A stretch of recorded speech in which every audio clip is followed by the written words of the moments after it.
Ia o elo mātou tapa au I lalangi o na ua mātou Taeao lia le nei Taeao fau o le asa fau e whaupopo. Ia solo mātou wola o na ua tusai malo whirangano lo mātou wa matai. O le mātou te vivi atu ai ma whane ne e la ua fio. O na wei tai mai lo no o le nei Taeao fau. E si I antu le vi inga ma le whaafetai ma le whane tanga I la ua fio. Pāwatai mo lau puipuinga ma lau tausinga ia Samoa a o tō whawhalo no ui le pōra pō. Le rei ua mātou toe ala whai mai ai whangunga le lei o le rei Taeao fau. E tā pena mātou fuanga o le tangata malana e pena e sila fia. O ania mātou fuanga I le rei asolo mātou tamai. E mātou te wha moe atu I la wafia o le a e taitaina ma le manuia le savalinga Samoa. Le nei aso fa reile a o ngātu I le whai unga nei fo I vai asolo mātou tamai. E tele o mātou se I lea taimi ma lea taimi e le ngata I mātou tū maanga e whapefo I o mātou mafuwhanga lo mātou tamai. O lea mātou te to ele atua I o luma I e alofa ma wha mangalo I a tei mātou taito tasi. E tofu I mātou ma le ngoe tofu fo I mātou ma le ngasala lo mātou tamai. O afu o fuanga uma, o le whai unga o le niva yaso, e tusai ma lo whirangalo lo mātou tamai. Mātou te o le atu ina ia whātonu wina ma le manuia. Ina ia mawalunga I pealo o evi inga lo mātou wa tama o I le langu. Mātou te leo whātasi eima o mātou a inga o lo salau solo le neia ke lope lo mātou tamai. Ia lo whamawai lo tusa so mātou manuia. O I mātou o ni tangata whātau wa o ni tangata I lea o ngā. Ai a mātou wau ngā e tala ina lo whirangalo lo mātou tamai so se awala. Ia whaia le tusa o lo whirangalo e le o so mātou loto. O le ning Taeao I le malei fua mai o lo tunu I whangunga le lei. Whanau lau ala o le a uia o na o fuafuanga. E le nganta I ngā ruenga. Ai whapea fua I so se fuafuanga wha le a inga. O le a whianga yeima lo o tunu I le rei a so fau. Ia whamaruia I tai o Samoa, tai o I kālesia ese. Ia malamanto o tano o lau tele. E tusai malau alofa I le mawai a te mātou lau whanda. O la mātou tatalo na I le nei vaenga o le Taeao mau mātou manonga lilo o tanti antu I lau whirangalo. E whai I lau pule whasoa. E pei ona I le aso ma le fui aso. Tawala antu ya Yesu Keriso lo mātou ali mo lo mātou whaola. Ai meisa I le whautua te talo le tinapa ia ya Maria. Amen. Ina wana alofa fua, whaafetai le atua le na tato tupuai. Ina wana lofa fua ya te tato umane. Ya pepese. Alleluia pese. Alleluia whawhetai. Ya pepese. Alleluia pese. Alleluia whawhetai. Ya pepese. Alleluia pese. Alleluia whawhetai. Alleluia whawhetai. Whaafetai lona alo le na fio mai lunga. Lewa whai ma wha paolo. Whaafetai lona alo le na fio mai lunga. Lewa whai ma wha paolo ai le pua puanga. Pepese. Alleluia pese. Alleluia whawhetai. Pepese. Alleluia pese. Alleluia whawhetai. Pepese. Alleluia pese. Alleluia whawhetai. Alleluia whawhetai. Whaafetai le anganga le fesoso animai. E manuia I talo sanga. Whaafetai le anganga le fesoso animai. e manu ia talo sanga ato uma mea e whai pepese Alleluia pese Alleluia whawhetai pepese Alleluia pese Alleluia whawhetai pepese Alleluia pese Alleluia whawhetai Alleluia whawhetai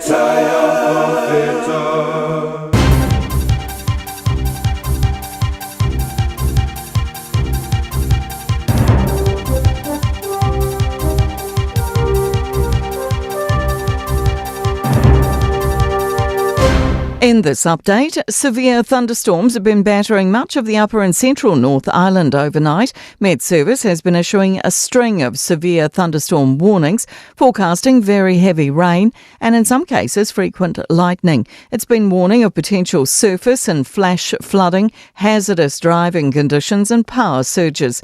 Severe thunderstorm watches have been issued for Waikato until 7 a.m, Gisborne and Hawke's Bay until 11. A heavy rain warning remains in place for Bay of Plenty and Rotorua also until 11 a.m. The World Trade Organization may soon be dead in the water, aided by Donald Trump's frenzied start to the year. The US President has abruptly pulled out of 66 global institutions, signalling the collapse of the international rules-based order. Auckland University law professor Jane Kelsey says the US is playing by its own rules. Online hate is becoming more targeted and spilling into the real world, prompting calls for a reset. NetSafe's latest survey shows since 2018 the proportion of race-based hate speech has risen from 18 to 36%, becoming the most common reason people are targeted. Political-based hate has also increased to 25%. NetSafe CEO Brent Carey says as platforms retreat from moderation, online and offline worlds are blurring. How deeply Scott Robertson's departure wounds the All Blacks inevitably hinges on next year's World Cup performance. New Zealand Rugby has confirmed Razor's resignation as coach 2 years into a 4-year contract. Paid PR partner Jack Wheeler says the All Black brand is built on winning and the reputational damage could boil down to future results. This decision to remove Scott Robertson will either be looked upon as a stroke of genius or one of the biggest mistakes in recent memory. That's news. In sport, New Zealand Rugby chair David Kirk expects Ardie Savea to play for the All Blacks this year. The side's vice-captain had reportedly been weighing up his options due to dissatisfaction with the environment formerly led by departing coach Scott Robertson. Kirk sums up Savea's circumstances. He's contracted to us until the end of 2027, and I would definitely expect him to see him in a black jersey. Serves of thunderstorms have kept the quarter-final play to a minimum at the ASB Tennis Classic. Marcos Giron is the only player through to the last 4. Golfer Daniel Hillier is tied for 9th after carding a 2-under par 69 in the first round of the Dubai Invitational on the European Tour. He's 3 strokes behind leader Rory McIlroy. That's sport. I'm Jodie Gill. Radio Samoa. Taslima Ivatolu.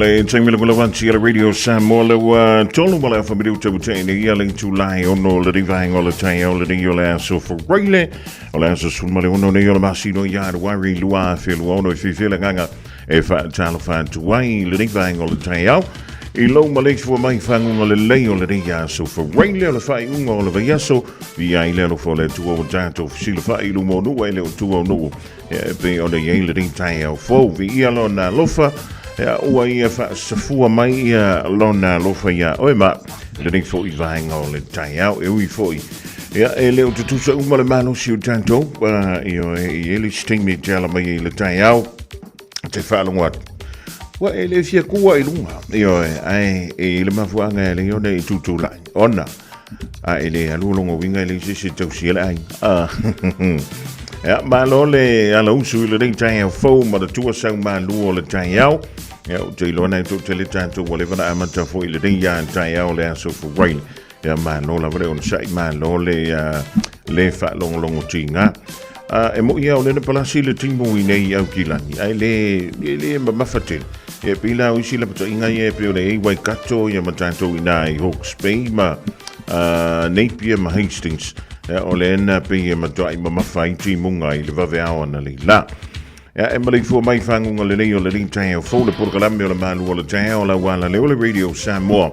Ile nei fo ia so for raile fa telefon to you ona pa ia le tua o lo o tau suina li po vai o le ola ile fa ta fa ta langa ma le fa ta fa ta langa ma lo le talo ma lo fo ile on sa e renga te le on ta to pa nga masani o ta ma tina ma tua ma futa mai le Taeao si ye blia la vale po il dream to runga to ile tau tua ale ta to wala leo ia le malo si le nu fa malo si ta to nga no nga tu ma fa va lo filima e lo to mi fo stemion na to fo ile o le fa na wila onga ia le mapu fo ila ia le e te mapu mo na i tu la e to fo ia tu lo fo ka manga ko nga su va to lo a ko fa le fa na wa onga pe fa o na wa mali fo mai le ding Taeao ya ko ia ka ko va ia so ko ya ile ko mi ko ya va ia fo Auckland anniversary lo mantanto la solution mo le no o January fo ilo ni si la solution fitu fa solo tuila se ia le masina o February o le nei fo I tausanga fo ma lo la vale fa ma losi ma lo fo ia le io ele fango fie tanto fuanga e pe ona fair yai ai va tala tu le ding o le Taeao ia tu si tala so le fai e o e fa taia le le ma futo mai le ding o le Taeao o le ma futo mai dai fia me le pone au se talia ma vi foi ia lava singo le dias va taia mo sai me le pone lava va tala tu ia ma lo so I fu mo vi le ding Taeao fo e te wati mai yava va pe foi ia ka mo hard taps ma lo le usuali si papa savili le mafuto mai nei wiri maruia le fai ngole riva yaso Christina tadua sai nei me le pone tofi lau e sera potasi pana pa si le fai ngā wenga va pe foi ia li tu manga maruia tele le ngatu ile fai ngole riva foi yaso Simeona suena va I se manu o le Taeao ile nei foi Taeao fo ile le ia le pese ya la wa ko armo muripola ya ma lo le si uso ya pio muripola e pole fianga ya muripola le Taeao ma lo na va ma los e orke mi ko ngaki mi va pe e ke alo foi le kilo po fere pumping singing ai ngoi ko fera wanga ya nga lo wa fe ko ye e fa ma ro ye a fa ma ya va se ko fe ya ma nga ya vo de ngadi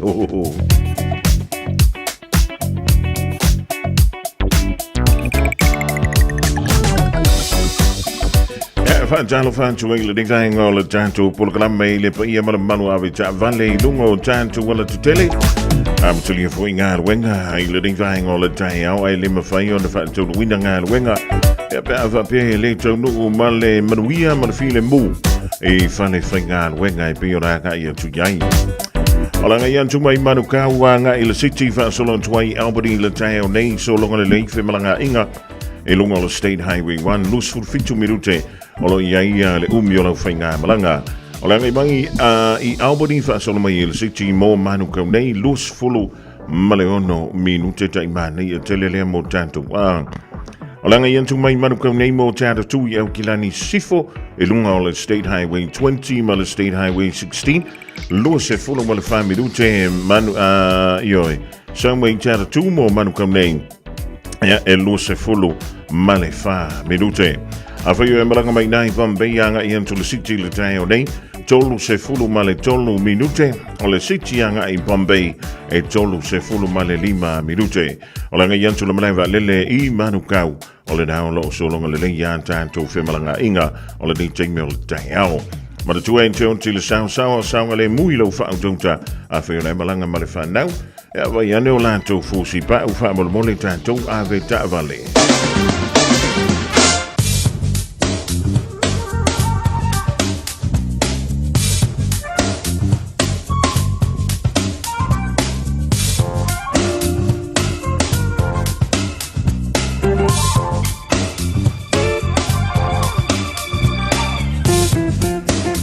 venga nei le tātou tala o le tau mo le somala so an Taeao mo au ki lani an toi fo i ma Samoa. Pe ora ura mai le lo official va in tau mo lo si la Fiafia. Ja, e whain ia fuafanga o le reia so for Rugby.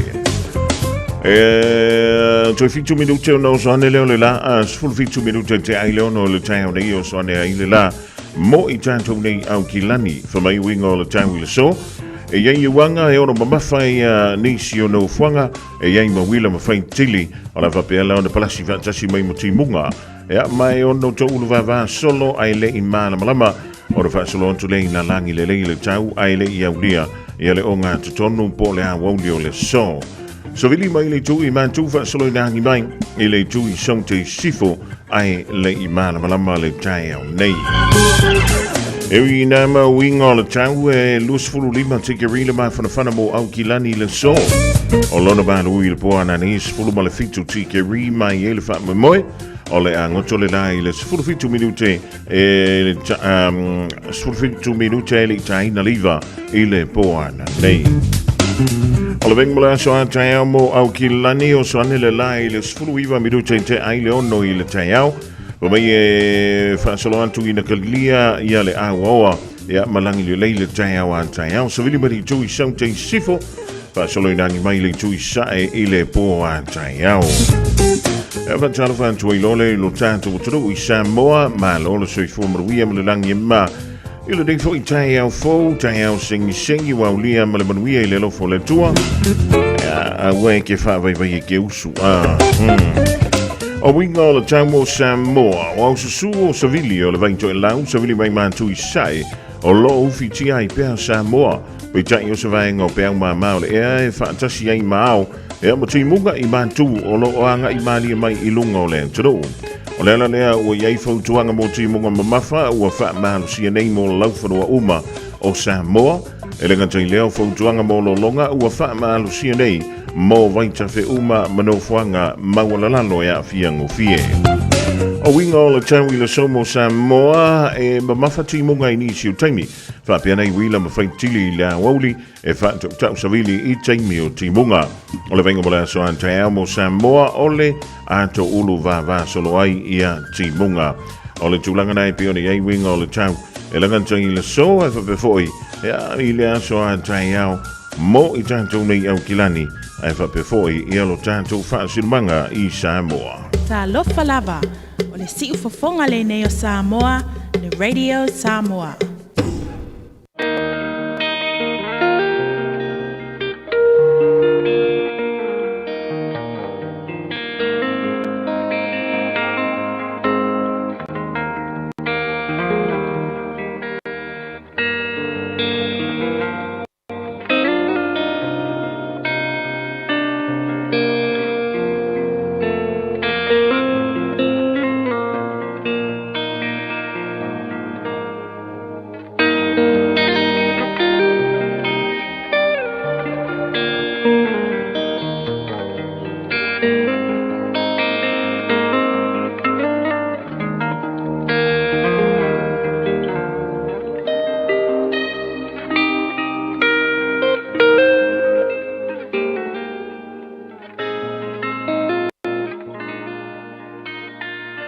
Lui tau mō le aso.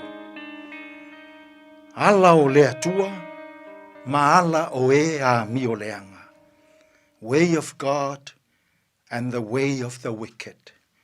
Lau tusi o salamo mua, o le foi upu mua, ma le foi upu e lua. Amu ia le tangata, e le savali i le filifilinga a e a mi o leanga. E le tu foi o ia i ala o e angasala.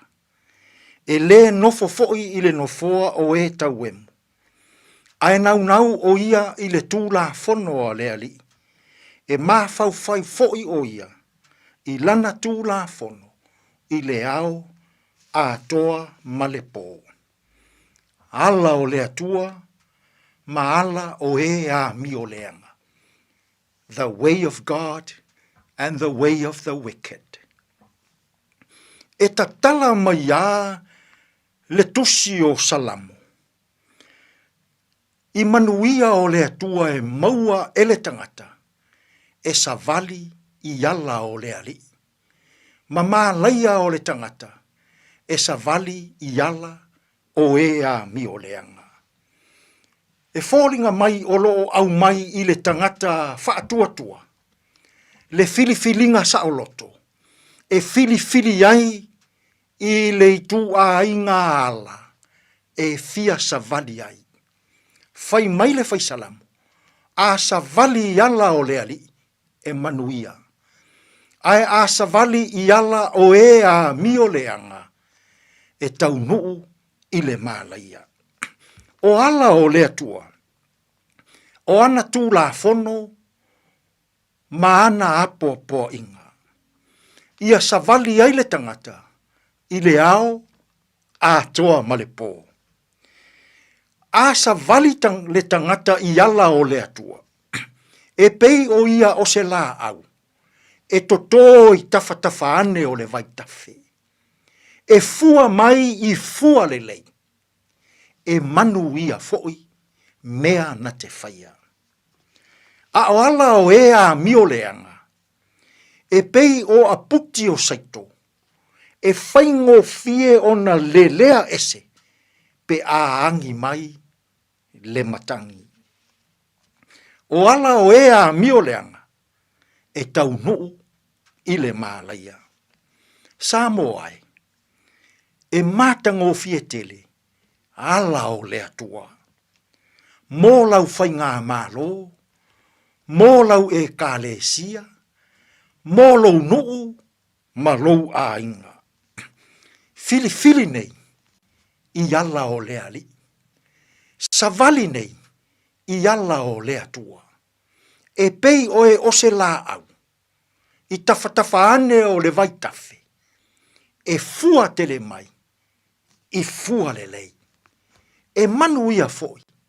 Mea e te whaia. Samoa. Fili i ala o le atua. Awa e tau nuu i le manu ia. Ai awa e te savali i ala o e a mio leanga. Awa e tau nuu i le savali nei. I ala o le atua e te manu ia ai. Tātou te tālo. Le atua sili ese. Whawhetai ua whaari mai i a te i mātou uma. Ala o la ua fio, ma ala o e a mio leanga. A oa o mai sa mo. Ia sa vavali i ala o la ua fio. E manu ia ai mea uma. Tātou ma la ua fio i fe au mga luenga o le ne yaso. E tonu ma le ai mea uma. Lo lava suafa Yesu lo mātou alii, ma lo mātou whaola. Ua mātou tatalo atua i nei. Amene.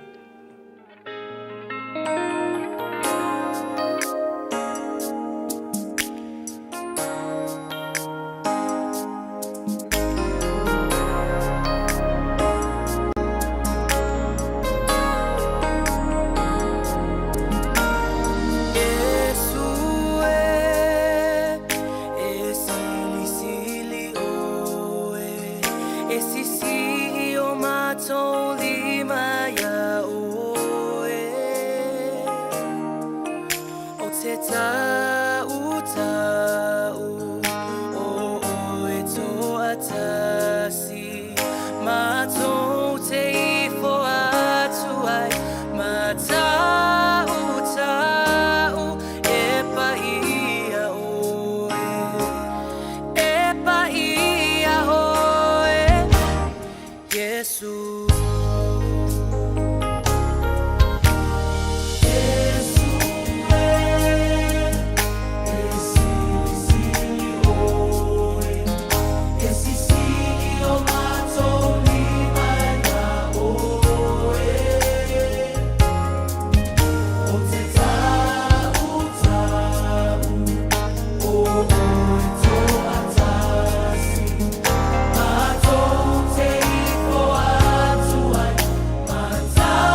Super Mali and all over Pissan, hallelujah, worship team, melody vang all the Taeao, Yesu silly oi.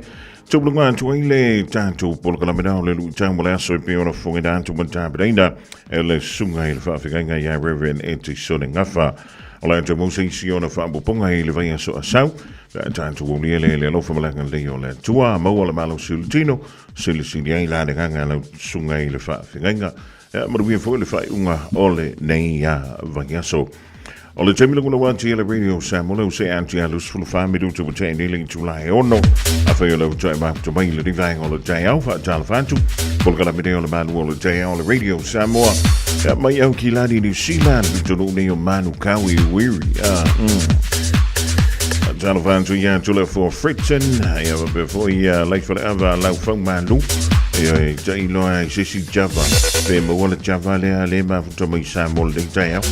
Nicole wea manuia foi io ta fauna holiday ya so for Rayleigh Caroline Tuwala fa talva tidai bangile sai va tele ma futa mai la sene security io ma futa mai dai sai e le fio angale un fu tai lanta il samika ko but Spencer Malu le sui from the wheel ya tai fo o te masalo e tutu sa umanta to voile le fanta ia tailo ia tu po au min fa ia na fia ayo o lau te fai tawa I lunga ole o penga te fai langi le a o ia na fi so le e mo mai lo I lunga maletala e fa pe mai e le to umi se temi ona fa ai lo mai le ole tulia ia o le upule a ka ole x ia po le terminate ia o le kuri o le faia onga sai ia o le olpereki New Zealand le Leo Razor po le Leo Scott Robertson e pe ona fa la wilo mai le se tasi o le komiti o le uni le kapia New Zealand I le aso na nafi no fa le mo ma fa pe sole e te ilo tanga tale wa atail temple o te mana tua o no le sa ia ile tanto o nanga I oi le polo langi oi farangi o e matua a o ta pena ia le afo ia le o le peleki mo le jam sanga le polo langi le tausanga I lua felu tolu tali malo ile tulu o farai ai manu lo maletana o le e umalo le polo langi ai tuli lo masieri fia onga ia Ian Foster ia o fengi mea ua kuri mo muari pe fai mo kala a o lai le fia le polo langi ia ai toi sawa I lunga maletana o le asuia ele ni fia onga ia Scott Robertson ia ona fanga solo pele o le jamu sango le pola langi faran ai al wako marganka le o Scott Robertson e mata ta longa o periki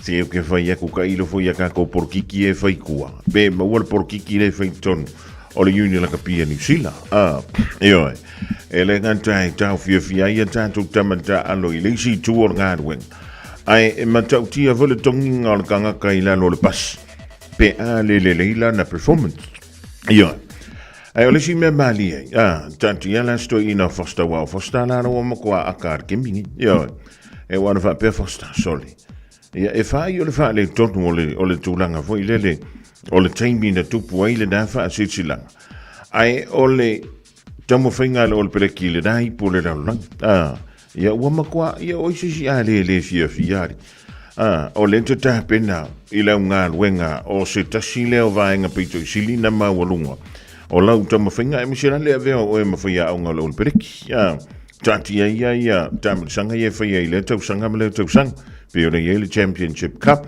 ia pe ona ia mo meo talonga foi e whaavao malo ia po test ai ono le tamu sanga le polala o le tawa lunga le da o le toma fainga a faia onga uma ma ula kapi uma lalang e mawai ia pena fa pe ia la tu tapedanga I totonu o le fa sanga o le mele malie e feo lolo la le mele de tupu ia fosta I lo le mele wa kupungi le Leo Scott Robertson o le wing all up e fa sanga ia le seniel con garage a le na o le lua sanga ai fa mai lo le mali unel kapi wa lavar nga ka kuali ia Razor ai sa wa lo malo lo o le taimi de e le o ta wa mai pe o ese ia fa ia onga lango ale o le peleki o lo iai o nisi na tofia lea e le li whaiaonga o le ua wha maa vai mai nei mai lona tofinga pa ua wha maa lo mai lona tofinga ea mai e sawa i tō mana tala fo ilele e le tō ngia le si lua tausanga le tutoi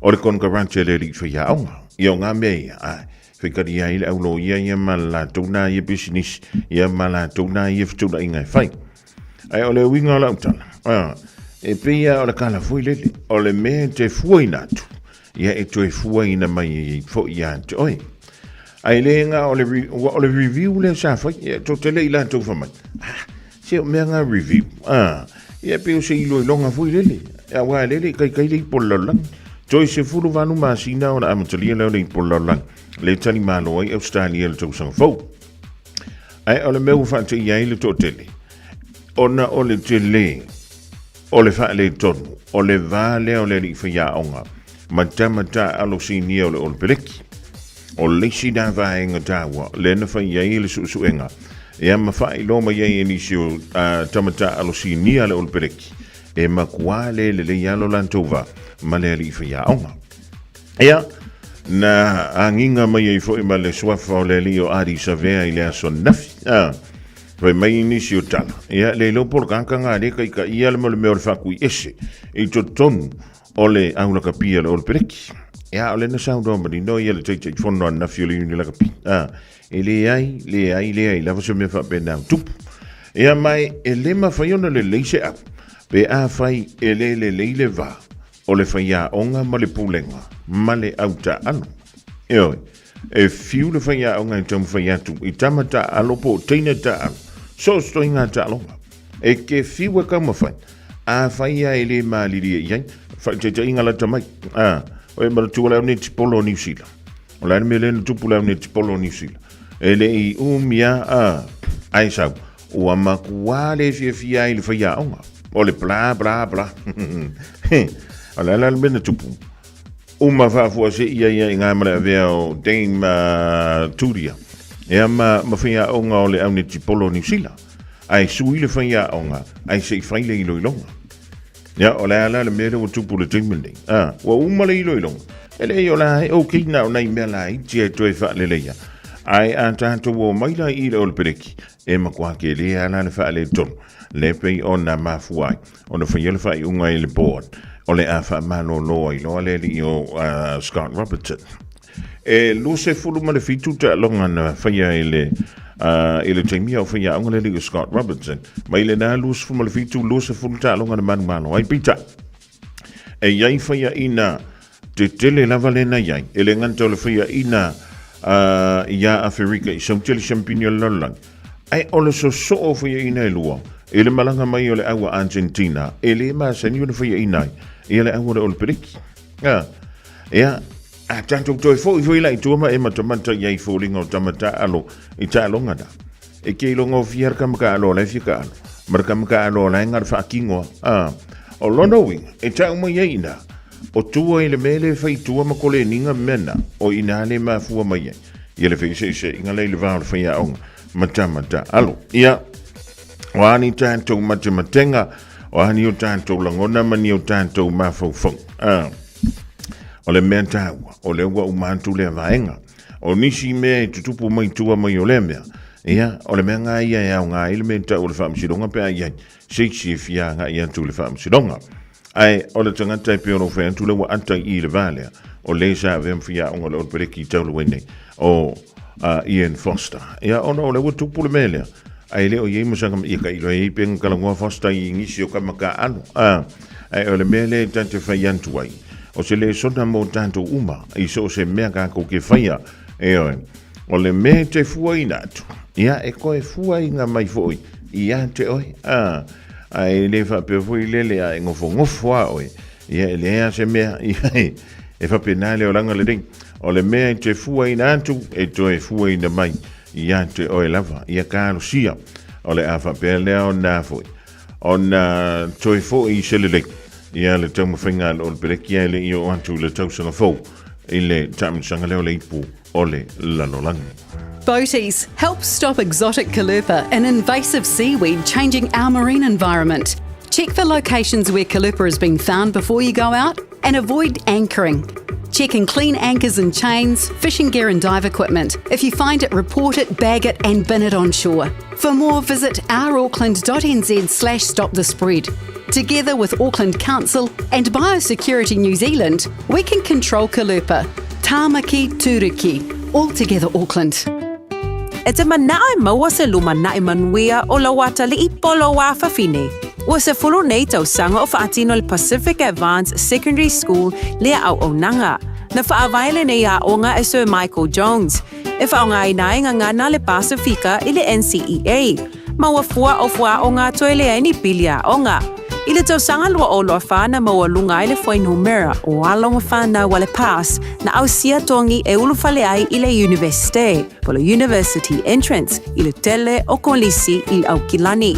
Ua uti awa noa mo le lua o lua ono. Mo nisi whamtalanga wala au loa le pass I le over se lau valu o fitu lua fitu fitu. Over se lau valu o fitu lua fitu fitu.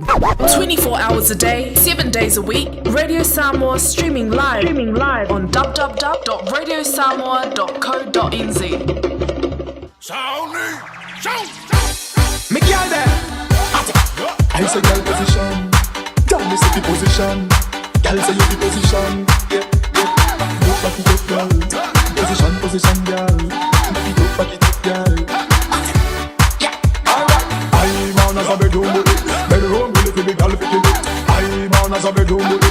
Bedroom bully for the girl pick it. Put up girl is man a bedroom bully. Bedroom bully for the girl pick it. I'm as a bedroom bully. Every girl is tell the girl.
Fiafia mai today mati junior vai lua le divanga le Taeao I lo lanto fui e vai taimi Samoa ia sola. Eva malo tua ia Dr. Dre Fasavalu alabati tonga ngae. Miwa mosa malo le sui fumaru ia sola moda tai round na ia malatone. Ma utu malema utu mi le divanga le Taeao. Ya le malo ava tavale lungo tanto wala tele malo si sila malo le fanto toi le divanga le aso. Ilanga ia tulava mai manu kau nei fa solo tu I tai le siti yanga ia tuailea I Albany. E tolu se fulu minuti le umiola whainga malanga. Ala ngai mai Albany le siti fa solo mai mo manu kau nei luas fulu male fitu minuti ia e te malanga mai ai. Langa ia tu mai manu kau nei ia mo te ara tui au kilani se sifo luas fulu male tolu minuti. E lungo le State Highway 20 male State Highway 16. Tiara tumo marukau I leala lavale tasi lusun maleono minute. Alanga yantu mai Bombay yanga ele city le temidei tolu se fulu malafitu minute. City I Bombay tolu se fulu 5 minute. Alanga yantu lavale lele manukau ole la vai solonga lele yantu fimalanga inga ele de foi vainga ole Taeao yoi mana tuai teo tili sao ngale mui lo fa tota. Rafa yo malanga male fanau. Ya va yano la to fusi pa u fa maulele ina ni te we ye se fa le tonu ya ona fa le tonu we le on ta to wa so for really Bread of life sent down from glory. Many things you were on earth, a holy king, a carpenter. You are the living word, say it now. Come on. Mai le tatu por kalame la retulola ile ne foyaso o te fafeloa il tatu tunu ia ile swafa silsili o le tatu faola o Yesu Keriso. O le tusi e pere fa upe se fudu e fa pea awa o le uasao atu ilo na malolonga. Ua malolo foi o ia iana lava ngaluenga fa pei o le tua iana lava ngaluenga.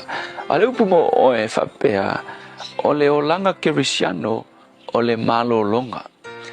A fa pea o se kerisiano a o ngai ke e eva e kau mawhai e eva foi fa pe e po le me e o lava lo ua lava la ua mio kongu po o lava o meo fai e po lava unga luenga a fa pe e ka fa pe nga lo no winga e ke le o mau lava le malolonga mai le tua fai mai ni stangata o le malolonga fa ko a e mau lava I le oki ia e sao malolonga nga o le tino ko e malolo e fai ngo ngi me fe au fai ngo fa lave pe a fai e ke oki ai le olanga fa le nga e te mafai ona e mau le malolonga o lo nganga a o le ke ola ai ke mauala ina ua e maua ia le malolonga le tua ai va ai le kusfai kau o le malolonga le tua po tangata ua sao aku I le malolonga le ta o malolonga fa sapati o lo o I le malolonga fa sapati le tua wa ngolo upu sapaki o se Bethel no winga o le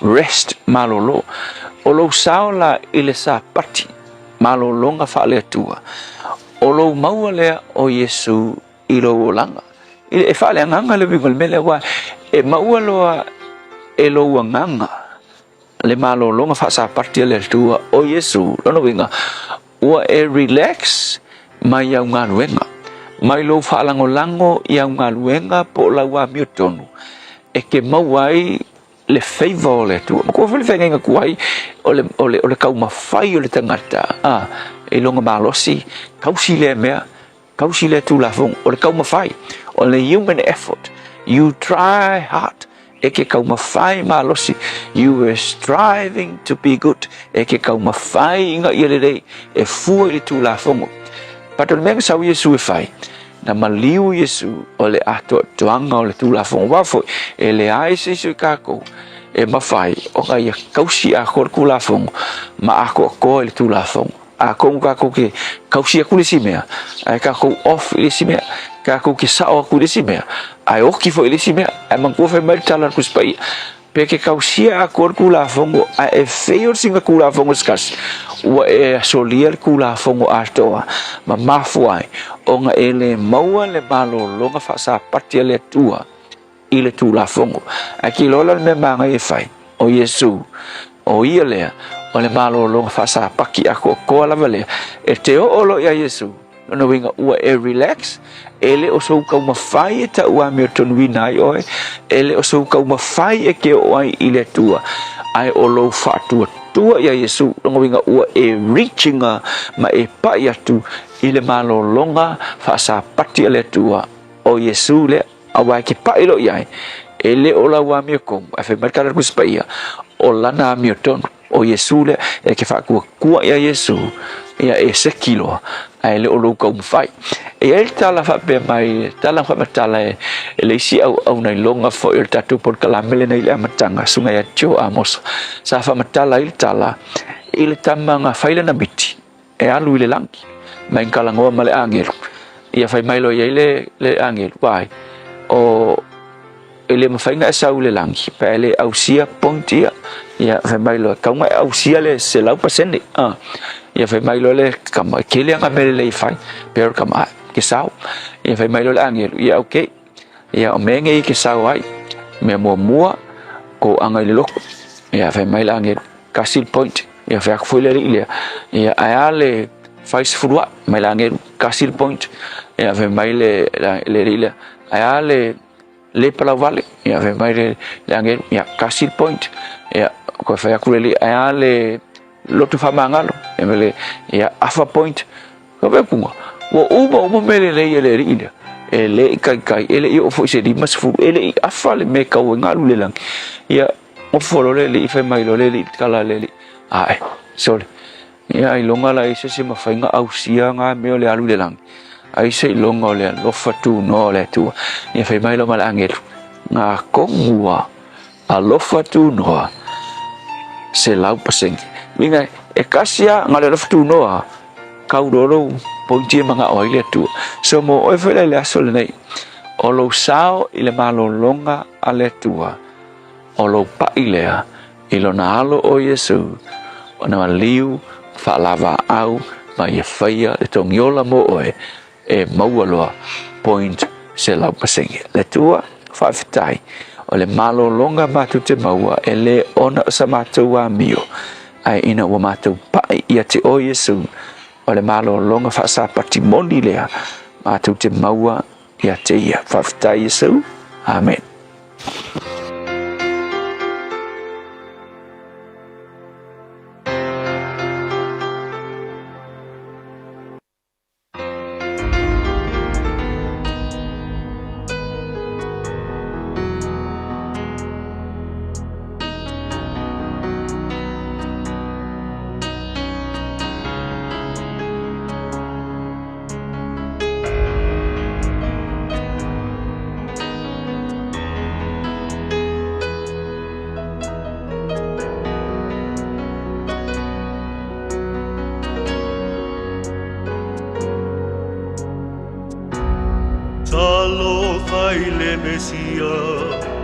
Ile faata wem vale inosia Oi awe uatula forina Olea ea o se sala Ua e sasai ilo ufaola Wale ai lava wana o le lofa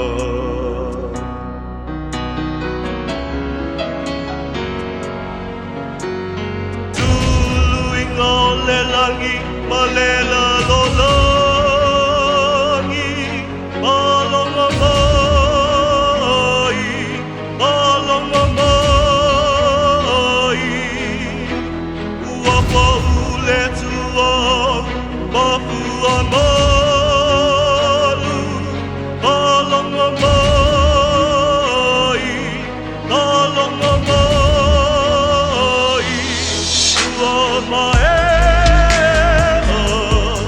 ua maea, ua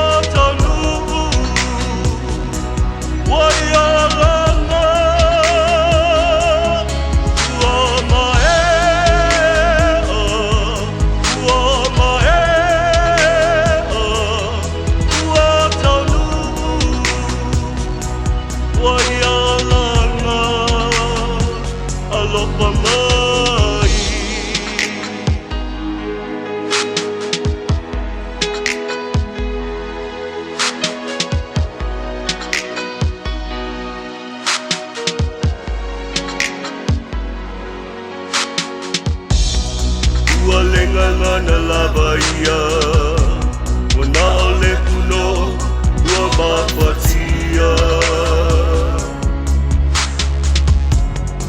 Ea e alene mea wawhaia Tangata ua lalanga Maasalo tonga i barapa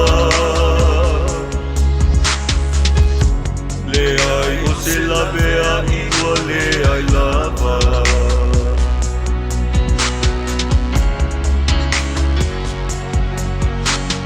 Tulu inga le lagi malela lola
Le sifumali ala vese mento tisi papaloa sina monga i le rivainga o le Taeao ma le pese ua whaingoina ua mai ai tūlunga antua i le tātou polokalamida o le arin tūleola o e maa wai tātou umalava i le reia Taeao o le aso fureile a le ua tātou au lia mai le lofa malanga le o le tua e mo le antuele ngang whautai le sunga le whaiwhi au ia pasta la whai le kopa o le Assembly of God i lano i savai molo na sao e le polokalame o le arin tūleola i le nganta i le soia o le reifo i vaiaso antoa e mo pela balo siltino fa silisili ai la le nganga e wale tua malona fina ngalo tātou tui filo ai e le polokalame o le arin tūleola i le rava i sfo i le alofa malanga leo le tapa au sili i lunga o le ua joe fitu minuto na tale o le tulai fitu tale fitu tala i vai fanua matala i talonga e le ngara peri tania i pe o le sauri vai ai e ala vaenga o tala fau Julian tani pale so o mali ya maruiel fa ungo le ringa yaso Christina Tanuvasa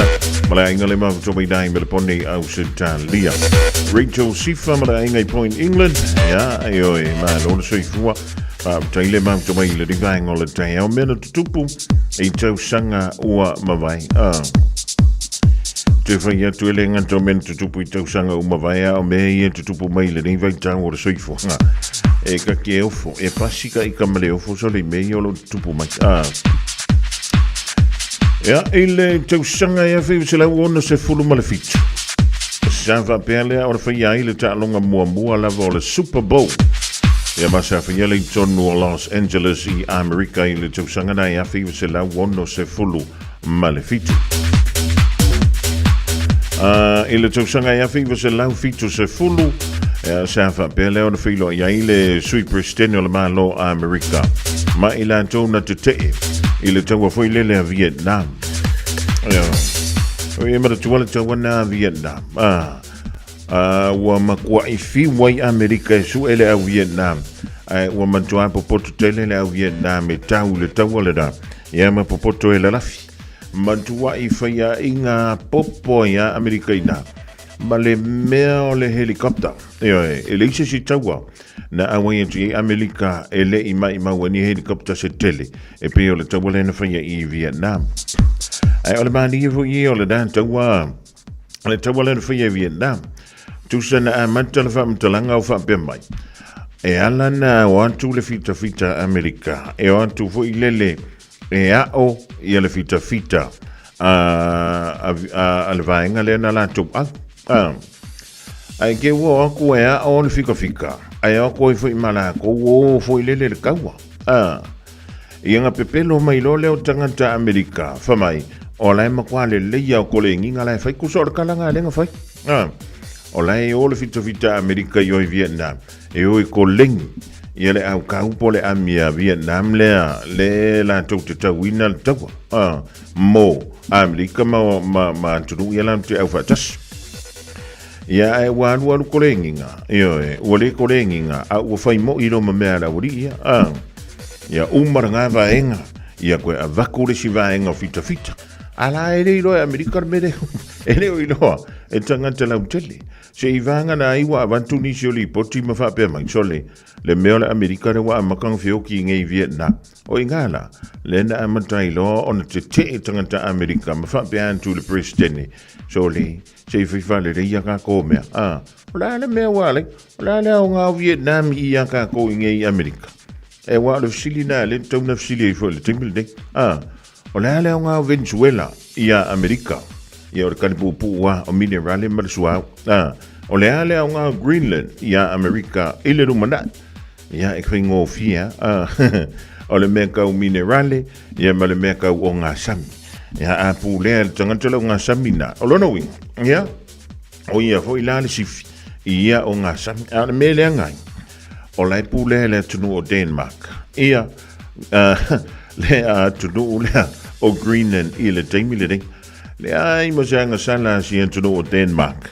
Le wake ia wa fau fa malusi. Ia pe le wa il fa mo Amerika. E fau fa malusi. Ia le tunu o waifo o Greenland. Ia ai le mo se malienga foi le wa sainia i le ding ting da fa talonga ia tau fai. Ai ma kwa ke e mai o. Ia le tunu o Denmark. Anto ai ma le pale mia. O ifo o Greenland ma ko ke le fia fai me fa kasi ma Amerika se ka ko fa au kala ngi me le tu ya o le tala fa sol pito na la mo lo si na fia e me na tu ma me o lo tu i le time ni le atalele tu mai sisi fo pese pretu ai a fa sino mai le na fa e la le na unisilana.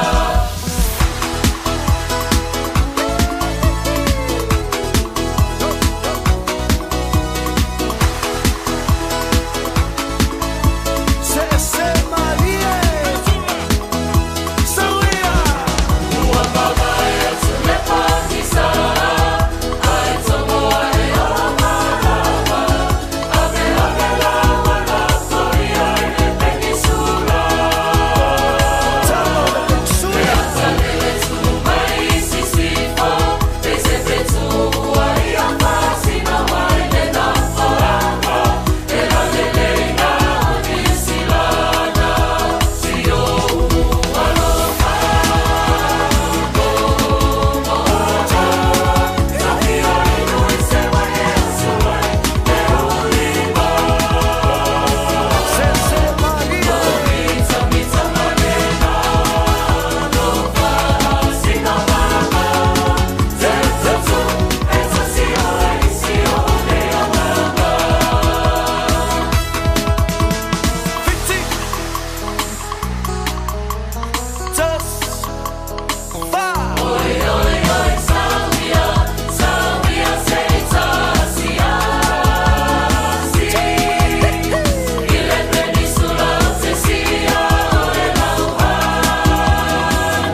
In this update, a call that could redefine the All Blacks and the future of New Zealand rugby. Scott Robertson is out as head coach just halfway through his 4-year deal. Player frustration has been simmering during his tenure before boiling over in a scathing internal review late last year. Paid PR partner Jack Wheeler says the upheaval comes at a time when rugby union is already fighting for relevance. When it comes to the All Blacks, the brand is built upon winning, and ultimately the reputational damage of this decision, it all comes down to how the All Blacks perform in the World Cup. The victims of a late-night train attack by 30 Auckland teenagers say they've had minimal contact from officials and are still suffering months on. 3 women and a man in their early 20s were jumped at Morningside Station on Halloween last year. Emily Ansell reports. The man says he was king-hit and the women pulled off the train by their hair, one suffering a deep cut on her hand from a wine bottle. 3 were concussed, with one woman still going to the concussion clinic suffering severe headaches and even collapsing. Auckland Transport say they shared investigation findings with the victims in November, finding staff took every step to intervene. Windy conditions and a lack of rain are complicating efforts for fire crews tackling nearly a dozen bushfires in Victoria. More than 400,000 hectares have now burned across the Australian state and hundreds of homes are destroyed. The temperature has dropped a little, but officials are warning stronger winds could lead to the fires flaring up again.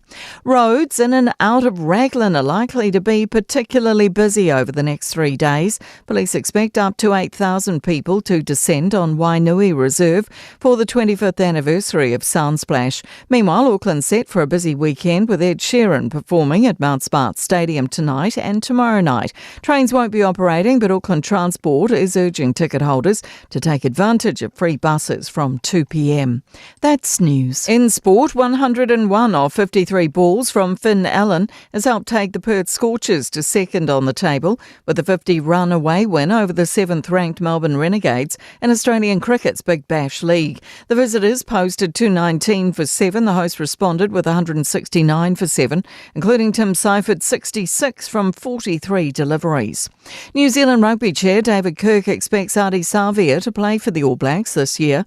The side's vice-captain had reportedly been dissatisfied with the environment, formerly led by departing coach Scott Robertson. Serves of thunderstorms have kept quarter-final play to a minimum at the ASB Tennis Classic. Marcos Giron is the only player through to the last 4. That's sport. I'm Jodie Gill. Boleh ang Tairi Jody mo tato telefon ilang na perintani o di vango le Taeao o le aso for really de yaso sul maleono le di masino January lua filwo of televantia Andrew Tunganga maruia yala singo le yas Saini Jennifer to Pova before you think Vainafa Fulilo Tina Vasili Julieta Nipale so Mali Moto Malavale Mafuto Mili Vang on the tail, but Yamalu Avita Valley, Lungo Tanto, Tele Michel Valon Tanto, Montaway, Smalo, Silamano, the Fat Toto, Living on the Taeao. Olay to the city, Fasolo Twelava, Ida, Albany, Living on the Taeao, Lungo State Highway 1. Lose Fulu Male, no, Tolus Maltasi Minute, Yellow Finger Malanga. Vijaya Malanga Albany, City Fasolomay Manukam Nail, State Highway 1 Lava, Ilidaya, Lose Fulu Malafito Minute, Yellow Umiolau, Finger Malanga. Langayan to my Manukam Nail, also to Tuai, State Highway 20, Mala State Highway 16. Langayan to Terra 2, Luz Fulima Minute, Terra 2 Mo Manukau, Wala Lavale Tassi, et Toluse Fulumalua Minute. My Bombay Fasolan to the city, the town, Nailung on the State Highway 1, et Tolus Fulumaleva Minute. Olanga in the city, Mo Bombay, il Neva Angolaso, Tolus Fulumaleono Minute. Yeah, what much of him Chilo like Kikilanga Yankulmaleva Lily Nisho and Tanto Motorways, Living all the town, but the 2 and 2 till the South Sour, Shaole Mu Ilo Fauta for your Malanga Malefano, Vayaniola to Fuspa, Family Moletato, Avita Valley.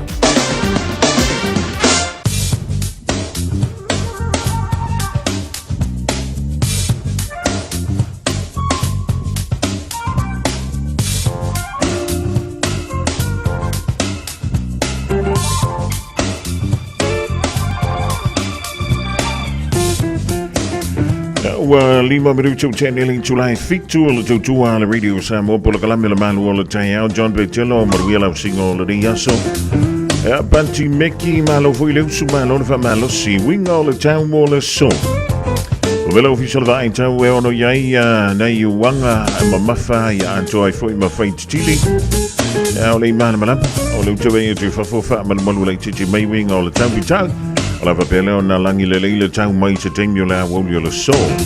So vili angi mai le tu I man tu fa solo ndangi mai ya ile tu I sonte I le nei so for wailing. Ole ma fanfano le mo le so I tanto nei au kilani lusful lima tikeri. Ole Malu I le po anani sfulu ma le fitu tikeri angoto le la ile tu sfulu fitu midu teling tu la eva ile po anani. Ola venga mola so Taeao so le lai le sfruiva minute te ai leono I le Taeao fa mai e a waoa I ona kilia le ma fa solo in langi le lei taimi o le Taeao a Taeao so vili angi mai le tu so te sifo fa solo ina angi mai I le tu I sa I le po a Taeao Tue fa talo fa tue le divang ola so ya inga wo me ma sani Samoa ma lo le usu e ma lo foi ele fa ma lo singa wenga o le nei aso for really ne wat to woli ja familie official va ai tau au su savili o le vento e lang savili mai man tu I sai o lo ofiti ai Samoa pe tai se va ngo pe ma maule ja pa tasi ai mao matimunga I man tu o lo anga I mali mai le I lunga ole tro o lo yai foi la man tanto la patinga fo tuanga o timunga mamafa ua fa malu si nei mo lau foro umo Samoa ya ma fo tuanga mo lo longa ua fa malu si nei mo vaita fe uma ya ma ro fanga bo lo nano e afia ngo fie o winga o le tawi le soe mafa timunga inisio taimi fa pena I wila ma fain tili I le woli e fa tau savili I taimi o timunga o le venga mo la so Taeao mo Samoa le anto ulu va solo ai timu Ole tulangana piona ye winga o le tawi le so anto foi mo sainga I le so Taeao I Samoa e winga na o le tawi piona with mai le official va in town mo lo si le fia Tasilima I vatolu amo Radio Samoa Ja, we see how you have a minute to Jenny in July fitu. Yo, good morning o ama yo le divang o le Taeao. Fa ku nga ka. Ko inga e moe nga po. Kiri moe. Ala na moe de moe nga po. Ala na ka me fa ku lo ma fofa. Ye si ya manga, si ya manga. Fica ile pese, fa apaleni ai lauva alele. Awane ia fa atali, le talofa bano ai le tali. Va ele fe ela le taami yo ane I tipu ai yo se fa la lave Eva mai yo e awale popole Se tu malo ale fe e amole Lue yo se mo I se ova Se lue Tu e lue lo ile fe Tu e lue Ma e tene mai ile pese Tu e lue Ale mi pia de ole fe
Just think a minute.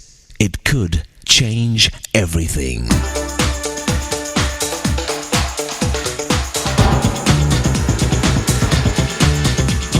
Think a minute. Love at first sight is often cured by a second look. A popular song said, "I'd give everything I own for just 1 minute of real love." Deep down, we know we haven't really lived if we haven't loved. So if love is what life's all about, why aren't we better at it by now? Someone said, it's amazing that after thousands of years, we still haven't learned how to love better. Part of our problem is we don't spend much time practicing and actually learning how to love well. We seem to make time for almost everything else, and whatever time is left over, that's what we spend with the people we love. Remember, working overtime pays more because of what you're missing. The most valuable thing in life, time with the people you love. In fact, our greatest ambition in life should be to learn how to love well. You see, when people are dying, you never hear them say, "Bring me my money and medals one more time before I die." No, the only thing we want during our last moments of life is the people we love, because we know they're the ones who made our life worth living. The thing is, we can't learn how to love until we've seen real love in real life. Until I've been truly loved by someone else, I don't know how to truly love others. You're probably thinking, no one's ever really loved me without conditions, just as I am. Well, believe it or not, someone actually has loved you like that. You see, we learn how to love by seeing God's real love for us in Jesus. He always loves you without conditions. No person in history has shown such a powerful, pure kind of love as he did. And only he can change our self-centered nature and heart. Jesus came to show us what real love looks like. He's given us the clearest picture and proof of his love for us by giving his totally innocent life for all our wrongs. So how do you learn to love? You simply let Jesus love you first and ask him to take control of your heart. Then as you receive his real love and power every day, you'll start learning how to love others like he does, since you'll always be getting the love you need from him. Just think a minute. If you'd like a free CD of our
Vingo le tua le rivango le Taeao mai le hallelujah worship team le bese fa mai oli ia le li. Ja e fa va ulo lo fa io e tolungan tua le polka la medal think about it. Mooi ma o le fo I vango le Taeao da was full fitu mala fa bedute o te ai nei ia le tula e fitu I le tautu mala udanga ale radio Samoa tasilima iva tolu amo. Ja te fa talofan tua le rivango le Taeao pe fa io le tua ma futu mai le tatu tua. Tau mai le sa le fionga le loli anga le malbana au tanga vai tipi au tanga vai ya wa foi le fa la utelina o nisi melo tupu mel an tupu ya manisi o mata po lo la mulunga I Samoa le ringa so fuile ya malering foi vai so fa telefon to le fionga le loli ding tai fo ma lo so fu mo wi ma lang yemma so fu mo wi la utelinga fo mo la to fa fu se manu ma lo foi le usul nei tai fo te roa lava e le whaingo whiere mera rau supo, ea au te tonu o le si koko o e le whainga mea whawhiki mera rau surkai au po le maruru. Pa wale mea leo te leo te le ingal mana manao no le ma whana le tai au. Anga maruru e whiu e whakaria. Ia, ngā kongura, ma ngea la ngai kusa kakukau. Ia, pe o le mena e pole ala vale ala usu le vave au le temilde. O le mena hua e ke leo popole e leo malulu tele. Anga malulu oi ka lo fai. Ia e koe wha amuka I ngā ia malo longa le sunga le awa. Ia e whai e tue su mai langa o mako ele ma sangi ke le malulu. O ama ia le ala usu le tanto tudo o le whai ungol deiva ia so le tanto wha sira manga I Samoa ngala malaman. Ia, au te roa fo e ngi esu whalaile. Ia, wala usua I fo I ngā ruenga mpe au masani. Leo fatoa a toa le lima aso taluo na toi fo I ala uwhi ngā ruenga fo e le malo I tiute. Ia, te tonu fo e la mkua Fiafia o umare vai aso. Whasolo atu le weekend. Ia, awa aluke roa. Wala ka karo koenga o merwe aso fōura e se koe karai le penka se I mera ko kupe o kukongi. Man, ia lava ai oi. Ia I foi lawa te leni ia foi. Ia ni tanto fale foi ia no no mai se leni ona wa tu ia te el fai tol ni vai aso. Ma kau kia la wa ia menesa ia ni vai aso I fale long. Ia. Ia au kero. Ia uina masani ia. O kero ai langa mga mia singa kupe fo ia o le kau kure ingol vai aso I fuanga masani. Ia mesi o lai fo I kau foi a ho ele kau se ale lo no wa ya ko ya onga me se ai o lo I fa na o lo anga ipe idea onga mele le ka o le ko inka me ki o la man ya me ngai le yelo va ve bangu o la mo le malus ya ya ngal mana se tanto wanga yentu ni si am ta o polo tula I me ni fa facilita ai tai fono komiti o fono fa vai. Ja, maar le filia o le tai mal sui tai o le tua ngai ale e chapipi o la se fa lautelino le amata o pungal man. Ja, o te no ta si le amata o pusa malo ai fo I ngona ma fina ngalo fa ali e tatu o tiro. A me si ai o lo tonu fo yo fa yo le malo. O no filinga o te fono komiti o fono fa vai. E wa pe o le solo a mai le tūlanga sa ia I le amatanga o le proketi lea. O whai pule ai te whono I komiti. Ia o mai le nei tau fo I o suika o whainga malo. Ia o to e fisu ia I kia fo I o le proketi. Ia le sa tau sanga e sa o le palota pena tau ba le palota ia o kuso le tau sanga o mawai. Ia ma tau sanga fo I e wa filia manu malo mai foi tofi foi pule o tu malo le ala wa mo I lava foi sa ia inisi o whalinga mai le amatanga I tofinga nei ia le ala wa ta oto de lango tonu ia le fuanga le malo le wa manino nei e ia la foi pule e le filia a o isi la foi pule wa le o to filia la tofi te pono e peila o I le tule ngai le malo ia lewa o mai le whai unga fwoi o whiwhiringa al komiti mar cabinet. Ia, e pusinofo te tai o le tuangai e le te whono. Whapeda le sui te tai. Ia manisi o whipule wa to iwa ala taure e le tuangai. E le o tono o le ngā ruenga le o le tuwhinga o le te whono. Ai ai la isi whipule fo le lato wanga wha au whai o le te whono. e pe te to rua ma sui te wa fo yo le pa tu ile tu Samoa tasi ia ona tu la mele fu tasi tu malo o lato komiti o fono fa vai e lua te fono ia o tulanga na swinga le o baba ia sune ia ile fairo mai fo le disio ila to wa fifilia ia to finga ia o le fo ila te pena ia le te tai o le tuangai malana pati fa au fai e ave fa msilonga ia tulanga le swinga ia tu le mai ia la tato te fo ise te mi o to i lumo fonga le malol nam ta up in tato i lo ile po ava ngolo fa vai fina ngala le ni malo fa tai ya Antonio ele o ye se siele o sile fiele unga o fa msidonga o fainga pa lo tanga malmana le wa mai o lo o tali pe ya nisi o fa msidonga pe o fa msidonga le o le tu malo fa pa lo to fa le ali tas ai o lo o ye antunga lunga o le tu o lo fa pe mai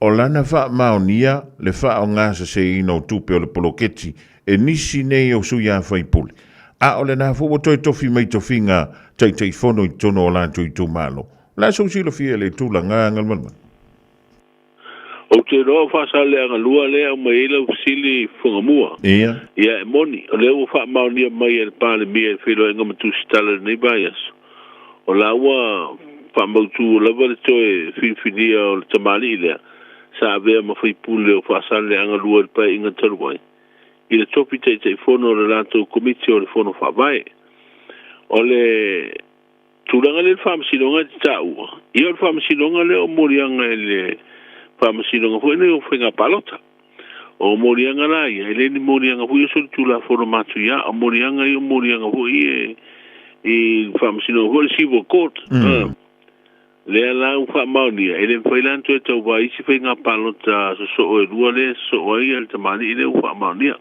ia na morianga ia o fenga fa ala tua o le whamasilonga le sa o iai ma le whae unga na au mai o le wha mauninga o morianga na e wha maunia o le wha o ngai e le o wha pia mai le whae unga i la utilo iai i le mata upul nei e le o wha pia mai le wha masilonga i le na whae unga o tupe i o le poloketi sa wha o ngai le sa avea mata i teifono sa wha o ngai se tūlanga vo i le ua wha o ngā se po ua abuse pe misappropriate tupe ia o tupe ala na fuafua mo le poloketi ma le whaangaina pau a le tūlanga le o mai ei le langona le whaamsinonga ona ua whaonga i te whainga whaalatua ono o le teimi na whaamatua tuaisi aki o tupe nei inisi ona umafi o angam whaalaputonga e whai e la tō poloketi o le teimi la tālongo e whaiwhenga palota awa o le si o isi siaki na avele so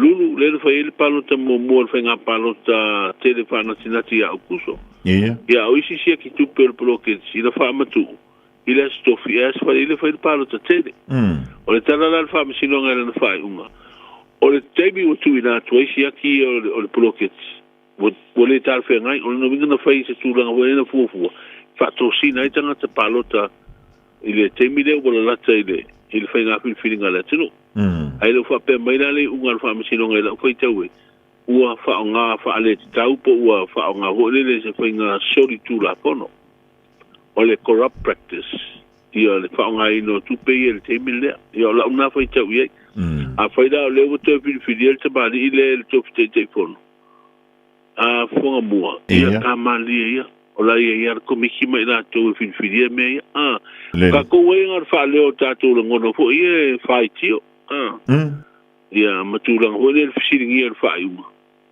ia ala o ia ska funge la longa va pule ia ia le sivaenga o ta waile tule ono le wo fa mai la le tu malo le ila le ola lo kanola ma pa al fa le committee le mo le poloketi le miliona ngal mo o ia pe o tala ta mai la o foi ka ko ia po isi ni po tia da bai ia o la o fa mai le tu malo le ila ile kalala le official for fa vai le suyer que fo gol makomik o makofon fa vai ia tailo ia se ka ko karia po fe o ia el natulanga ai pe o fa un ai le o mai le o to avel fa tu tuanga o le fenga malo el tomali ile alwe te tai la to committee o for fa vai ia tāsia ia taunu se taunu unga lelei ia tūranga wā o le loto I whare le te fisiri mai ia tūranga nai le loko le huisa. Ia le loto I whare tonu le tūmalo. Le link malo va tang ya tanto fa se antu le si tanto mata upula la le winga o solo mulia America fa wa ulanga le yo malo se na mo por kala me o pui pui o su manga o le Pacifica ya mi se Samoa wa le wa pe wa se antu America nga Venezuela ya la foi ka fa ku ku yo Iran ya male tunu o Greenland ngal mal ia pe o tūranga le vangal nasa li potia fo il tato o ngal nei vaias. O le sa o ia o le aso talatua nafi, le sa ave le lua se la wafe tupe Amerika le malo saina. I le whala ptonga leo le pui pui o sio bangal Pacifica le spep leo lo il tatu o tino o ia lona ofisa tu tonu. O le tūlanga hoe lea I le soaswani lea saina.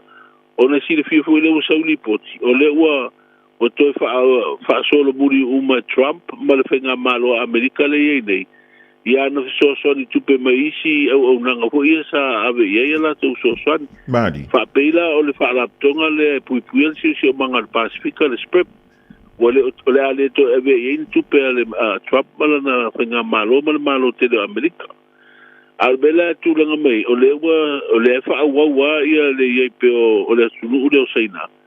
I le soaswani le nga fa laptonga le foi ei por kala me foi o le tau foi te atu swing o tau wa saina le si malo pito te de langi le foi ia tu lang foi le o le lo to lo soia I tau foi na uma ina ia fa sa ina o tatu la langi mai swing o te o tau ia ka ko inga la Trump ele ka ko el melo climate change me hunga le wa ese o mai nga so swangi o na malo mai a me se la fa la tonga ne o fe ngai ma por kala me pui ngore sio manga o tunu o Pacifica pe o tatou I le Samoa.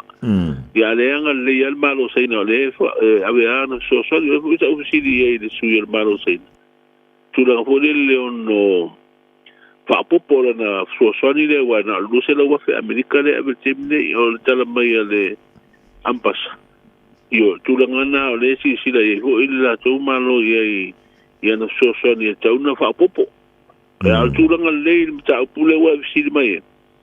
O pero tato wo o tulang fa wa malo ho le fa fot o mta upune swing o tau esel tau wa tato o tunu la iti pisili na fietele ya pianga o swing o tau ya le ya il malo sai no le foi so la foi te tonu malo sai le me swing o tau alka ko ingala Trump ele ka ko Trump me swing o tau na le fa o fa malo si o tunu wa ave alanto wa o loa whale nātu raya po minerale mana ko sua ule mele we malo ke mi. Iyo o le amionga ko inga ka uanga ua ese mele uanga ia. Le lei malo va taingal mal mana sole e mo ia le kalari o le nga o sofa ia leo inga le ma ke kiri e ingi ke poa o ku ye male ai sa le sa ngo le va nga ngal mal. E mo kau kia le mele wo iei funga mua le mele wo iei le tūranga I whātau ingai mene o whalau whasaina. Ia. Wa le wa mai ne o nafi le nau so whai nei le uri ia. Silvi fo ia whare inga laikinga iei mawa ia ke pua a pangkeke. Ia. Ia wa inu tūranga whapenanga ngai pisi isi laikinga ngai kafkafa o le makikio ia. Ia. Pasolo ngai o le mele kuoi pas. Ia. O ina le nga ia le nga ruanga le ale o leo nafi le fa pe me to sfu fa na mo wa. Ia le la o ke va ia kuisi ni poki na mo mai. E mga mo ke po anga pe wa mix kama ma le melo le isa. Ia wa mo foi ma le pa mai mo foi ma fish and chips e aroi ma le isa. Ia o lo vinga le ko kongu ia le to mai ka pepa o le isa. Wo mo ko kia me wa le me te o la. Pafta ia le vasenga ho le foi nga ruanga. E si ka ko si ku I me yo mo bisini si lai ti o fa dai nga wa lo vinga e o le fa ka u apa inu mo fangu vai mo vai ki poro la fe o so nga lo yo ka manga taxi solo a ma king pusa la po I apa inu mo fangu vai ala ya lu e ku le ko mo me ya se dato mate tu pe o la ste mi ho wala o mai le sui komsino leo langa la balanga ia te bani I fo I kukuila ya se kari mai fo I mo se pelo nga kausia mo se pelo inga nei weekend se fa makala mai fo I kairi la fo ke po ala ko ma la fa ka o pai ser ko inga sa ole wa ia ile sa ole to mai le wa ia I nei ona po ya io mea umai ia le maka ilunga ki fanga le wa matan fa tai tono le tanto tro I so vina ngalo male mana e fa manta io swa inga ia le fa manta no fa TTI e pe nga foi la swingi si e ki le va nga e fa nga va yesfu ia o te do lava e tawana fa TTI ia tulanga I fola o saina o le tulanga pe monia o le ngausia ia tatou e le ngausia I Samoa isa ono le sa mai fafo o no wingala a foi o le na mo ni tanwai fa I ngola tu sanga pusa moia na o mai le isa matua te tele la vola fa I ngola isa le sa wa a foi la o le mawa I le isa o le fa tau solo yo no pisi do le e la le si fa ko ale sa wa me mali le fa pe ala vo o le e mawa la vola isa ia por me o la I ale fa nga ngole o le isa ele si va ngala ye me la kure mari mari ya ala tatu mate tu ole malanga ole ile fiong el par mi fo I mana na malanga ya fie mal sui komsina I Amerika Samoa se va la udia fo I se fo na fo I Malu sa ya tal si la la mo ila no sui komsina fe do I fo ma fa urungo le onanga le fa Malu stu la fo no po le fo I sui la mo se kaukara ngoi fola ia I le sia kinga o kako o loa ia mai tato vaale alue tato le di Samoa fa mari se si la fo ia fo le na ia wal me masangere sia kia kako o loa ia e o mai va pesa ka o loa ia famu ku lunga va sa ro o lo no winga la si sa o le mo ngana vile le ngal mana se ko puar va o kia ia kia ia o be masani ana ai kalsia afa pe faise ni fiu tuna inga ia e makoa mata tu mai fo e lai tu sa ia le tato tua oile na ia Malu le tato mai sao mai ia yo leisa me se fo la ufa saina wa o leisa le ke le mai ka kire ro isi fo la ufa saina pe cocaine ia mai si tu ingo fo la ufa saina pe e alua fo ia uno mai tato tulu a tapsia le a fati no se ngalu fati si malai tu sa ele penga malo suila manu ina ia maru pui le ngata o lato a tato ia pe ala ngai o kukuira ia mo kwa kira mela o ia ia o le tulanga dai pe o le ia le vai nga voile le ia ila tu ia wa makwa afia ka male ia tanteli fia va ia kui wa ke fiwe ke lua ko fia ke kalangoi e se ko inga la langila wo ia e velo le fa tova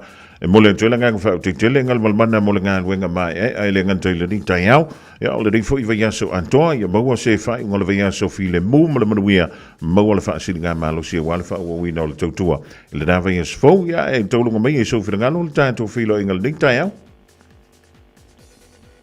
fa tai fu ngamua ia me sili le maulunga le ina le masina I so I foto tua walta tu tro tai te lo foi o lo maulunga le ina le masina ile so I fu lo te lo tatu tro me la vai o na le tua lo fa fa le Malu tu singa fu la fu mamoe ia se yo mai se pito I tisi o tatu tro tal so I fu ia le fa ngor vai so ina ia sa mauri ia me se o fa ngor vai so le tatu te tapo ia fa I tatu manusina male manusa mo au te to pitulei o Dubai se tau sa idin tatu avano le fu ka ko fi I fala nga mai te de langi ia ai tal si ia no so I fu te ia tu lava ia so fo tai ia me se le tu no tele ia tatu to ma fu tai fu ile o nga masani ai mo le te mi me le tu tatu maftanga ia tal si ia tatu to no mo wi ile sa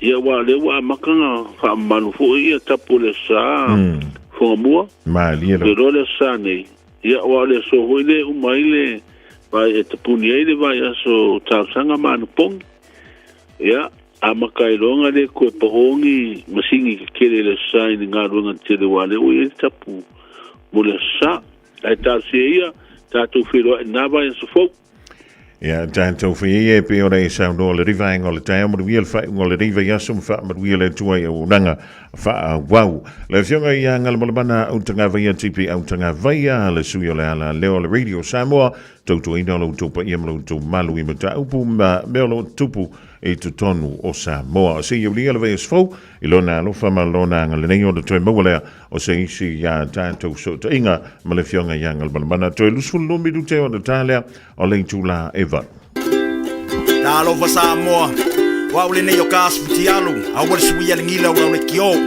a eva mai ina se fudu lima iva kolu amo Radio Samoa Vivela a Ja, wan talantu wan tato laina tolu fitu tasi lima iwa tolu na talantu mo ele rivaingo le Taeao a faio i sang fa yanga wa so forma so fa na ulo wa no le ding em faio na eva o yepe te email me foile on air at radiosamoa.co.nz ya pe a wilo fa yanga e longo le Facebook ma le YouTube le rivaingo le Taeao talofa ja lo foi la o talenga que o bagu ia pola o fa fonga mo ma lole fa ma lo si mai o wa mai ngai ku vai ngai ka au ia pas kai ra vai de lo foi de ko lo ka vai fa la mi ko ka vai a mi ngoi ya ma va ia ko foi le o fa no le o ka ika ia o me ka u ar nga a amigo ko ko be va la mi ko ia ai le ko nga ya le le sa no ia mo le no el bolo ko ya ia vivia e lo ko ile ko ongo me ki sidi ma be le wa ia fa ia ongo wa fa ia nga dia me se kati fo ia fa nga ulo nga so fa nga so la so nga fo ia mai ele tua ko kongo wa inga ia se kamaiti pepe bua kausanga ia bil kabikanga o ma o kwelpama kwema ngo wa ia te famuanga ia kongo si ma o fo ia inga ia pepe ko kongo e kele mala malama a ma kalkalo ma kalkalonga ia ma wa pe o malo ma wa lo wola pui o ia o lo fo sa pau de lang i ka leo e ma me tenga jenga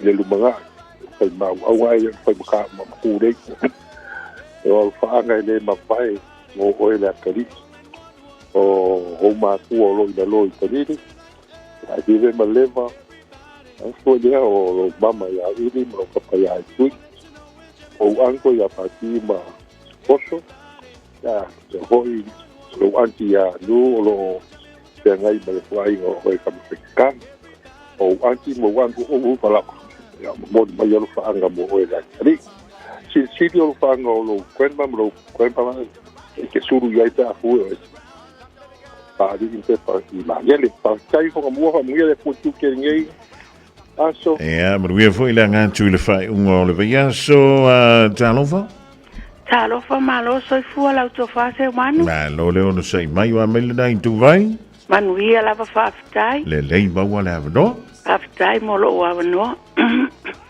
olo fa anga me fa manu yanga fia mon moliatu se tasio fa now ia o shiro wa ali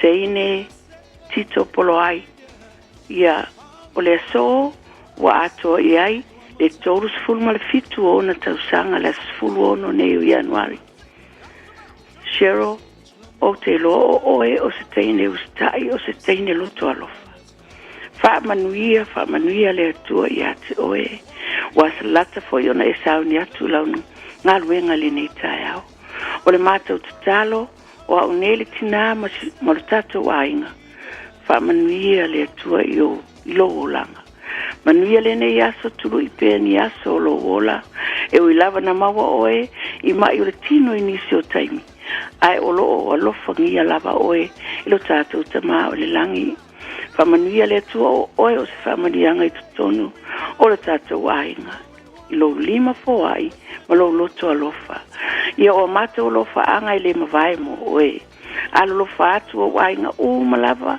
si o antis o lo ingei na yo antis 14 o mai Samoa o lo ingei lo le tamatolua ma le whanau. Sa whai ma apulu ma le whanau, whapea tina matuuta ma le whanau. Stanley, whapea foi Quincy, ia ma le lautele, ele ngaro si o anti a tai, i o lo tatou mafuta lava i nei. O tatou ainga uma si o anti Samoa ia atia ma le whanau. O lo atu fo i latou se taimo le nei atu. Ai whaasile sile lo whaanga o lo tina, o lo ilunga le laina, tila whainga. Whaafitai tele se manu mo lo wawanoa. Tai. Manuia tele le nei aso. Manuia fo ilanga antu le whai ngole riva ia so talofa. Whakara whaakulau, lainga, ke o mano po. Mano, le maranga manuia whani. Whonga mua, maro fo i ale. Lau la kore ea, maro la kore kai, maro wha, maro lo mai. Kai lava, whonga mua. Mai o kou, whonga mua. Ule alofa le ali, wa lava sia, ea mai le whainga malanga. Manguia ka ngu mamai Taeao ngafi. Ma ko are famulinga mai ia pe yang fa ku nga lo wasa. Ma ko mo kai il farsa pope suea ku ia mai yo ma ku lo nga ia ma ko ku o fa singo mai mo o ka ko yo fo farsa pope la loka uma. Ma ko fo i mai loa.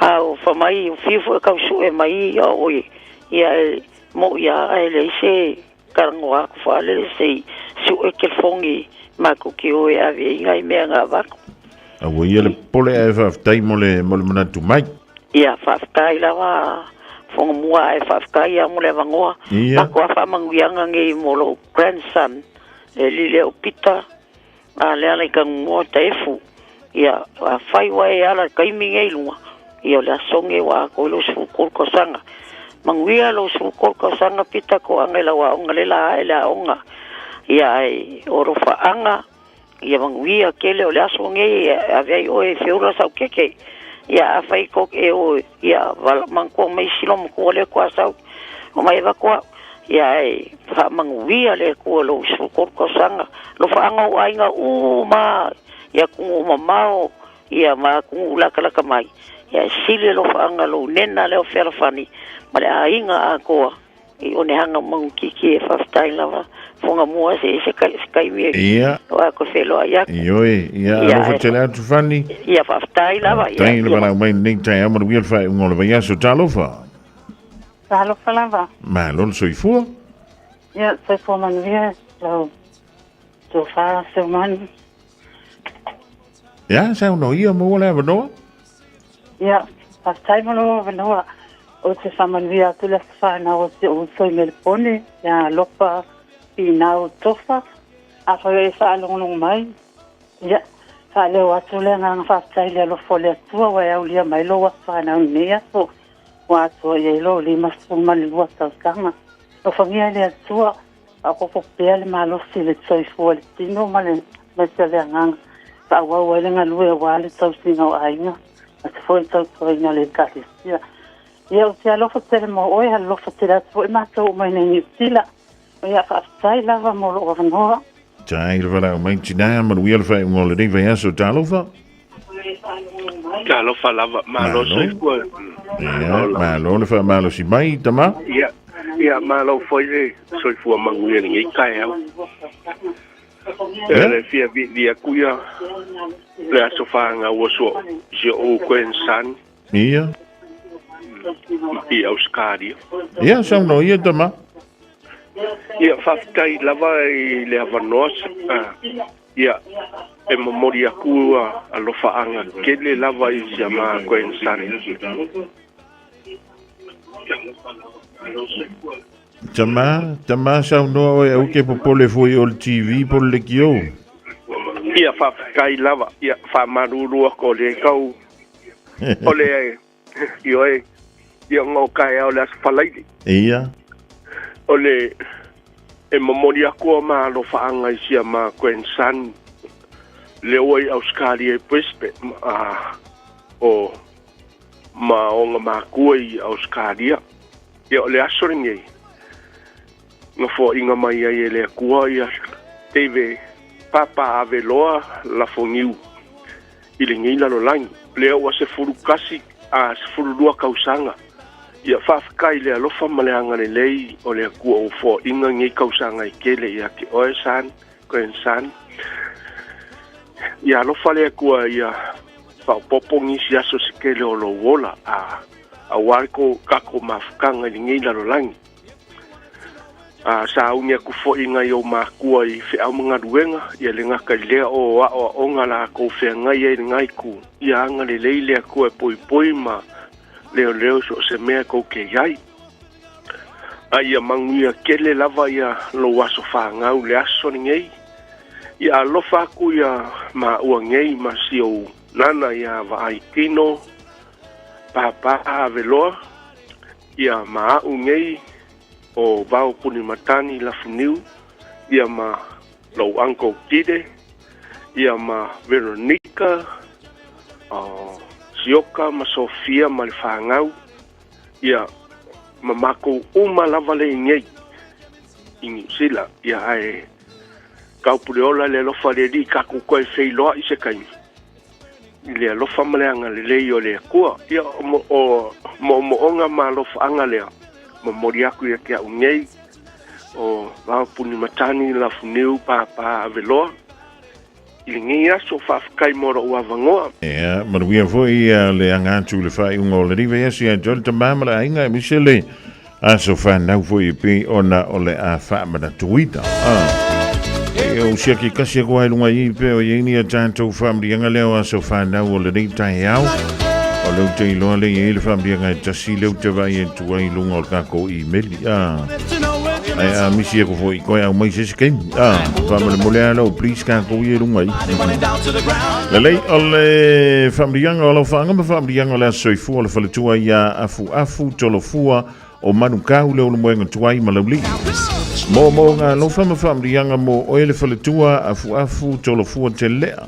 Ina wai au lia mai ma le manuia lau a soifua i le rei Taeao fau wa anto i eile ono sifulu tausanga o lau soifua. Viela tua i mea uma e maise le balosi o lau whenga i pēr o e mga aluenga i lea aso ma le aso e maise lava le au nanga i le tua i aso uma.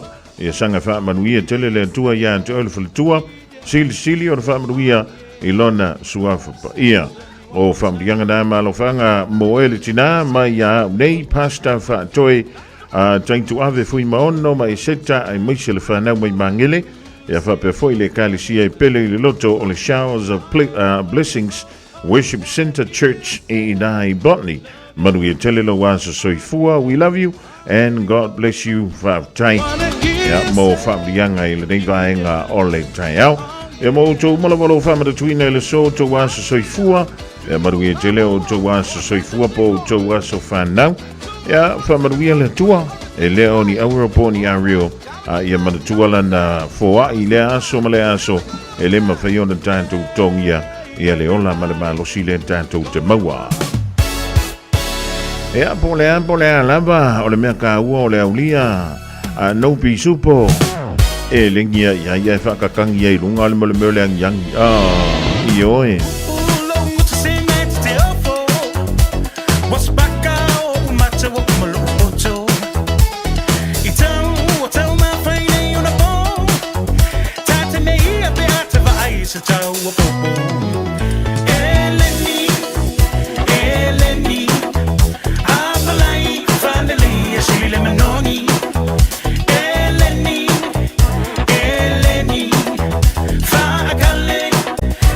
Let me know.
Tau mama faina leo mama fa. We are tata we see ya tini apa. Eleni, afalai finally shili le manoni. Eleni, fakale shili le manoni. Finally aloes,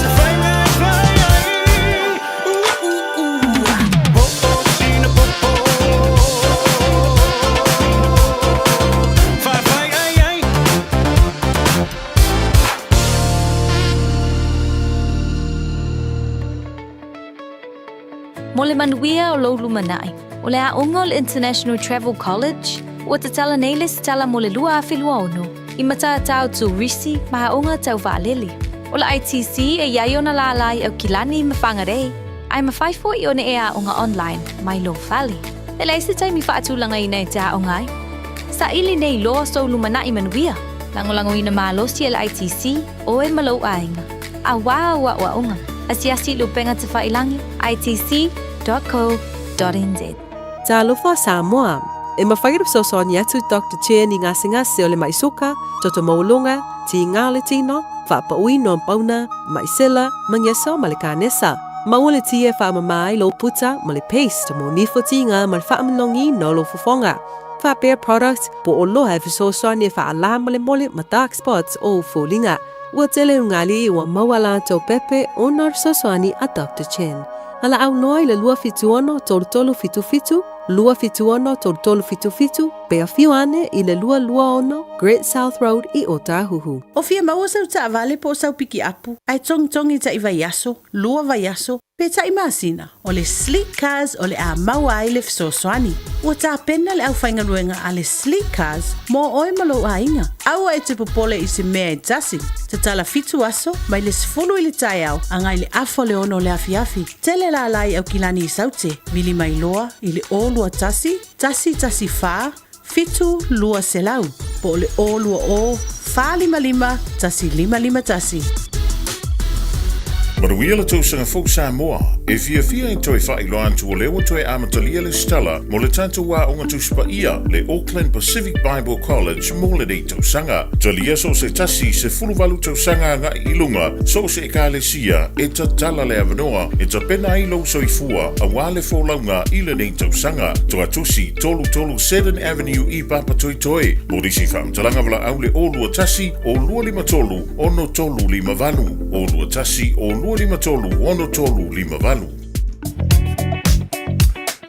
Ole teng mila wala wansi le wan toi whamala whamiruto na talo le tula e valu le rivaenga o le Taeao.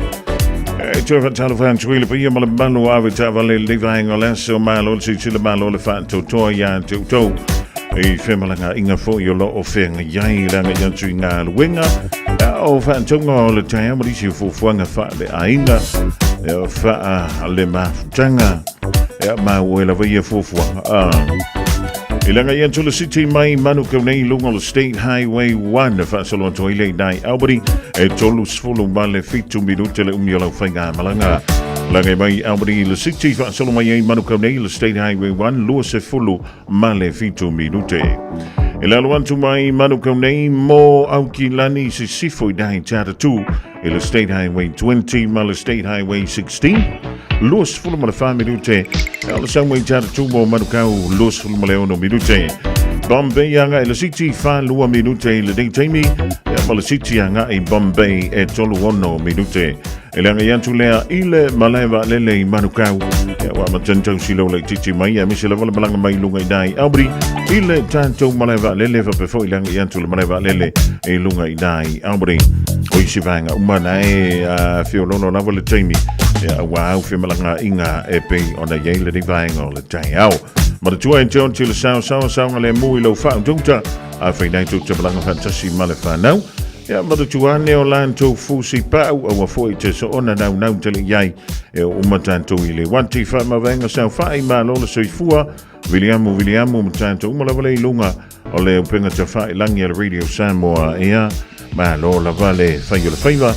Ma lo vole fa malo si mai le divang o le Taeao. Wafia ai lome. He ulu pola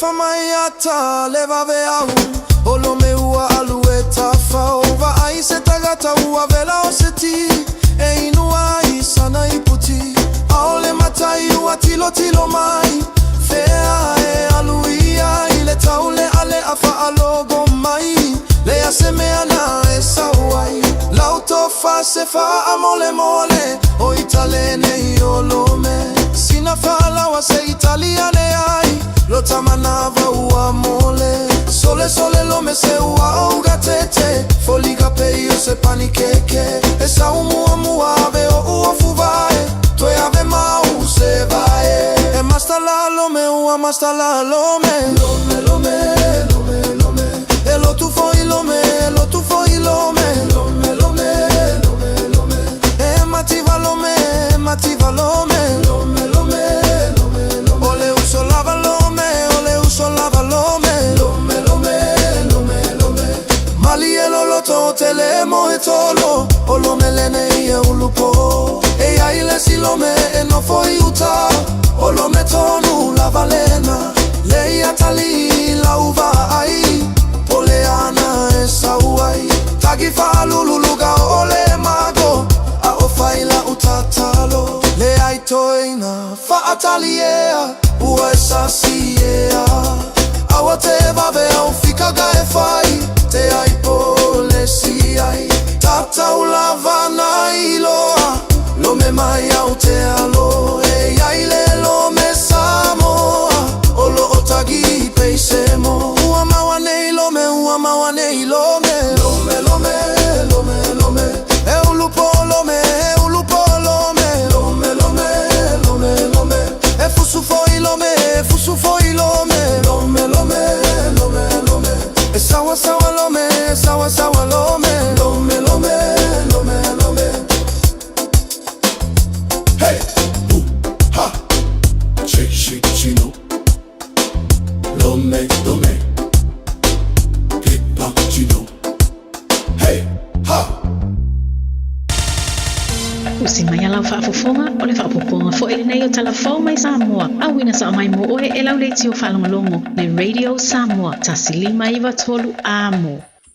Taualunga o le ngā ruenga le nei vai aso whaatalofa i sio tātou putino o ngā ruenga taulongolongo usi mai alau whaafofonga. O tāpena ngā umana whaailoga le komisina o whainga palota, mo le palota la ititia le tu malo sa whatatasi, o le u tāwhia nei mo se teimi le tu mau se ia iai se aso. O le stofina o mai iai se whaasi silanga whalawa i tele, mai le official komisina o whainga palota ua whaelo aile tōro pō le palota la ititi, e peona sa whaatulanga o le aso whareira le vai aso nei, le aso se furu ono i Januari, e whauru atuai suafa o sui whaatutu. O whaeloa le komisina o palota, le fionga tole a fuatu i a felolo Alexander John Stanley, i le whaasi le silanga mailona ofisa, o se whaai unga le kāpeneta na whaia e tusa le vai ngā tolu valu o le whaavae, wa mafu ai o na tolu pō, le whai ngā whiriwhiri ngā lea i tū malo wha palota. O le vai ngā tolu furu valu o le whaavae o lo whaasino lea i le teimi, e whaatino ai whaai unga a le kāpeneta.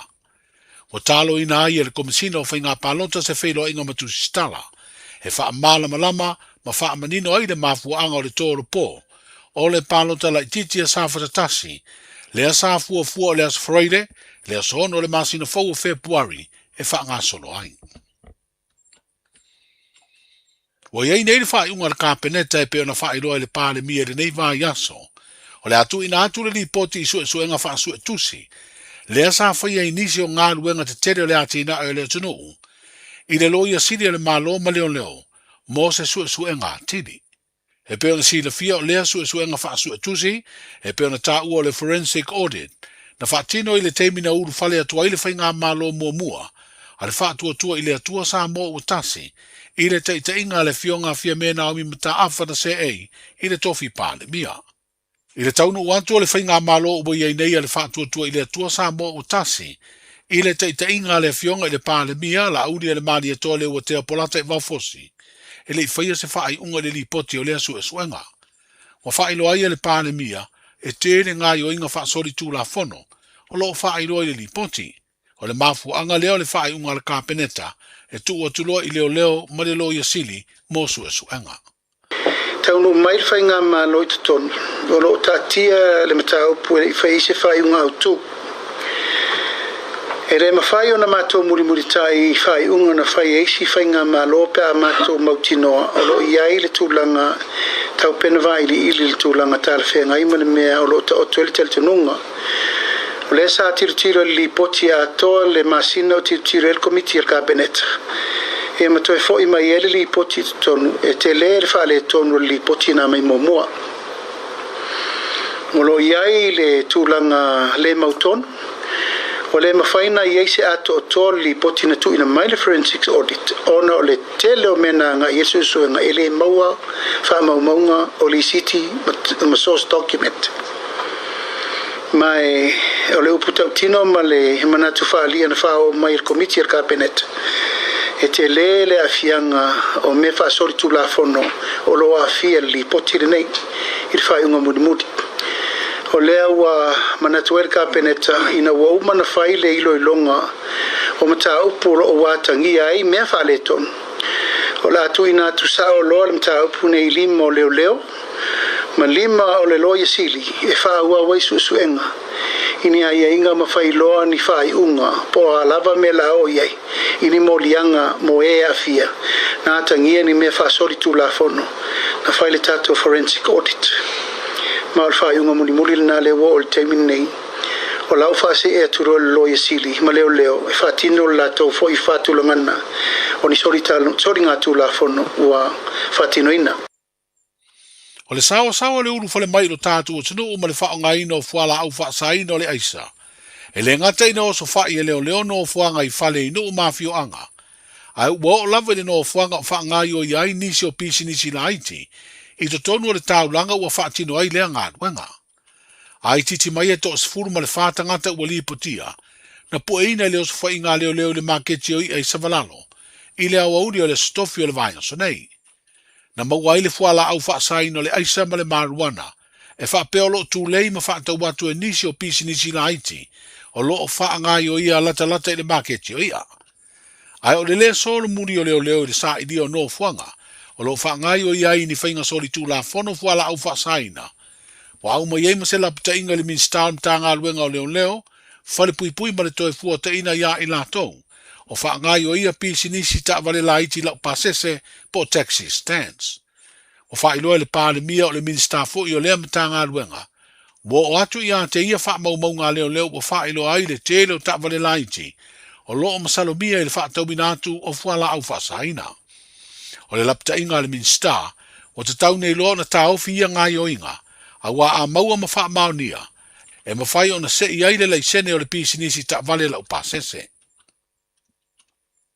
A o talia I nei whiutana inga o lo whaia le vāo le malo Samoa ma le malo Australia, I le wha matu ina mai o se fisosoa ni tupe mai lea malo, a wā le ati nai o le tātlonga le kapiro tātu utanuu, wha pēr yuni le kapi fiti matonga. Wa whaalia manino le te tai o le tātou malo I le pāle mia le toe maua lea tā longa se fesoa soani, mai le tātou malo, pe a le suia le pūlenga o le laka pisa moa. Na toe whainoa lea fina ngalo le te tai o le malo, ina ua toe fesiringia I le fono masani, ma le vasenga tu stala ma le au whaasara lau, I le o ngā tonu o le nei vā yaso. Ma o mana matula ua vea I le uni laka pisa moa, a whai o le pūlenga le wha le tonu, suil pūlenga o le laka pika, e le mawhai o na tango fia le malo tala no ino le tupele whaavao malo mai Australia ma le malo Samoa a e vai atu e le o ta oto le ngatonu mea nga I le tupelea. E la ua mai ai o na whai al whiutana inga ma le uni laka pi sui o nisi o le uni laka pi Samoa e anga e fo I al whaafi tauli. A le malo I o lo ta pena e mai le tupele whao ngā mo le uni laka pi Samoa a e tatau o na fo I al whaafi tauli le tupu. O le whale tonu le pūlenga le uni lakapik. O la ua lafo I a la tau, me ono whai atu o umana o mai ma tele taranoanga mwhinaunga o mai fo I le presidente o le uni ma talanoa. O umana whai lau tale ana mula ubusami. It's not about the board or them. It's about Samoa manana lakapi whai I le lek. O le vai le malo, e le mawhai o na whamamuru le tupele I le uni a Samoa pe a vai atu le whale tonu. E ta tauna fo ia le iai o la le tari o le mea. Hale tali o results. O feo i ele tato sulima le temini. Tato tufia. Fele tato tufia le tato sevens. O tato tufia. O le maua lalo le nao le mele o tato o i le temini nei. Awana fa peo ma le temini o le lei tato results ma le lei me uma. O la me la fsiringi o la sa le lei. Le tai o le malo le fionga i le pandemia, susunga la audi le mali atoa le watea polata i va fosi. O le ua whai loa le tai o le malo i le nei vai aso le whiriwhiri ai o komisina e toa lua, mo le komisi e pule tangata whai ngā ruenga le malo. Ma wato fia i aile whale tua le fionga fui ma poao tali ilangi pefo le semo, ma le tō wha i a ape le unu moenga so whara. O le palo ta tele wha na tinati le atunu i a au kuso le tausanga umawai, na tau wa ai fui ma poao i le nufoa, o le tu malo palo tolo to whanga. Ai o le tō wha i a ape le nufoa wa ana lofi numela lua. O i la ua uma sa tau vai le pati wha upu whai, o le wha tua i le atua Samoa ua tasi. O le vai o ina wha ma vai atua i le komisi e pūlea, tangata whai ngā ruenga le malo, i se tasi o tamali i sa avea ma komisina, le fionga uru alo whai ngā tala mai vau perelini. A o le tausanga umawai na wha ma vai ai le isi komisina, le fionga ngā tolo ai wha ana tili afa masanga. O le whiwhilia o komisina i to lua, wa toi a toa ai le au waa o komisina o le komisi, o lo o tei whono ai le fionga i a nonu, le maunga sale i mua ba ai. Manuia tele le wha ingo le vai aso, saifua.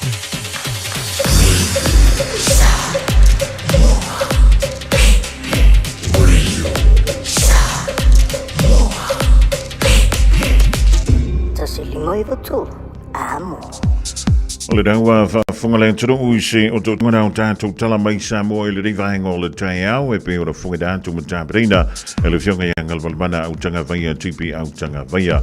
La whiora i toi whafunga i le tūlai se fulurua i le wauli o le so.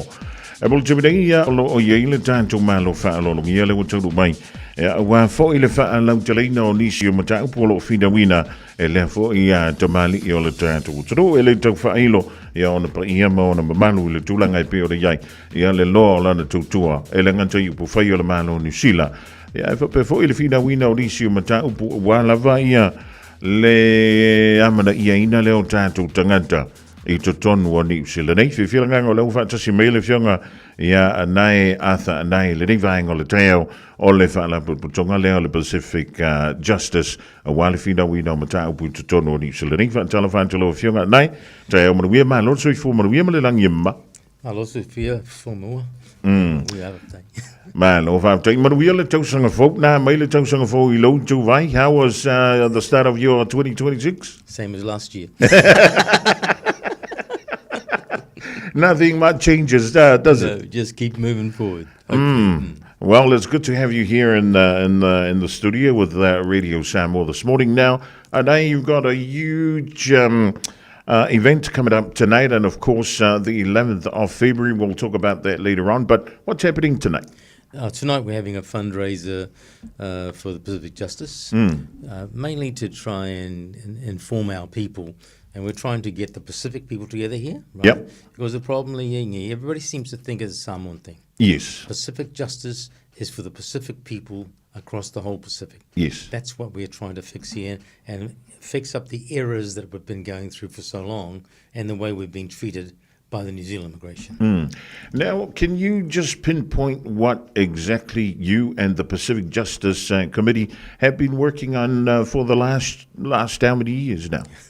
The big thing at the moment is, the picture is simply this.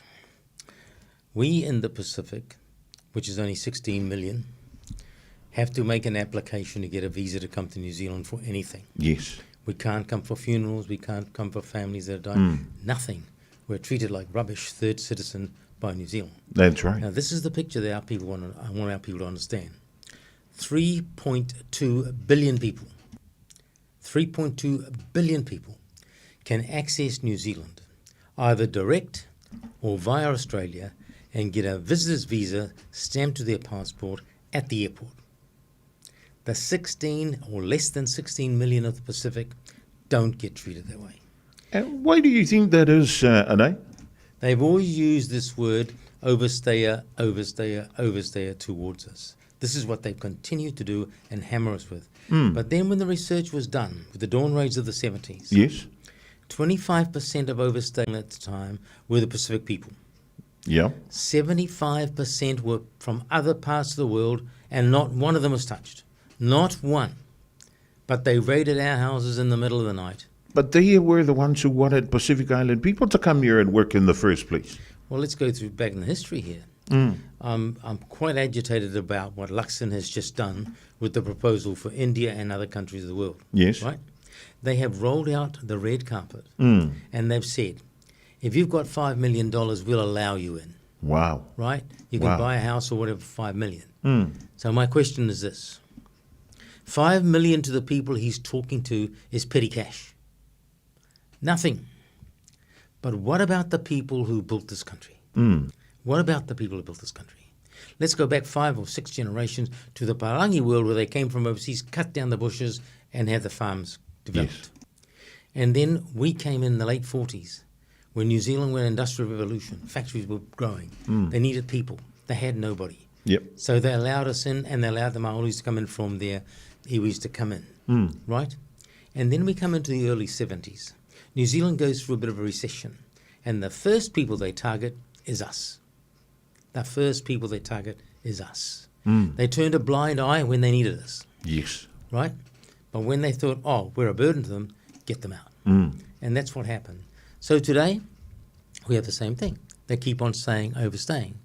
My answer to them is simply this. The overstaying figure for the Pacific people will be the same as it was in the 70s. Mm. 25% or so, and 75% will be people from other countries of the world or more. But they're not touching them. They use this as a weapon against us. Mm. So this is what I've said to them with our proposal. We want the New Zealand government to allow the Pacific people to come into New Zealand and get a visitor's visa for 3 months, stamped to their passport at the airport. Yep. These are the rules I've put up to try and protect the overstaying issue. If anybody overstays without an application for an extension, they will be deported for 10 years. That's right. 10 years. Everybody says you're too hard. I'm not too hard. I don't want one person to bugger the whole thing up for everybody else. And if we don't get tough like that, this is what happens. Yep. But the other offset is this, I've always said. Overstaying is the creation of New Zealand immigration themselves. Mm. If you make it hard for people to come, that when they finally get the opportunity to come, they're going to stay as long as they can. Yes. Why? Because there's no guarantee they can come back tomorrow when they go back. That's right. There lies the problem within New Zealand immigration, and they won't listen to what we're trying. So what we're saying is simply this. If we come to New Zealand as a visitor for 3 months, at the end of 3 months, I can fly to Sydney or to Fiji that day, come back that evening or the next morning, and get another 3-month stamp. Yep. So on that basis, why should anybody even consider overstaying or breaking the rules? That's right. Right? That's right. So that if they would listen to this simplicity that we put up to them and fix us and give us what we want now, it would be so simple. But this is where my anger comes in. This whole thing sits in the hands of the Minister of Immigration solely and nobody else. That's right. It does not need to go into a government to have any debate on this thing. She has told the world just now in a matter of a few weeks. She allows China now to come via Australia to New Zealand and get a visa at the airport. And they will do the same thing with India as well. So why can't they give us what we want right now? And yet we're only, less than 4 hours away. We are part of this country. Our people live here. Our families are here. That's right. We helped build this nation. This is part of us. How can they continue to ignore? And I'm saying, how can she continue to ignore? Because she's the minister and she can fix it. That's right. But she doesn't want to. She won't even put up the time to have a meeting with me or to discuss this. I've said I want a meeting with her and her immigration advisors. Let's have a debate and see where the answer really lies here. But they won't go down that track either. And what seems to be the stoppage of all this, Arne? I don't know, other than overstayer. Yeah, but the recent figures that were released last year from 2023 showed Pacific Island and Samoans coming in at 3rd or 4th place, where you have the US, the Chinese and the Europeans coming in first, second, and third. Yep, that's what they do. So they're not looking at the figures, are they? No, they're not looking at this at all. You know, I wrote a letter early this year to the Minister, copy the Prime Minister, copy Winston, copy David Seymour, and I said, put yourself in this position. Wear our shoes. You just had a message. Your mother or your father has died. Yep. Your brother or sister has died. Or worst, your child has died, and you can't come to the funeral. How would you like to be treated like that? Till this day, I have not had a response from her at all. Nothing. Ignored it as if it's going away. Well, I can give her the assurance. It is not going away. It is not going away. The Pacific people are going to fight for this because this is justice. Discriminating against us is no longer going to be accepted by the people of the Pacific. And they should start and think, what is actually happening in the Pacific? Why is China wanting the Pacific? Yes. Right? Do we have to keep on staying here? Well, are they going to give us lollies to make us want to start moving to China and other countries? This is the issues they're not taking in. But let me tell you something that I think one of the greatest things that happened in the Pacific this year.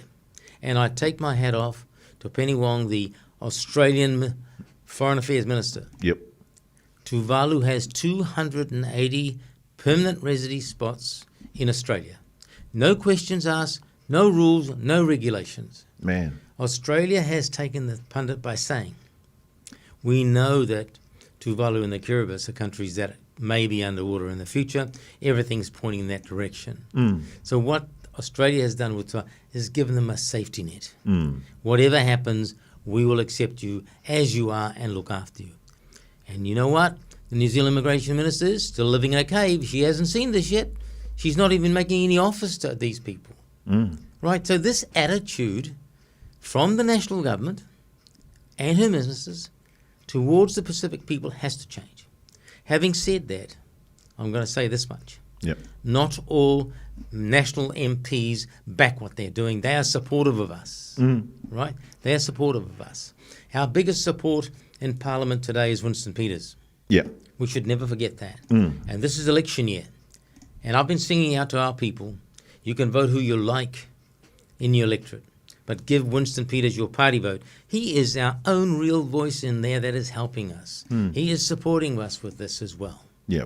And what is the action from the other 15 leaders of the Pacific about what you're doing, Anai? Okay. At this point of time, and I haven't seen all the details, first up on the block was Lauli, Samoa's new Prime Minister, backing straight away, saying we're into this. This has got to be sorted out. Yep. Sitiveni Rambuka from Fiji backs us 100% from day one. Right? The other Prime Ministers of the Pacific are all supportive of this, but unfortunately they're very slow in putting pen to paper to say, yes, we support this. Yep. And even though I've written to them about 3 or 4 times in the last month, it is very slow action. Yes. And that's because their priorities, many things. Yep. But I keep on saying, whatever other things you want to talk about, the most important thing is your people and their needs, right? And I know our people and the Pacific, their one need today is freedom of access to New Zealand to visit their families who all live here. Yeah. That should be a number one priority. And all it is a very simple email that says to Winston Peters, I, as the leader of my nation, want to support Pacific Justice Initiative for our people. That's all I'm asking for. Yep. And I'm hoping that by the day we go to make that the presentation of the petition, that will be there. I do know in their minds, in their body signal, everything, this is what they want. Yep. But because they're snowed under with so much, it goes on the back burner as not that important, supposedly, and not really accepting that this is actually very important for the lives of our people. Absolutely. Well, when somebody doesn't answer you or cannot give you an answer when their relative, when their father or mother dies and they can't see them because of an immigration law, that's really pathetic, isn't it? Absolutely pathetic. And I want the world to know that this is how New Zealand, who likes to sit up and say, look, we're the greatest people in the world, this is how we treat our neighbours. Man. This is how we treat our neighbours. This is how we treat the people who came and built this country. It's very It's sad. your ignorance of a minister and nobody else. Now, you are setting up to head down to Parliament on the 11th of February. What's going to happen? Okay, so on the 11th of February, we will present the petition to Winston Peters on the steps of Parliament. We are having this fundraising we're doing tonight and others to try and assist towards bus fares to get people from Auckland to travel to Wellington. I'm hoping we can get 2 or 3 buses from here. Yesterday, Nanae in Wellington, who's really backing us down there, and they're looking at 3 buses from Pairua, 3 buses from the Hut to come into Wellington. We're talking to all our other Pacific nations in the Pacific, in Wellington, Tonga, Fiji, Tuvalu, all those different groupings to come and support us. What I want, and our group wants, and the Pacific Justice Team want, they want to see an army of this T-shirt on the grounds of Parliament, telling the people in Parliament, we are here. This is what we want. Support us. I tell you this much. If this goes to a personal vote by these people, a conscious vote, 80% of those people in Parliament will support us. They will support us. But this doesn't need to go to legislation. This can be fixed by the minister. Yes. So the worst case scenario, we will have to then argue to take this to a select committee process. So I'm sure we'll get past the first reading. And when we go to a second reading, they will call submissions. And there'll be thousands of submissions from across the whole Pacific saying this is what they want. Yes. And let's go back to the Samoan citizenship case. Right? This is precisely what happened there. I had a meeting with David Seymour. I had a meeting with Winston Peters. And they said, this is wrong, we've got to find a solution. I said nothing to anybody about that, including my committee. Because had that news got out, the National Party would have sat on them and said, you are coalition partners, you have to go with us. So this is what happened. On the night of the first reading, National stood up and said, we're not supporting this. ACT Party stood up and says, no, we're going to support this to the second reading. And so did Winston and the New Zealand First Party. At that point of time, we had it in the bag. We had it in the bag. Now we are going to a select committee process, and the voices of the people are going to be heard, and 25,000 submissions were received. And at the end of the day, they themselves were in tears listening to the people. And National had no choice but to come with us and give us 100% support. Now, if this goes to through the same process, the same thing's going to happen.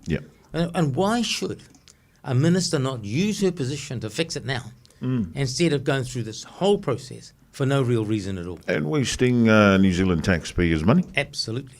Absolutely. And there's a lot of things we're agitating in towards the future with other things to do with the Pacific. For example, we have a quota scheme that's been going on for a long time. What happens is this. Explain this to me. How does somebody from a back village in Samoa or wherever get a job offer from somebody in New Zealand who doesn't know him, doesn't know what he can do, all this rubbish? The whole thing was set up to fail and has failed. So what we're agitating for now is this. If somebody's name is drawn, they should be issued a 12-month working visa to come and find the job and finalise documentation. Absolutely. That way we will get some success. Again, no reaction at this point in time. We have the same thing we're trying to agitate now with the portability of pension, which one day I want to talk to everybody about this again. That was done in 1999. People have forgotten. But I'll take this opportunity to remind our people. If you have lived and worked in New Zealand for 20 years or more, and you retire in New Zealand, you are entitled to retire back to Samoa or any other country in the Pacific and get your full New Zealand pension paid to you there. That is fantastic. Our people have forgotten about it. They need to be reminded about it. And that's one of our projects. When this is under, we're going to educate our people again. Go and get your rights. Because right now, things have changed. If we go home to Samoa, for example, with our full pension, we're living a very comfortable life. Absolutely. And a lot of people are taking advantage of that. And but you're right. They need to be reminded of it when we finish this, the step that we're working towards. Now, for people to come out tonight to support you tonight, where is the event going to be? So we have 20 tables. Anybody will have to ring and try and get a seat for tonight. It's at Mouta Samoa. Samoan Whale there. And it starts at between 6:30 and 7 will start. This is a function to try and raise some money. And I'm quite agitated. Some people saying, oh, we don't want to pay this, we want this. I says, do they understand when you have a fundraiser? Huh? But some people seem to think, I'm going to pay $150 a ticket. I want to drink $150 worth of booze to make up for my money. That's really from the heart, isn't it? Yeah. Yeah, that's very wrong. And then after tonight, you'll be working towards the 11th of February. Do you still need any signatures for the petition, or what's going to happen from now until then? The petition is opened until the 31st of January. I'm not concentrating on that. Irrespective of what number sits in the petition, we are moving. We are going forward with our petition as it is. At this point in time, I think we've got about 45,000 that's coming. Now, I'll explain to you why that number is small. We had the QR code that we put right across the whole Pacific. Yes. And the QR code simply said, name and an email. What suddenly dawned on me, and I'm to blame for this, I should have picked it up earlier, how many people in the Pacific, in the villages, have an email? Absolutely. So there lay the fault. So I went back and I said, look, I've just identified a problem here. Can we include mobile phones? And they said, no, you can't now, it's too late. But in the future, we learned something, because we know just about every person in the Pacific has a mobile phone. And that would have given a greater support. And I'm sure what I said right in the beginning, 1 million signatures could have been got.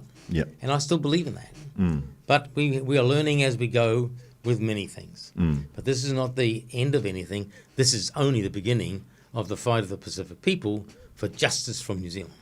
And here's the $1 million question, Anai. Why are you still working so hard when you're supposed to retire? People who retire die. And I ain't going to die yet, I tell you, until I finish my work. No, look, I'm asked that many times. Yes, the truth of the matter is I don't have to do anything for what I'm doing. But my anger is I don't like our people being treated a certain way. Absolutely. I'm in a position myself that I can do what I can, and I'll do that. And I'll do that until the day God takes me away from this country, from the world. You know, that's life. And there's a lot of our people are the same, you know. I mean, we don't sit around. What holds up our people are the resources. And what we're trying to do is find those resources, but just come with us on the journey. Come walk alongside us. That's all I've said. And then I go back to 2003 and the marches we had in Samoa. And I cry at times looking, I can feel the people that walked with me down that road, the old people walking in Samoa, sitting in the puddles in the rain. And after 42 years of waiting, and 80% have died, they finally give us something. But they don't give us the whole package. And so, if only they would listen, they may learn something. Yes. You know, I said to them, I want 50% of the New Zealand pension paid to those people now if they still stay in Samoa. Because you denied their rights. But no, they said, no, they've got to apply for their citizenship. They've got to get their New Zealand passport, and they can't get a pension until 10 years. Well, now they're paying emergency benefits, and the application again for emergency benefit, they have access to everything a New Zealander has. That's the cost that they've got because of their ignorance of wanting to look at the ways it should be done. And quite frankly, I'll be blunt about this. Officials who are bureaucrats have no understanding of business and its cost. Yes. You know, for example, if it's a housing issue, somebody says, I've got a leak. They ring one plumber, he says $1,000, fix it. But some plumber down the road could have done $100, right? The difference is not their money. It's our money. We taxpayers, we pay, and that's what they do. All right, and if the people want to get a hold of you or your committee for this event, not just tonight, but for the upcoming event in Parliament, how can they get a hold of you, Anai? Just give me my phone's off right now. I'll come back to you with all the details. But my phone number is 021 921 941. I have a very small but effective team of people whose heart and soul is getting the right thing done for our people. And you also have people have access on the internet, on Facebook. Yes. They can go onto your Facebook page, Pacific Justice. Yes, we've got a lot of stuff out there for people to contact us. We have a very strong team based in the USA, who's our website driver, who's doing a huge amount of work for us. So I cannot complain by saying that our people don't know what's going on. You know, we're getting reaction from all over the world about this. Yes. Right? This is bigger than the New Zealand Immigration Minister even understands. Yeah. And on behalf of everyone, and I would like to extend sincere thanks for you. You know, you're retired. You're supposed to be at the beach, you know, doing whatever you want to do, but you're still working hard for our people and for the New Zealand government to do the right thing by our people, not just Samoans, but also by the Pacific people as well. So without further ado, this morning, I would like to extend you an invitation to finish us off with something for our listeners and for our audience today. Thank you very much. Look, the work belongs to each and every one of us. It doesn't matter how old or how young we are, but we all have to accept we have a responsibility to correct the errors that the New Zealand government continues to do to us as Pacific people. We are part of this country. We are their neighbours. We have built this nation. The days are over when we as Pacific people are going to sit back with our respect, our whālualo, which governs our lives, and the Palangi looks as that, as a weakness within us. And that has also controlled our assertiveness to get things. So I'm saying to our people, always retain and remain and be driven by whālualo. That is our Pacific way. But don't allow us to be walked over by people. That's right. When things are wrong, we have to stand together and we have to demand what we want. And all I'm asking to all our people, come on the journey with Pacific justice. Pacific justice belongs to each and every one of us. And you all are part of Pacific justice. Let's get out there and let's make this happen for the benefit of all our Pacific people. Thank you very much for the opportunity this morning. Thank you for coming on to the program, and I have a wonderful weekend. All the best for tonight, and we will walk beside you until the journey is finished. And good luck with the function tonight, and of course the event coming up next month. They love it. Yeah. O le nau mai moma whaafonga mai le tātou turu le whionga ia anai i le tingvaenga o le Taeao ia o le tingtai leo le vaenga ua whaegoina o le Pacific Justice o lo whina wina ia mata upu mo le Pasifika e misi tātou o le fia malanga mai ni tāwhau mai ma malanga asiasi mai ia mo whaalawe fo ima maliu ia ai pia whaafenga tāwhu le leo nisi o tātou e umale maliu kango le maliu whaile aingo le maliu koe ka ape le maliu alai le ipa ua kwa se kali me le ofisa o whemalanga ai o le sa no mele fionga ya nai se ma fu mai de minister ai a muso avro nani ya lango ni le fa mo si vaenga le i dai le moto Samoa a foleono a motoli ai fa mo le po ana nei e atalele tu mai sisifo pese pretu ai a fasino mai le no fanga e la lele na unisilana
o whanga manu i ululu o la au, awa e whawhanga I funga o la au.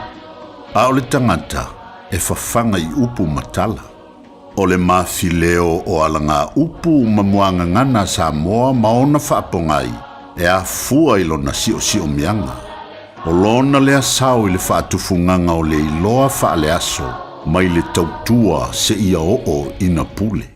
O alanga upu mamuanga ngana ua lanto mamanuina le tō whamanino a Samoa mana tua fo'i e tāo fitau muli le atunu. A ngau le foe uli, whaatū le foe tautā. E le tali tonu ngau fō launga Samoa na mua pei o na masani ai waa. E uli lava e le foe ua tā ua o le foe uli. O le foe lea na te whaatonu tonuina le ala waa o le fō launga. E ai taimi e tō ai matangi ma wha a o alu le fō launga.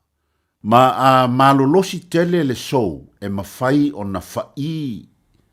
Ia, pe ngau fo I le foe uli. O na tapa lo lea o le kapteni I le foe tautā. O le foe le nei e iai lava I tutonu o le vaa. E wha o ngā tele pe a whai a whaina le foe uli o le vaa. E wha o ngā foe pe a papau le o ngā sami. Ma e to tau mua ai e le isi tangata e wha tonu ai le vaa nei paulia.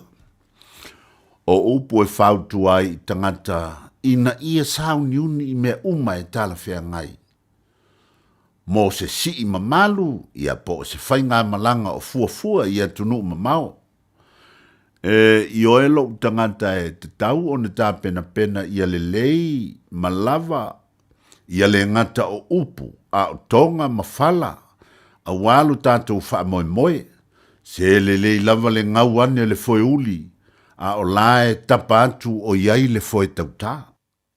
E iai sia uo na malanga I Samoa ai toi vili mai wha matala le wha lave ua tupu I lana malanga. Ua le loala na atu tupe I le marketi o na ua tumu uma o na lima I le wha tau. Ai ngalo ai na ia tu e se ina lana ato se I whaatu langa ana ta a ngatanga pepa whatau. Whai mai si ana tangi tala a siava. Ana mao mai lava ma le olo matua e le tupu le nei mea. Wa o salamo na fia sau lava o na ua mala malama o te lontongalo. Ai mai se ino foanga whaitele. Ai o whai iai awole popole o te lavatia lavaiau o na vai au. Ia le ala ua tupu le whaalave. Ioe. Ua ngau le foe uli o si toi ina ai tapa atu I le foe tautā. E le itu ua I tutonu o lona waa.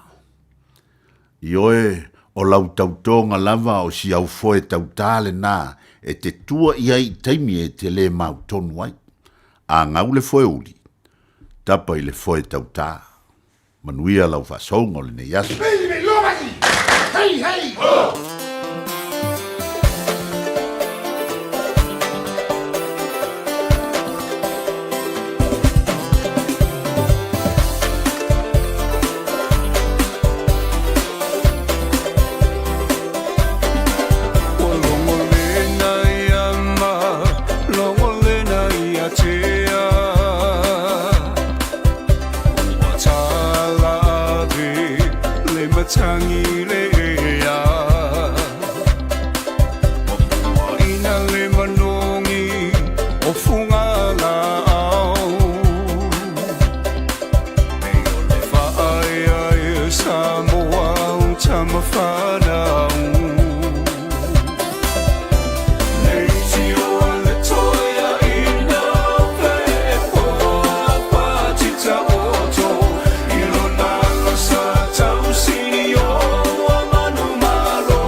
Ai a whai a mawhai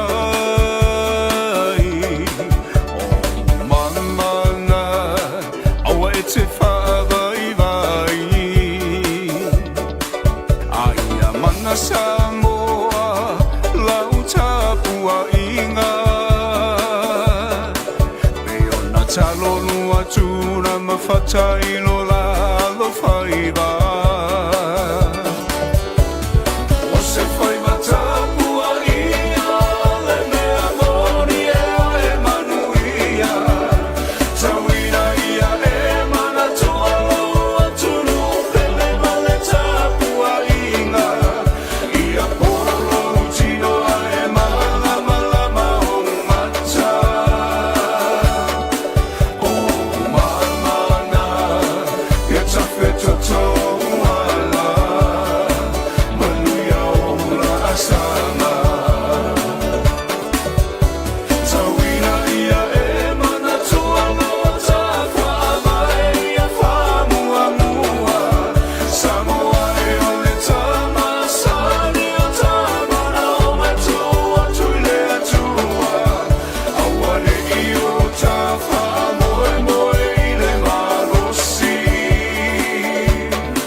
Whakamali and Al of Telinga ya few symbol to funga i le divang o le Taeao ma le whantunga whaiva i tapua ia e malamanuia e pe o le whafunga mai i le tautoma le dangani le tātou ala leo le radio Samoa tasi lima iwa tolu a moto e whaatalo whantua ia te oe malau mai moa e langa te leo lau sila malau tapua inga i le rifo i vaenga o le Taeao o le aso whareile nei aso sfulmaleono le rima sina o Januari lua afe lua se fulu maleono.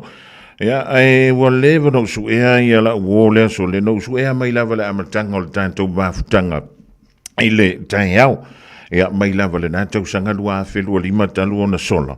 Ia, e whautai le alofa malanga leo le tua, e le io o ilo na taimi. Ia, e o lewa tātou whiloa i Fiafia i lumo nu, ia, e leo tua nu.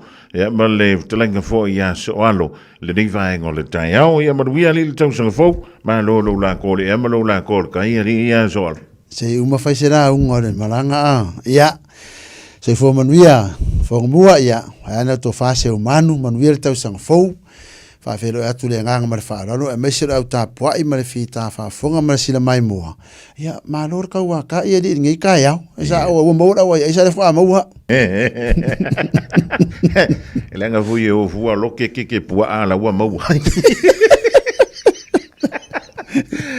Ia, ai, maruia le tausanga fo, le mai tau anto le futai tali mai Samoa, ia o no le telefo i o tūtuangia, ia marisi fo ngai peo sa whenga i malau taleng. Ia, fo ringa na se umanu. Kara fo ringa, e alanga whiwa i o lima vai. Sa ili o wa engo fungofu. Ele e sauru manguia. Ma liera. Ke aro e su e manguia. Me le ka koe whai aku, milionga o saura ka ki o le kuri mangula le. Wha pera ka moe, me wha me, e la kuala se, me wha munu mut. Ngā rukua lima o koe, ingara me mōra ka kapea kana ngoa kua penga. O lea se tūlanga o ti ai fuafuanga alo a fio, anga e meise le toi tūma alo le amatanga o le reia tausanga fo uso. E tonu are no uia ia, o la tina e masani o o ki ka ngai makai e meise le fala i ruma. Ia. E ka pu e fo i e kupulanga ma le au manga e le fai ngofie nge yaso ke le fa so songa meise kai minge ia le saua le fuala au fa sainga yo ina le pe apu ke makai a le kumalo ia ka ru kuma fa paroka yo la vesi kai minge fa fo nga fa so soanga le 2 milion ngare wa ku langa langa ia le fo soanga ku ola lo nga ka ko e wa e fo manga unga pe e aku e ka aveni mele ka pe ai e me so soangi e ku pe ka ngo fo ko ngol fio anga mala na fanga e fo ka ko i fa fo ko ku va nga ka ko la se me ola o ka ko e por mau mai ku ma fo soangi le aku e nge manga e sifira ka nga ko sifira ka Samoa Malo, ia e no fa longo e futala ia fa pe ai ese ia tūmanga ese fo yanga o le saonga e leo la futala nga pele o le meiri meta o le anga e le meta o le anga nu ia Ia peina lu a makaringi kau sang. Ka ora langa nu a ka langu. Ia. Ka ngola ngu o Samoa. Malia. O lai fa nga solo le fa ur fa le ngale me kisi fa le o le sa funge a seuman. Ia. O ki kilo aku ese ma ngai o le implementation demonstration langa nu Ia. A makal posiva. Ku manga masange fa frenga. Mali. O be moral mai o ka lulu. E kare fa va vea ai maka ka lulu seuman. Oiso. E kare lua le uri la halua. Ai. O le me ko kisi.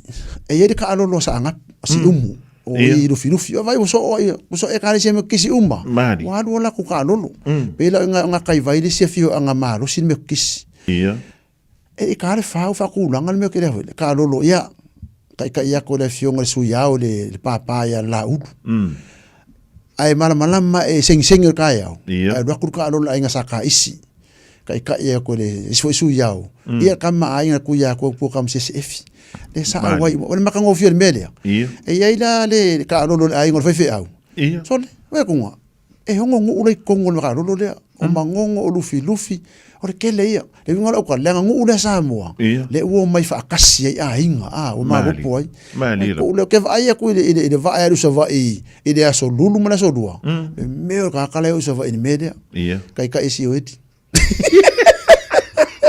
uso ku o sea so le se o so alo le me so le ai ia wa nga so kolong kaua ia vai esta or kan fonga le o fe ka milo ia ko mai il meng fu fa ko mali nga ola kom so fu ko e pena ko fo ia ko fa so alo pro kolong kaua si anu ola ngolonga o ida ka ngolonga puke mali le la o ma ka ngo fe la kikido ako o ka alo la ingo ka isi ia kupa ide ar paki de ka fongo de mafkanga ka ver ku wai kala ngafa mafu anga de o me ka isinge kupua I ja fungi ano no ngafa e fa ruanga o ngafa sa monga mali fa ya ku po la vale ko mai ka sera ku ala ngafa la ngede ka ngofie me nga ka unka e o fa ku pa mu fa ku sole fa afela ngafa ruanga lu me sa monga akala ku pai o ngai au de le ke sa monga ava de manga le nga ngu ula le de ko ke sapi ka ku Fiafia mali ku mai lo leanga ia fa para fonga le compare contrast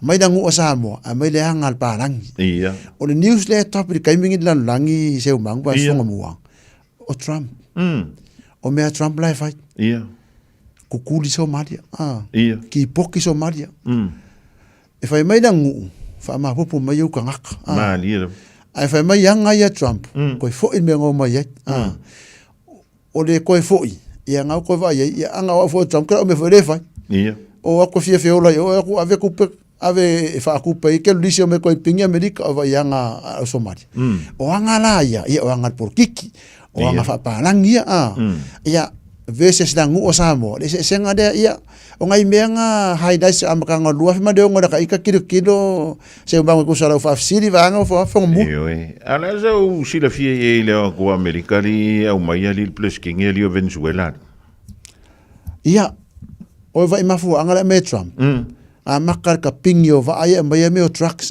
e kasi de va ai ka pingi se fe lo fu lima fe o la America de trucks de ai la ka ia fe ngo trucks o akulo o makulo le la fai mai ale ve sere idea o le kero la America vale ale la ia fe ngale aisa ale ve sere idea le kero kala mai e fa pui pam ka o Venezuela ka ai mai ko America lo vinga pese fakala pisi America mali mafu anga leila nga moto le mena makanga make America great again so e ka una ia o ke Fiafia me ide o Trump la ave fo si me ke de fo Trump ave ese America mai o ngusuru o ngfa ko ngala lang ave ese Trump America pe mari UN we fongos se nga o kala ke wale UN maka o ki le la wasa e ko America nga ku pe halu America la ria ai le se me America o mo wa le se return o le investment de ava e me fa de ave Somalia e ku sa maka ko e o mai ngiusi na fainga nga la for ku pe Samoa na foi fa Somalia fa o Somalia fight our se e a fea o nga fa ka inga de skala o Somalia ai ka imidiong ila o nga kasi ka sera imidiong la o nga kasi le la mai e pidiong le o ki vale le mangi official nga paperwork lava e a fe mon kupu ia medical health care e ka ifia sera milion ngalo le toto le iva billion se fa au kana oye ma fu ang la sa ia Trump keep the US 8 mo ifunga e kai fia sa pidi onga ya lu kamai ngai kasi mea pi nga ke va ko makako mafu anga o congressman ma meias lai kongui kamai au somalia makamai ya la sanya la ko ave malako amlako kusala ole u per kala fer kai fau ngofu ko ai di mga fanga mari ia le la wai karo mga karinga fanga i karo mare ka fanga ia se panak yang ai kala nga fongo mo fa pe ka ngaka fo la fa i mare poko la ma lo le fa so e nga me fa tupu manantu so alo le dia va ngol Taeao ia autilo o le wa o nga tonu le mbule ma sino January o le fo te ilo ia e te pisi le ngata nei New Zealand ia va pe fo ia lo to finga ma lo to tua lo tanto tru i Samoa o ani o por kala me fantantia ia e mo congratulations yo for le tua i le tom finga fo ia le tanto pulenga nu e pe o nei tonu nei i au kilani sopt ia i le na fa mo e pe ona sa finga ia ia to e vatu fa feta ia li mo lango wa ka ko bangi sarango lango le fa sa laude me fa iro le me a me sera ku sarango lango e fa mo o tina a inga ia walta tu ai no se matu bitu i mangile mo to era local port ia a makale lua fa lua ongo a makwenga luenga ia o meso alo ia o se mako chef pancake ka o Martin Hotus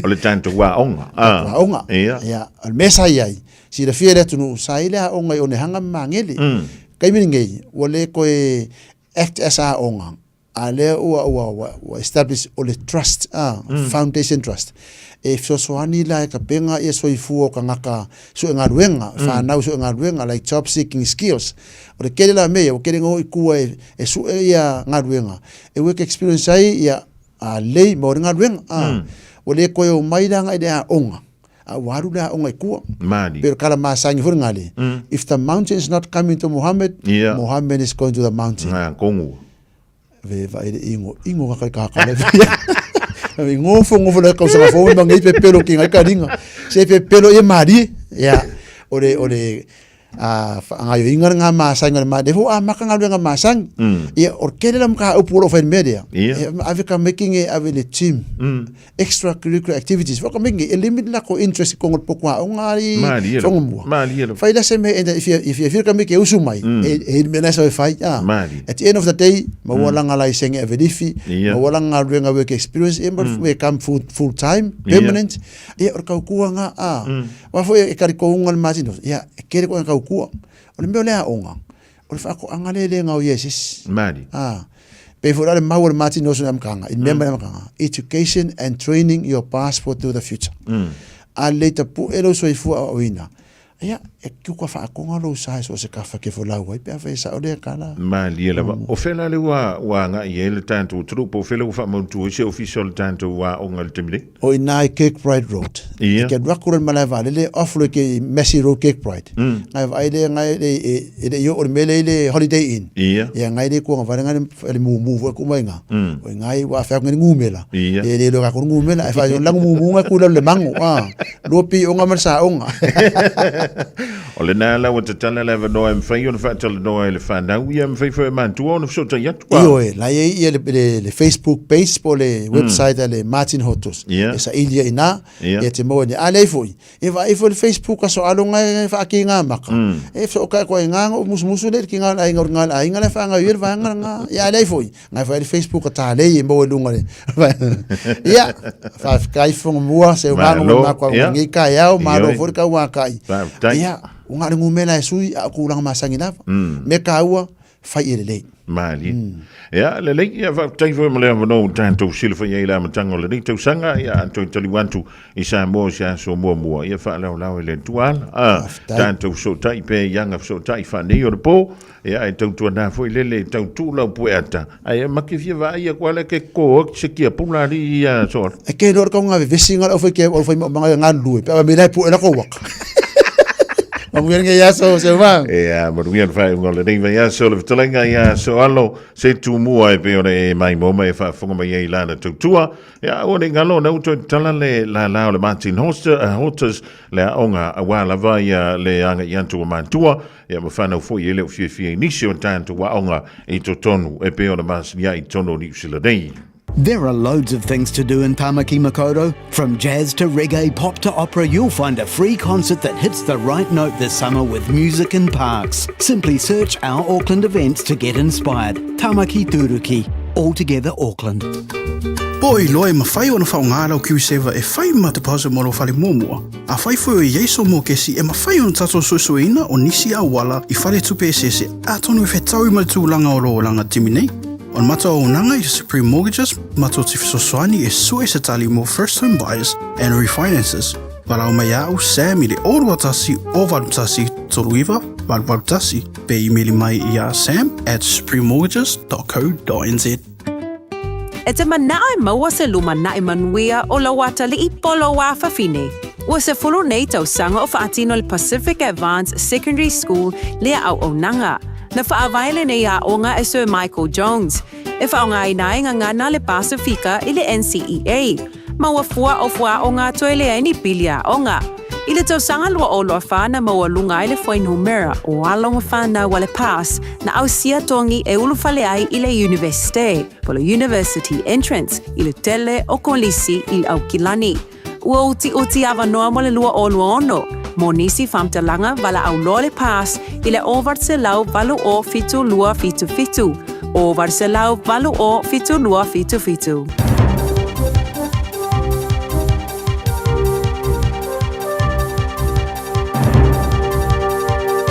In this update, questions continue to swirl over Scott Robertson's departure as All Blacks coach. He's left halfway through his 4-year deal after player frustrations simmered and boiled over in a scathing internal review late last year. NZ Rugby chair David Kirk denies a player revolt forced Robertson out, but former Chief Executive David Moffat believes the organisation is in a bit of a mess. I'm not going to go into the issue of player power. I think when you get the players determining who's going to be their boss, then you've got potential problems. Online hate's becoming more targeted and spilling out into the real world, prompting calls for a reset. NetSafe's latest survey shows since 2018, the proportion of ethnicity-based hate speech has risen from 18 to 36%, becoming the most common reason people are targeted. Political-based hate has also increased to 25%. NetSafe CEO Brent Carey says online and offline worlds are blurring without greater moderation. Something that can happen online and escalate can also happen offline and be targeted, and we've seen that at some of the Pride Festival events around the country.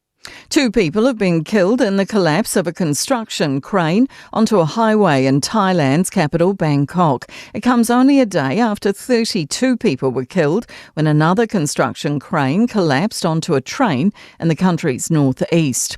A meeting's taking place at the White House between Donald Trump and Venezuelan opposition leader Maria Corina Machado at the White House.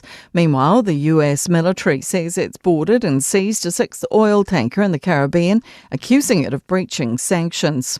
A small French military contingent has arrived in Greenland in defence of American aggression. President Trump continues to press his claim to the Arctic island, which is a semi-autonomous part of Denmark. Leaders in Greenland say they're not for sale, and with invasion also touted, several European states have been deploying troops to the island in smaller numbers. That's news. In sport, New Zealand Rugby chair David Kirk is vowing to get the right person in charge and insists there's no rush in appointing a new All Blacks coach. He says they want a measured approach after the departure of Scott Robertson. Kirk says the reaction of the current players was muted. They just absorbed it. They didn't ask many questions and they didn't have any real strong response. The Wellington Phoenix have signed a new men's import. 30-year-old Norwegian attacking midfielder Sander Khartoum has joined on loan from Scottish side Hearts for the rest of the A-League football season. Golfer Daniel Hillier is tied for 9th after carding a 2-under par 69 in the first round of the Dubai Invitational on the European Tour. He's 3 strokes behind leader Rory McIlroy. That's sport. I'm Jodie Gill. Ua na ole Radio Samoa se furulima iwa toru a mo e tautuaina o e ilaungangana fitu aso le vai aso.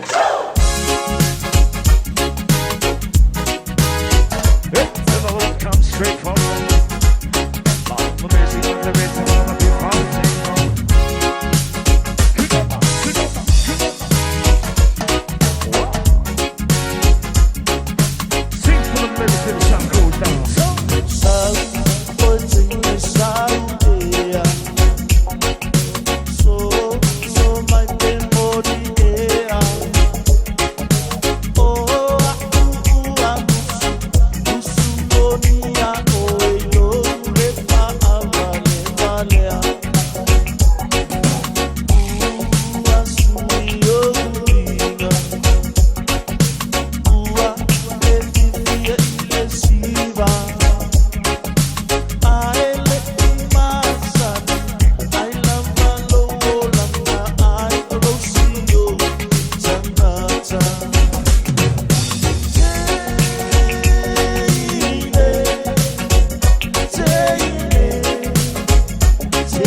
se whaapea nei ua suia le tae gai lau vai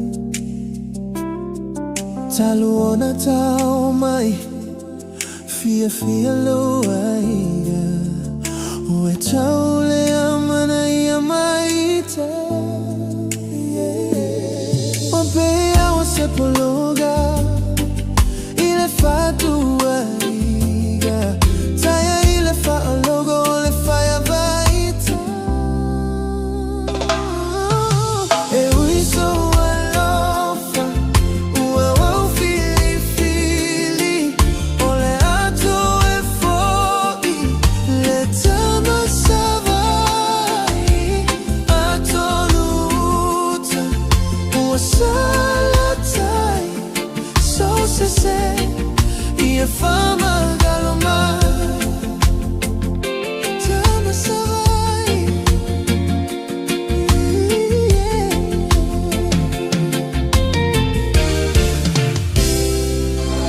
a otaya ilo u aiga o te leifa a fiti le tausia ina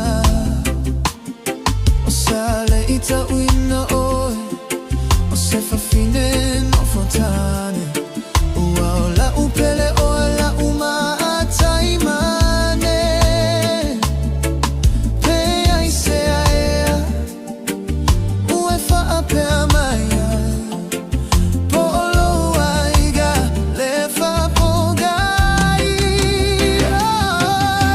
e ui so alofa ua o fili o le ato e foi le tama savai ato luta ua salatai so se ia fama galomai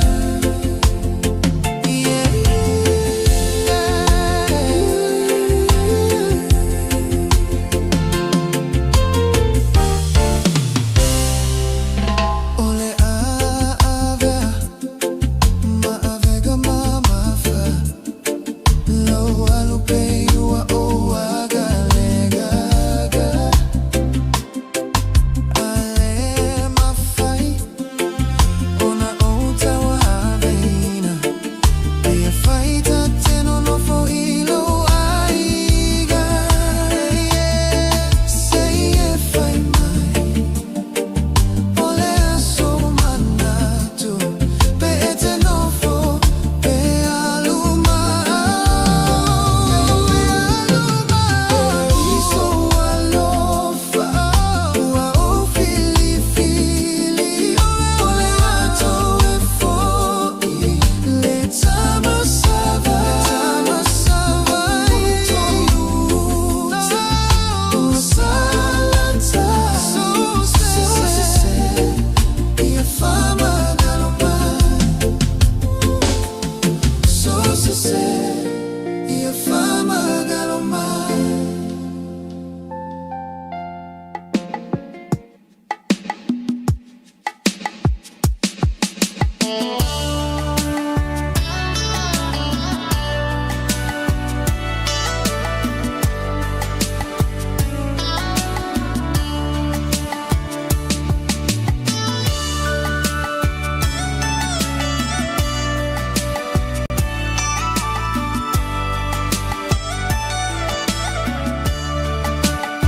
Tama ole atu no o lango mau mai tia sa Taimi osia mani ma peretania Loma e maesa ili mano o Samoa ia sa oloto Tama sese ua malingi loto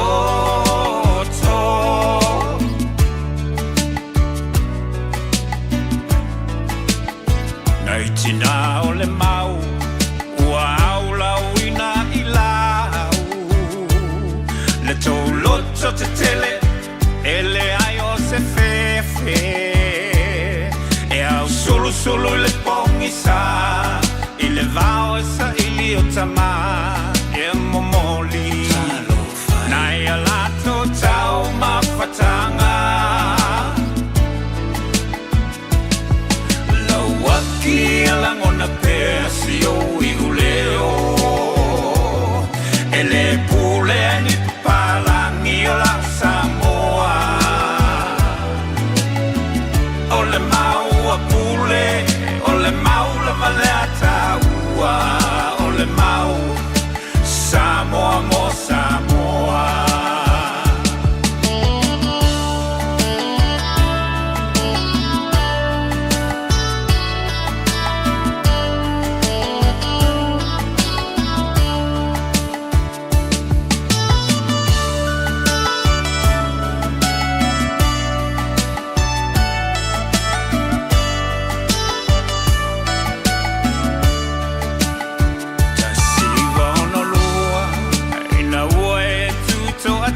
Ele toe pulea o e ni papalangi tu mau pe mamatala nei whapongi sa o mata seiva ai le whakolone na lava e whai tu la fono uma mai malo au whatasi se o ai a inga na whai e papalangi e tele lava ina whetena i matatu manga masani Samoa lauanga nuku ua tau leiloa lauaki alangona pea si o iuleo ele pule ni papalangi o la Samoa ole mau a pule ole mau la maleata ua ole mau Samoa mo Samoa ele mawhai e vai na tenei a le alofa ele mawhai ele mawhai ele mawhai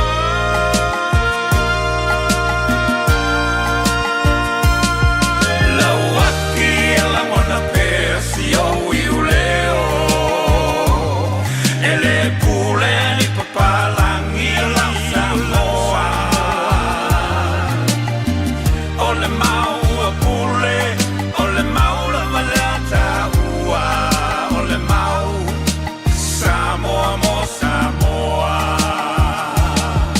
lauaki la mona pea si o iuleo ele pule ni papalangi la Samoa ole mau a pule ole mau la maleata ua ole mau Samoa mo Samoa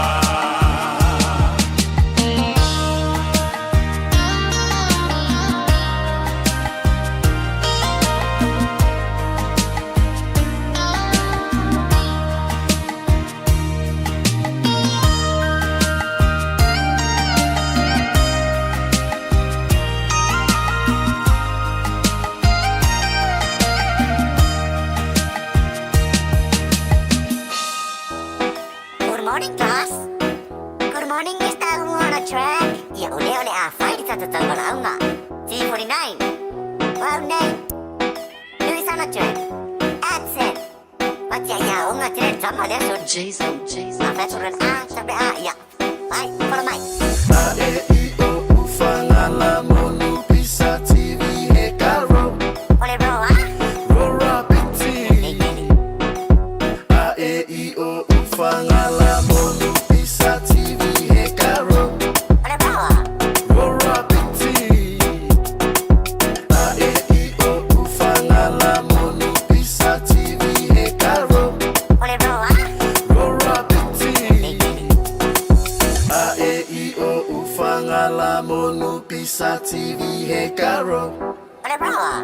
Rora biti Jalo fatu le mamalo le basengala mai mai pupula ile ngitawa inga abise eba epengi wa amakale su inga ole base akosole fa asa o mele pena kasi ikabili bile wasela uwa bebela kasi luwa populupu bae ba iba inga fai kaule fa akele ya luwa o vale sela ilisi shamo inga ile ngumelo apa o kasi ka uwa salamo fule malo longa la kapi ile pose inga inga bae moa mole malo longa fa kapiki wasiki pipili yuka e malo Ole ato e fa waitalo e ole si ele leile a ano I ole ile o so ile ma alili o ole ufu siva ai pete wati tai wai ole tai mi fa fanga vaye fanga ita maiti la nga aisa ole fa la ole longo ole tau longo la e I o ufanga la monu pisa TV hekaro Ole bro, ah?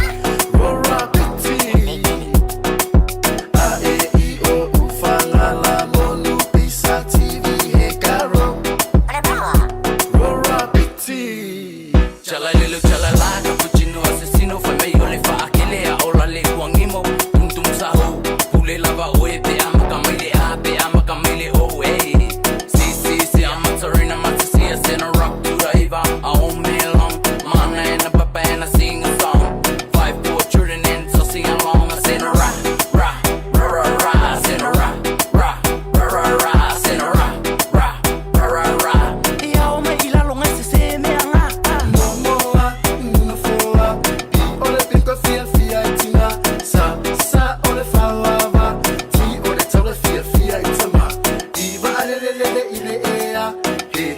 ta e matautia ka kirikiti ro rapiti ole manulea e fai tonga fiti a e I o ufalala monu pisa TV he karo ole bro ro rapiti a e I o ufalala monu pisa TV he karo ole bro ro rapiti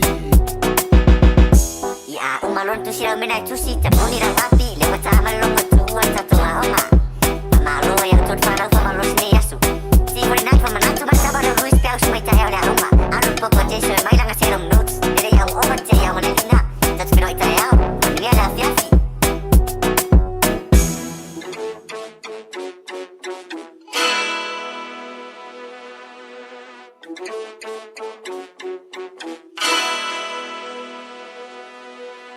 Au sararawa koyau Au sararawa koyau Au sararawa koyau Masa esa que masese DJ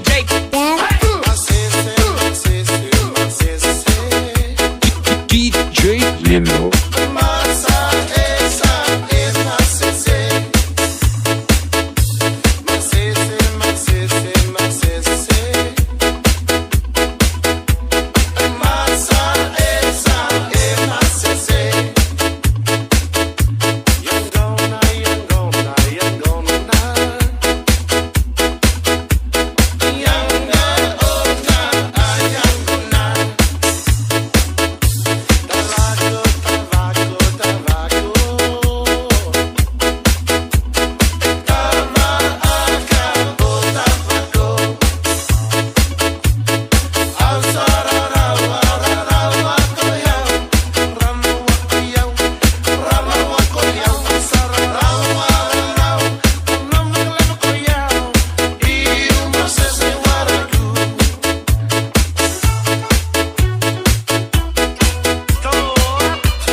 Orisi o Fiafia nga sui whiwhiloi e teitolo mo e iau ngā ruenga tūte ma whaiwhalo whilima.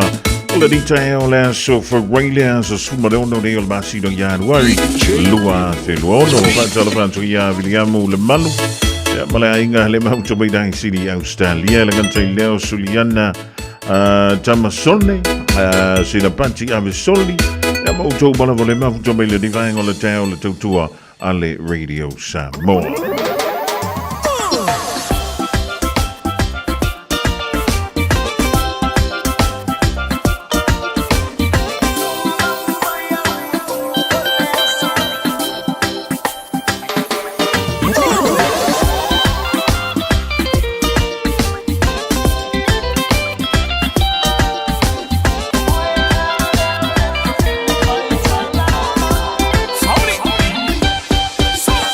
Oela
Faitauina le upo le poto no le tautua matavela linga Fusi and Sons Funeral Services I Mangele ma Samoa. I taimi o mawhatianga ma whaanoanoanga ona o le maliu. Mana tualingalinga Fusi and Sons malana au nanga. O le a whaamama avenga atu mo oe ma le ainga. Wala au I le telefoni lua fitu lima, tolu o fitu. Na ia tai ina wala tau ngā wenga I le ao le perfecta pa ia. Na lantou whaimalanga I whanua tau fua ua le o iai ni tangata. Ma ua lantou tola wapi whanua ua le o iai ni ala. Ua lantou tutu te te antu wai I o lantou fili. Ua lantou tau I masui I e ino ia te I lantou. Na lantou fia inu o na lantou wala au atu lea ia te oe. Ma ua fōa ina mai ia te I lantou le vai ai le papa maualunga. O le papa maa na whaamali I nai o lantou ngā lala. O le mea na avea ma whaasalanga I o lantou fili I le au sange o mea inu. Na Fiafia I nai le whanaua Israelu ina ua wha teleina ia te I lantou. A wana lo fangia lava I lantou I le aso lo lantou puapuanga. A wana e li iua le vaitafe sa sanga tafe pea. Masui iai le toto tangata mo I lantou wanga sala. Ma ua tau wha umatia I lantou. O le whaasalanga lea ona o le poloa inga. Ia whasi o tia tamaiti peitai, e fōa I mailo nuu, le vai tele lava I le itu la sa le to iai so lantou wha moi. O whaali ia te I lantou I lo lantou ngā lala I le nā aso, pe wha pe whea ona e wha mamalu iau lava tanganta, ai whasi o ti o lantou fili. Wa uma ona tofuina I lantou, e ui lava ina whaasalaina I lantou, maleanga lofa. Walantu I loa ai, pe wha pe whea na puapua ngā tia. I mea wha ti ngā o tangatanga sala, wa e wha masino ina I lou to sā. Na e tofoina I lantou e pei o le tamaea o ai I lana whanau. A o lantou fili e wha asalaina e pei o se tupu whaingatā, wana whaia le wha masinonga. A wansa wha a tau puapua ngā tia o e sa I le ainga. A toa ma I lantou nao e se ai. O a sau tua lau le ti ngā ma le tangi nao ti ai I lantou. Ina ua lantou manantu I aso ua mawai atu. A ua lantou mautino o me sa ti ngāi I lantou. Wa avea ma me le lei mo e na sosola.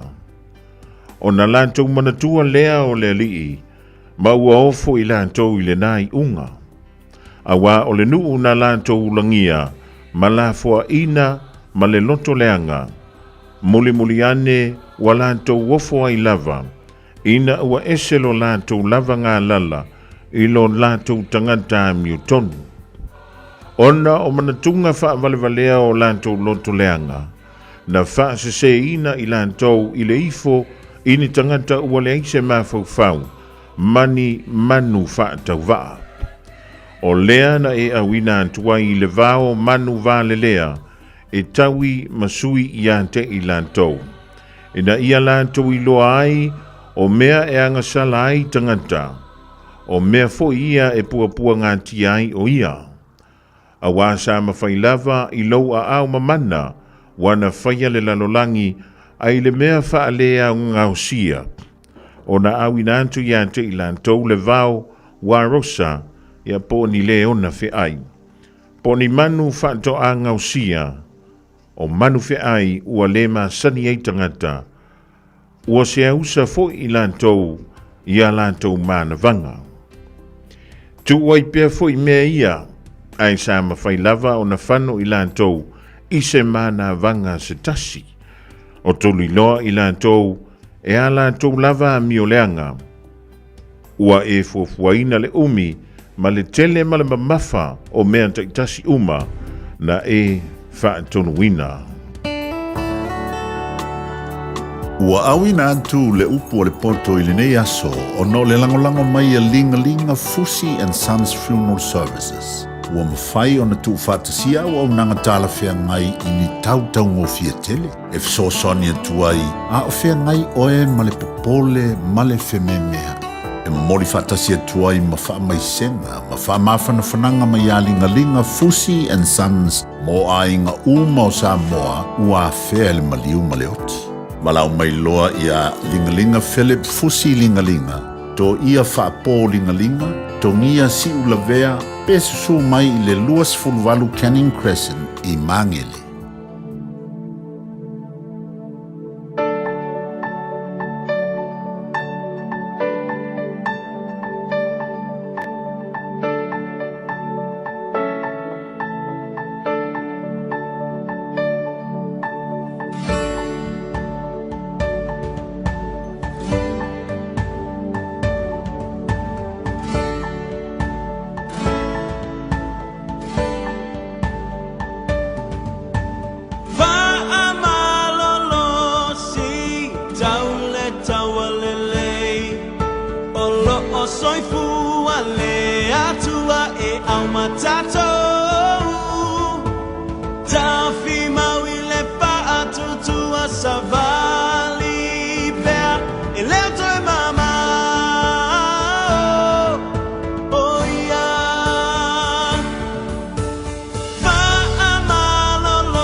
siapo mai Samoa I le rivaenga o le Taeao ma le pese ua whaingoina wha malolosi e tau le tau le lei. O le anto I ngā tawana I te pisi e le nei Taeao.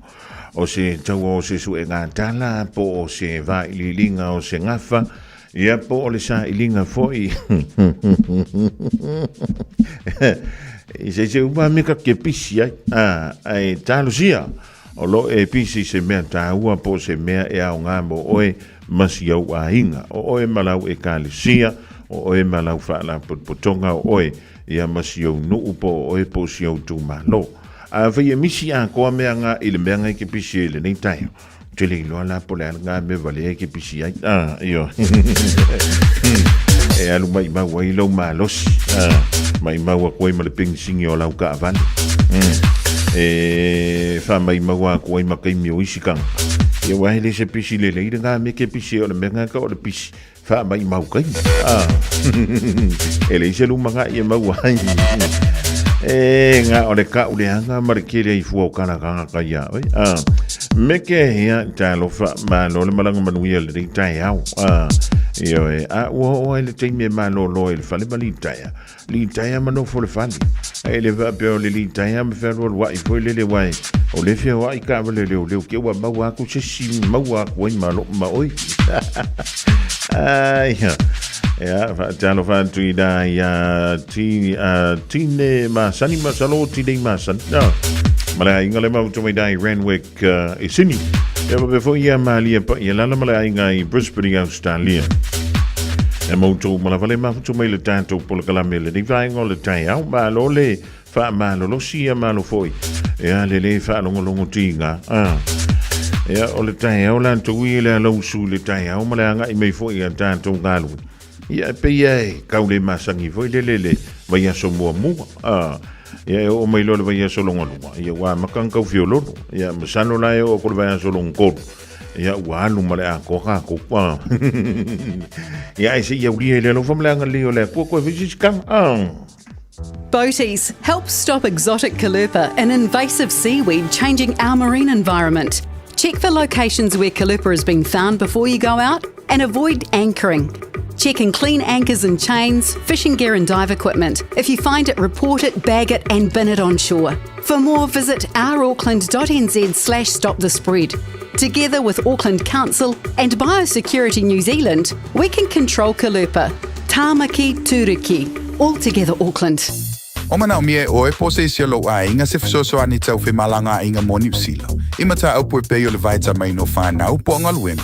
A whaia lau tali o le ioi, wala au loa Ken Ferniho o le Fern Immigration Services e iailana lai sene, ma o silia ma le se funu lima tau sanga hola na tau tua. E toa tele tangata o fisosoani iai Ken, imata upu tau whi malanga inga, e awhia imata upu na o atu le tribunal, ma apili le minister. Tanga iana ele Facebook, ma le upenga te whailangi I molimau. Mo nisi whamtalanga, wala au mai le Fern Immigration Services. O luatasi, tasi lima tasi, o lima. E te manae maua se luma nae manuia o la wata li I polo wa whawhine. Ua se fulu nei tau sanga o whaatino le Pacific Advanced Secondary School lea au o nanga. Na whaawaile nei a onga e Sir Michael Jones. E whaonga I nae ngana le Pasifika I le NCEA. Maua fua o fua o ngā toe lea ni pilia o ngā. I le tau sanga lua o loa whana maua lunga I le whai numera o alonga whana wale pass na au sia tongi e ulu whale ai I le universite, po le university entrance, I le tele o kolisi I au kilani. Ua uti awa noa mo le lua o lua ono. Mo nisi whamtalanga wala au loa le pass I le ovart se lau valu o fitu lua fitu fitu. Ovart se lau valu o fitu lua fitu fitu. Ta lofa lava. O le si'u fofonga le nei o Samoa, le Radio Samoa.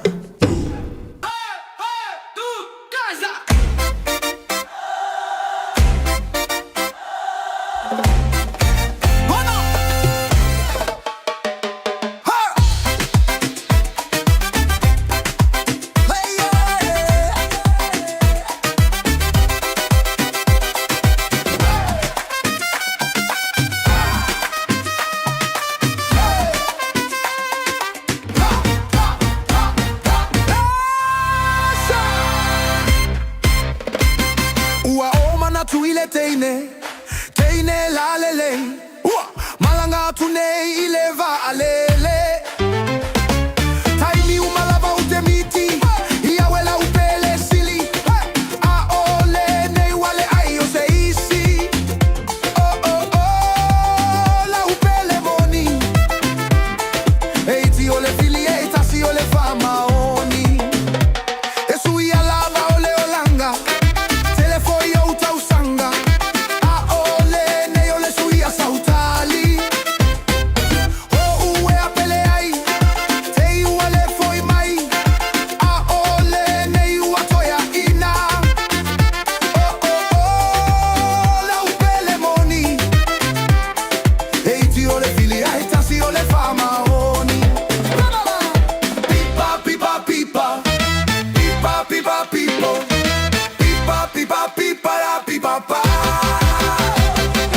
Pipa, pipa, pipa Su, pipa, pipa, pipo Su, pipa, pipa, pipa, la pipa, pa La upele moni Eiti ole fili eta si le fama oni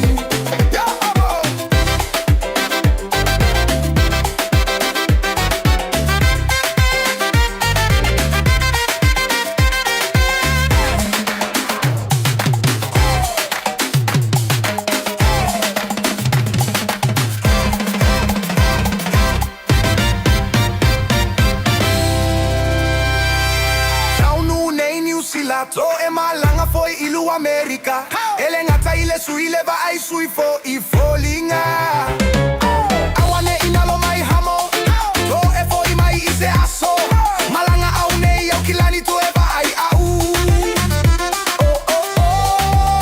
La upele moni Eiti ole fili ai tasi le fama oni Pipa, pipa, pipa Pipa, pipa, pipo Pipa, pipa, pipa, ba, pipa, pa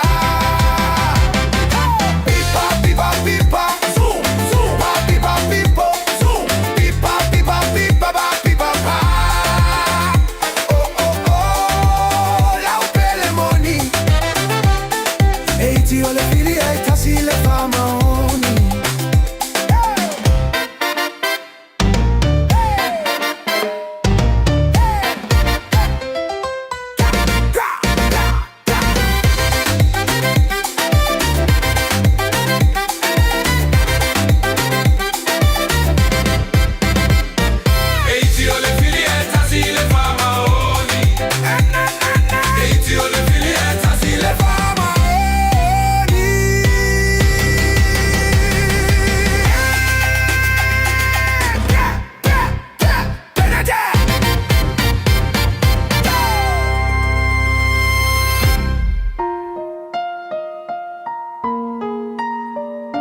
tolu amo. Radio Samoa, kasilima i vokulu amo.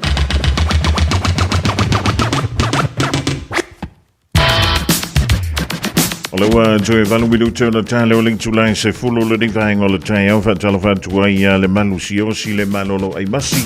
Ya o so se la fanga o le rifo ia Taeao le so for rain.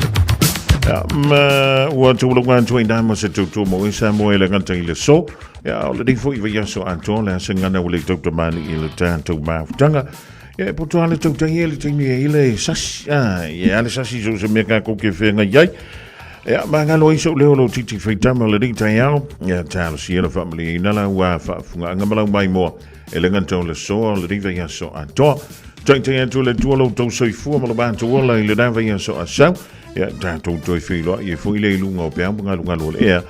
Ja, ai le to le mai le sa le sunga la ya to vai. Ele va ya so mo le bulio le ding ma sino ya. Worry, but we tell it.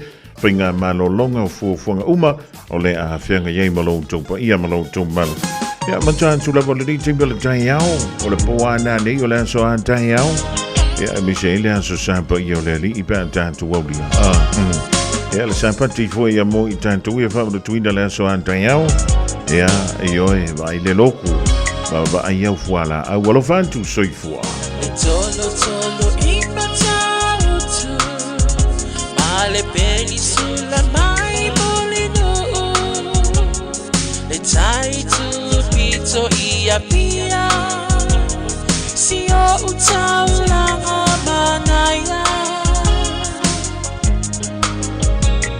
e fe pula fi mai le sau o ata uma o fetu o le lani e solo ia umasia o basa vali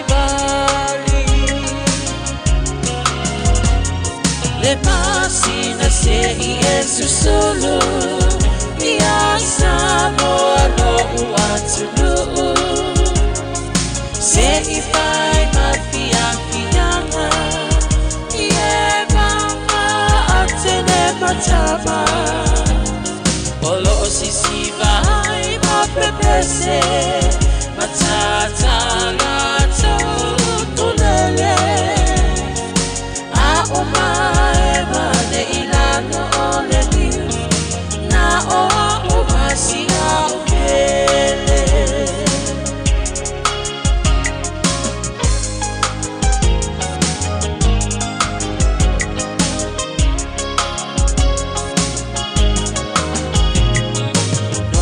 nofo ifama pei Taulanga o Samone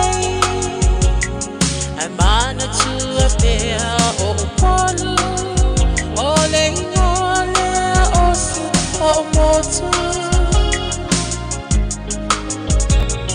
Ele mafai nama o nangalo Le tafe mali o mai singano Olo o nofo haitine matama yung alona awala lao papa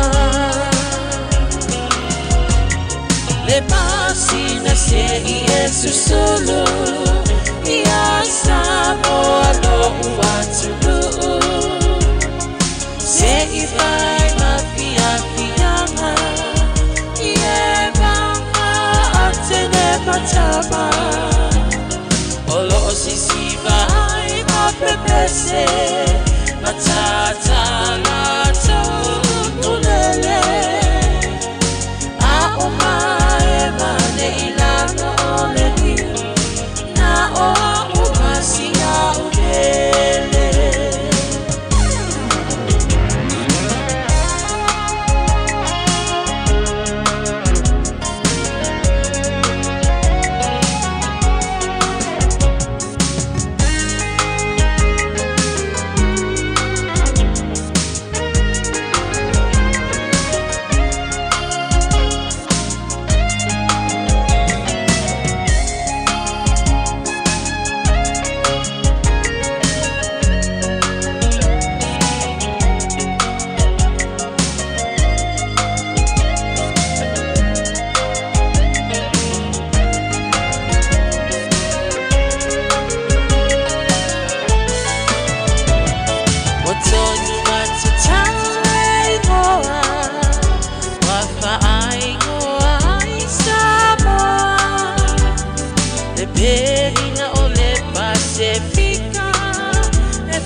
Wafa apea ona lawi loa Ile lalo langi atoa Walai ona toa tele Le au mai mo Ia Samoa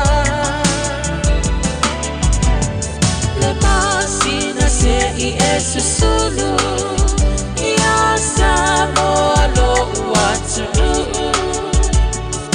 Seifai Fiafia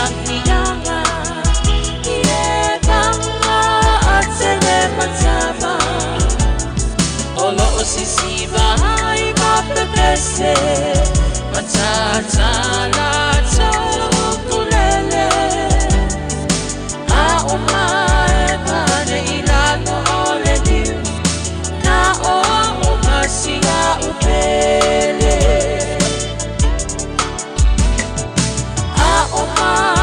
Mane ilano ole niu Na o umasia ukele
Solo Samaitai Sama Livani Leile Langatasi Sasala Emanong Yola Toula Langani Manayale Penga Solo Ari Afoi Yola Tomata Ilesami Oh Mayata Tomu Ia Samoa Masiona Lavanu Oh Mayata Tomu Ia Samoa Masiona Lavanu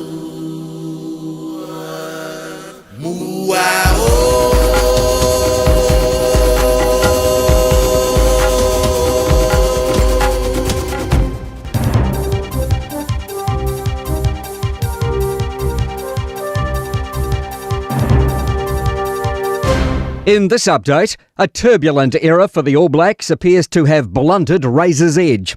New Zealand Rugby has confirmed Scott Robertson is leaving his 4-year contract just 2 years in. Player frustration had been simmering throughout his tenure before boiling over in a scathing internal review late last year. Peed PR partner Jack Wheeler says the All Blacks brand is built on discipline, unity, consistency and high performance. Removing the coach less than 2 years before a World Cup does not fit the All Blacks brand. They've only had 4 coaches over the past 2 decades. But then again, the Scott Robertson era has also damaged reputation. The Whakatane, Opotiki and Gisborne districts are the latest hit by severe thunderstorms. A line of storms has been moving over the upper and central North Island since last night, causing heavy to torrential rain. Some areas have seen surface flooding and flash flooding. And some people, like these News Talk ZB listeners in Hamilton, have experienced periods of frequent lightning and thunder. It was right overhead. Every 10 seconds there was a flash of lightning. It scared the heck out of me. Sounded like it was coming right through the roof. A severe thunderstorm watch remains in effect for Gisborne and Hawke's Bay. Former Police Commissioner Andrew Coster has been spotted at a cafe with his former boss, Public Service Commissioner Sir Brian Roach. It comes just a month and a half after Sir Brian said he would have sacked Coster had he not resigned from his role as head of the Social Investment Agency. Political reporter Ethan Griffiths has the story. Coster resigned the role after the IPCA report into his former deputy, Jevon McSkimming, found serious misconduct in police leadership. The pair met at Mojo in Defence House, directly overlooking Parliament. Roche says the meeting was a general catch-up, while questions to Coster went unanswered. 2 people are dead after a serious crash on Te Rapa Road in Hamilton overnight. Emergency services were called to the 2-vehicle crash just after midnight. The 2 victims were found deceased at the scene. The road is currently being reopened and inquiries into the circumstances of the crash are ongoing.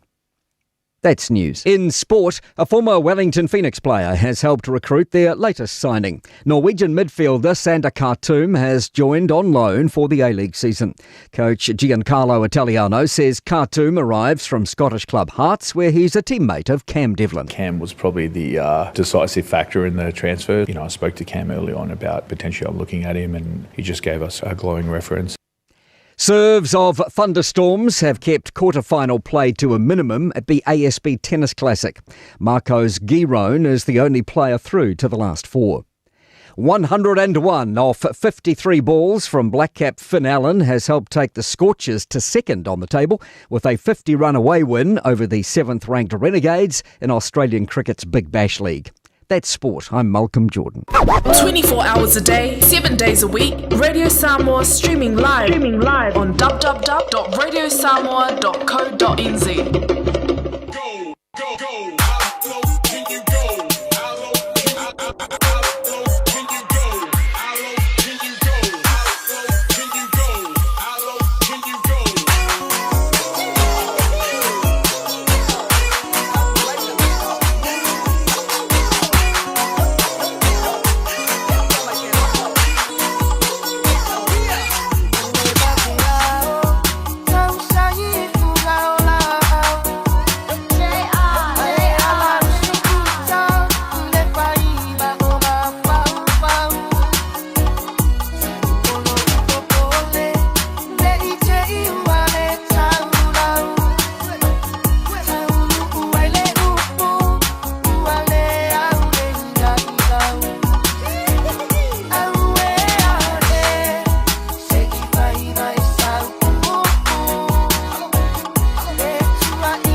to my tutu. Don't mess to my tutu.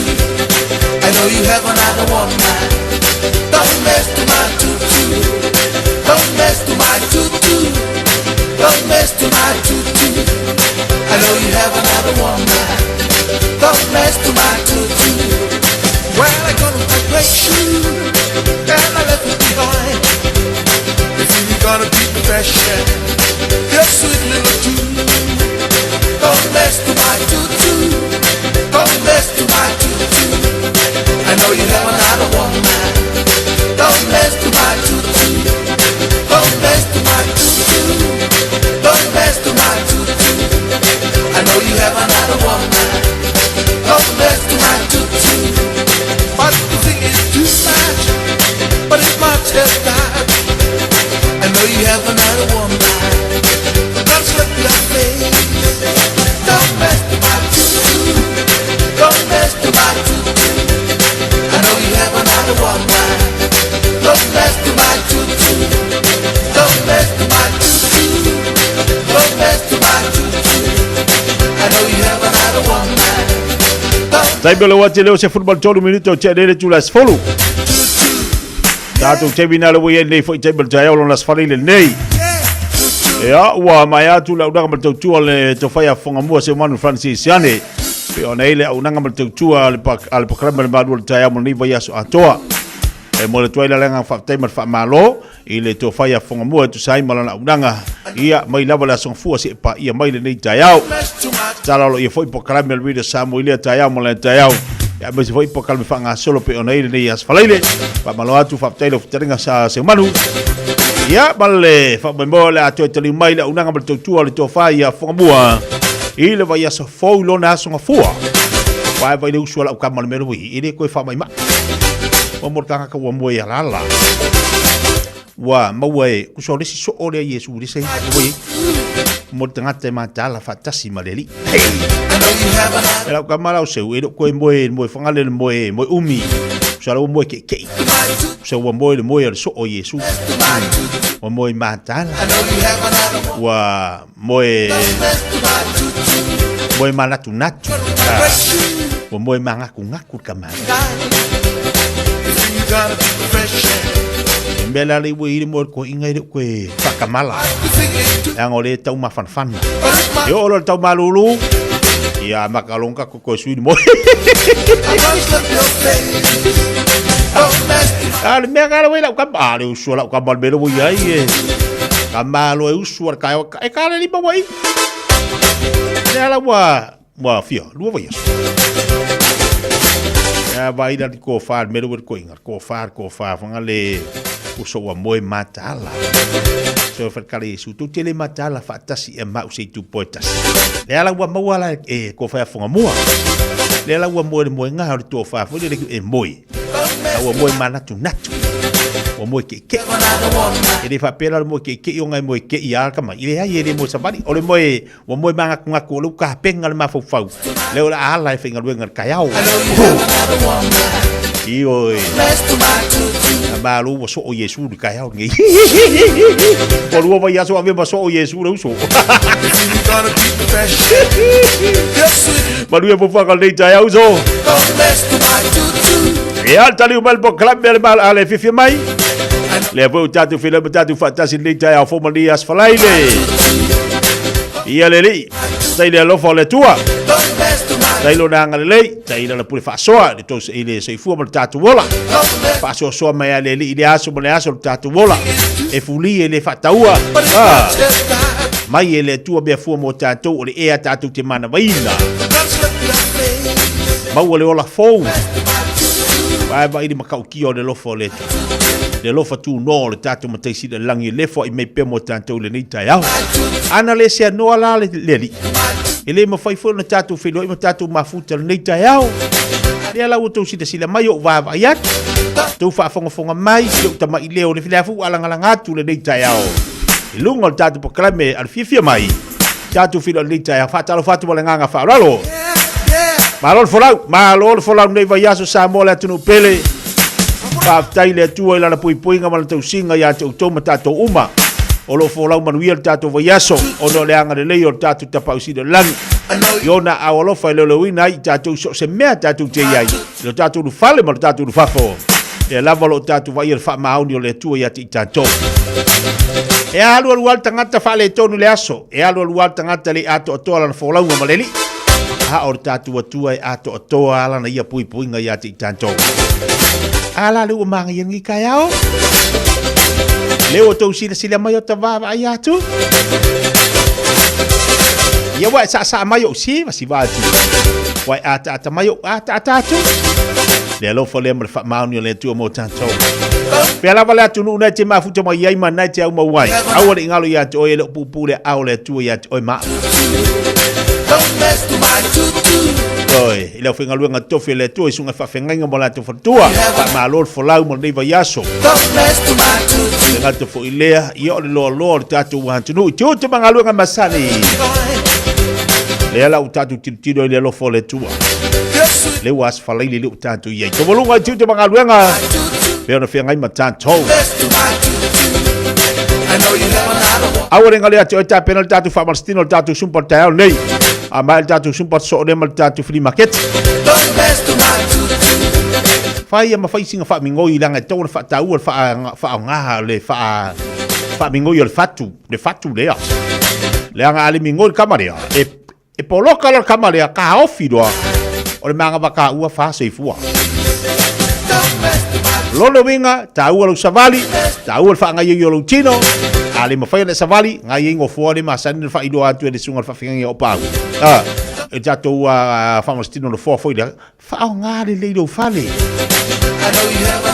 kan malanga nga uma e kausami e liwa di sipiko mingo ye lo o jato nunga ni se tangata awa uma lona e tausami ona e ta otolo e moi o jato nunga ni uma le tausami fai sina no folfo pe fai sina o savali vat Yo, au ta follow fali.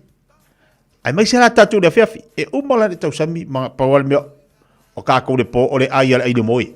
Ai ai ka oko. Ai ai lo le ese time le tau sami ai. O le ino la uti Taeao mana ia. O le fai o la ulantu le uli mana tu ala ma tu e tau sami ia au la fu e la nga yu e fai o nga ruenga masani. O le pola. O la ai moi. Tu road fa fonga tu no. O la me tu da. Fua le le tau sami le Fiafia. Le ti o fo ia fa pe mai nai fo mai. Ia e tau sami i le lima i le Fiafia. Fa ia lu fa mai mai o me ai le lima. Por afo le lima. Nga uma ai mai la e mai mama. E kai la ka ko. O la ka ko fe kai me ai ngal fa mai. Ai onga ole tau si e no lo so e fua malo lo ina. Manga ia la, a uma e kausa mele Fiafia. O ki vave moi. Wale mera nga e vave inga mawala umoe. Tau moe vavale e ni kari iwa. O nga vave moi, kula moe ia e lua foi moi. Ia e moi fale leima ia e lua moi. E langa, uma la e tau sa mele Fiafia. Pole te ole ono pe te fitu. Ia foi singa we vai vanga. Savari vari au ka falo fale fo furu wa wipu. Ko e veke makulo fale anga wanga yoro kingo. Si ko fanga yori manga ma fanga yori me ainda batu ton. Ia ngai ko fa ke vai da ke ko fa tu po. E mana ia la moe. A ule fo isa moe va vanga. Ia ngai ke fa longa wa po en lo makulo ngu ma yo wow kala. Anga pu ngo fo lo makulo fa kala ngo. Pe afa pe ki wa moe va vanga. Ka ngo lo makulo fa kala ngo e ha. Oi, ali sauda lo moe va vanga. E alo fa lo ngolo makbo bo. Akaw nga sa misi me. Ai di do mer kampangi nga kisa mo. Ai wala ke va me moi. Vai, o que va me moi. E a pouco vai dar moi. E a pouco vai dar moi, Vai ai do kai me ke moi ai male meranga ka polo nguko ala kala ngo ma. Ela lu wa mau. Kabalo tiri so tatu panga i tono tatu atu Samoa. Pa fonga mai tatu po kalame tasi olo tesi mal tasi famo. Tasi ma faleono ayu fatalvatu le mafuto waina isalani. Fale alili. Ia fa perete ba umal tatu po kalame le Taeao i tono tatu atu ale te falongo longo mai i tasi olo tesi mal tasi famo. Lungal ready Samoa fatalvatu ya olina. Awone ingali ya toy. O le tātou ni tiona e te mafuta mai tono le tātou atunu. Ia mga i whonong sumpa mai e la whanaka ko sumpa. Ioi, o le vaso fo karosi e isa le vaso fo i o le whiwhiau. Ioi, kare uke wako le whiwhiau po la po le whiwhiau sāma. Mawau ken ta e whatalo whatu le mafuta mai na ia wa i stemino tari watu le whatalo whatu po kalamene e tātou mampaanga i Samoa. Ia mai se la tō runga lau penga twailangi runga tātou Facebook. Ia ola usosani atu nā mo tātou e reo au se fōmai. A o ngai mea ka keirua e ta te mawhau ai. Ia ole o te telo i latu e umalonga ai moe loa. Ioi. Ai maa ngai ar kamarenga. Umana e tau sami rea Fiafi. Paisina sa vari au ta follow fali. Ia wa lele te telefefi. To te sa vari. Paisina ngadu ngal tino. Paisina ngadu ngal tino. Umalola e te saulola ele. Saulola e moe. Te ala fora te falungot e se alo tino fu ile wa malai malos. Wa fu ile sanga yo di tino manga yo de puka se tu lot fa fonga la tino. E se kau fa maruru yang ai me ai yang ava. Vai dia dol sain sar kamalo ah. Meranga e kau fu ia ki ka konga.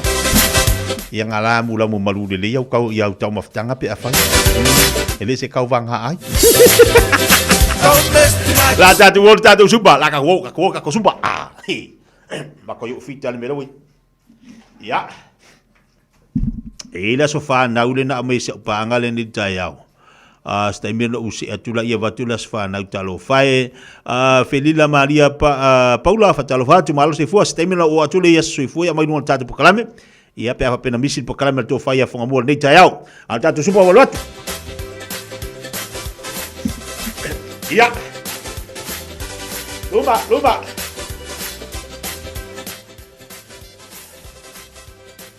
Ka koe ia Fiafia kau sami ia Fiafia fo ke mingoi kalau rumah lima dia ya pasal ayah kalau tas dua colu kalau tas dua colu tas dua colu ya tafa milmilo kalau lo le maso lima tas lua colu tas lua colu lunga tas lua colu maaya kalau lo tas lua colu ngabale tas lua colu aya pililunga tas lua colu pa lima onu hitu pali iba 10 ya alfakas tas lua colu lima aya ngifapea alfapea utafa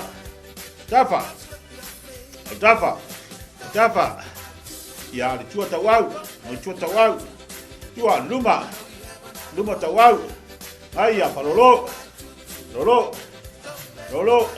milmilo leua ya lunga lalo Mangaya. Ia vai lo vai tau. Fa pio duma lo vai tau. Palo le vai ngabali tua. Tasi. Lua. Tolu.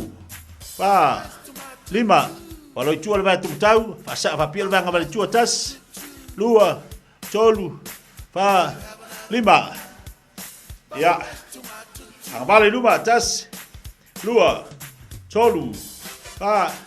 Lima, cua tas, dua, colu, pa, lima, baca macau, kalau tas, dua, colu, pa, lima, kembali tas, dua, colu, pa, lima, ayah, tu lima lalu, lima tas, dua, colu, pa, lima, kiki kau tas, dua, colu, pa, lima, cua tas, dua, colu, pa lima manaya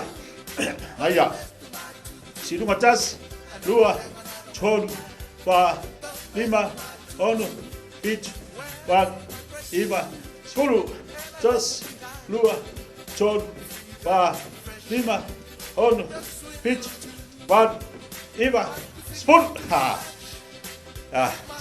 sek ya ngaya Bila chua lima ngawale, tau, bila chua,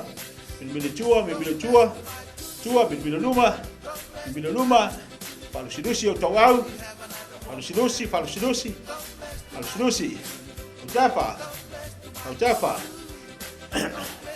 tafa, goyo tafa, aya, whangaioi, au te pore pa whapea napato atau amatamata na, ia whamingoi alu tino ia, sau ni da laku kakoseki ia, aya, luma, sepuluh lunga, 10 lalo, 10 kafa. Kolua seki so. Tawi, das, 2, 3, 4, 5, 6, 7, 8, 10 lunga, das, 2, 3, 4, 5, 6, 7, 8, 10 lalo, das, 2, 3, 4, 5, 6, 7, 8, 10 dafa, das, 2, 3, 4, 5, 6, 7, 8, 10. Aya. Tawi. Kadwakwa. Luma. Das. 2, 3, 4, 5, 6, 7, 8, 10 lunga, das, 2, 3, 4, 5, 6, 7, 8. Agafa. Das. 2, 3, 4, 5, 6, 7, 8. Dalo. Das. 2, 3, 4, 5, 6, 7, 8. Sun. Aya. Kulei. Lelas falaile. Sawi. Lasila laku sekira. Sawi. Luma. Das. 2, 3, 4, 5, 6, 7, 8. 10 lua. Das. 2, 3, 4, 5, 6, 7, 8. Autafa. Das. 2, 3, 4, 5, 6, 7, 8. 10 lalo. Das. 2, 3, 4, 5, 6, 7, 8. Aya. Au va beta to matua. Fai lemu. Kasi dua, apakaki, huka. Kas. Tawi. Kas. Dua. Kas. Dua. Huk. Kaki. Tawi. Tas. Dua. 3, 4, 5, 6, 7, 8. 10. Tas. Dua. 3, 4, 5, 6, 7, 8. 10. Tas. Dua. 3, 4, 5, 6, 7, 8. 10. Maua. Aya. Lunga, sawi. Dua sekir kamera. Ready, go. Take. Tas. 2, 3, 4, 5, 6, 7, 8. 10. Tas. 2, 3, 4, 5, 6, 7, 8. 10. Tas. 2, 3, 4, 5, 6, 7, 8. 10. Aya. Ayoi tino. Tao ya. Tao ang ayoi. Pamingoi. Hit. Tas. 2, 3, 4, 5, 6, 7, 8. 10. Tas. 2, 3, 4, 5, 6, 7, 8. 10. Tas. 2, 3, 4, 5, 6, 7, 8. 10. Heia. Seki. Lalo. Tawi. Twist au gafa. 10. Ngoi lunga. Koi koso au gafa. Koso mai fai kua. Lalo. Tas. 2, 3, 4, 5, 6, 7, 8. 10. Tas. 2, 3, 4, 5, 6, 7, 8. 10. Tas. 2, 3, 4, 5, 6, 7, 8. 10. Heia. Seki. Lua seki koya. Kamalea. O sa ia whangaioru mangapa. Se sela mai. Ele kala lesko ingan ko linginga lako. ai sela. Oi. Ulowa. Na kahua. Eke fa vai lo. Ele mo le mo kinga lo ni ka sanga. Just lu chon ha lim on fit but iba spoon. Just lu chon ha lim on fit but iba spoon. Just lu chon ha lim on fit but iba spoon. Final yai. Seki.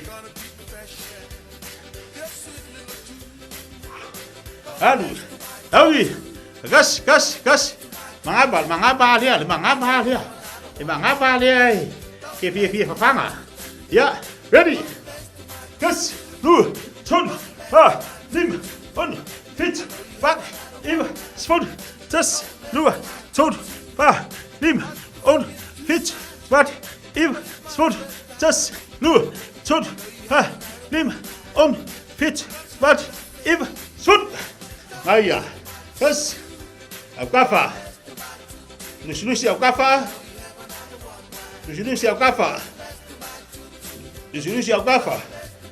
Maya. Lucy Alcafa. Ali Alcafa. Maya. Ja, Gas. Spulu. Das. Lua. Spulu Alcafa. Ja. Dawi, lasi dia. Alui nunga vai ya. Koso nunga mangaba. Dawi. Das, lu, chun, pa, lim, on, fit, bad, im, spud. Das, lu, chun, pa, lim, on, fit, bad, im, spud. Das, lu, chun, pa, lim, on, fit, bad, im, spud. Oh, sau đá phụ. Dawi ya. Lei. Das, lu, chun, pa, lim, on, fit, bad, im, spud. Das, lu, chun, pa, lim, on, fit, bad, im, spud. Das, lu, chun, pa, lim, on, fit, bad, im, spud. Heia. Aui. Heia. Lasi. Uma la con confesse. Rafa. Just, lu, chun, pa, lim, on, fit, bad, im, spud. Just, lu, chun, pa, lim, on, fit, bad, im, spud. Just, lu, chun, pa, lim, on, fit, bad, im, spud. Heia. Ingul vai. Aya, get it. Ya. La kurka kopesi ongar ka kokemia.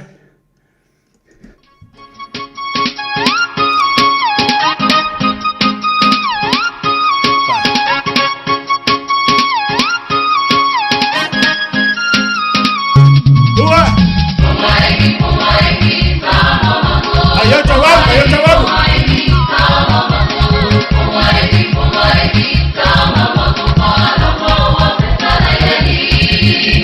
Dua.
Mangaya. Aya, e apa ngai vi seki. Awi.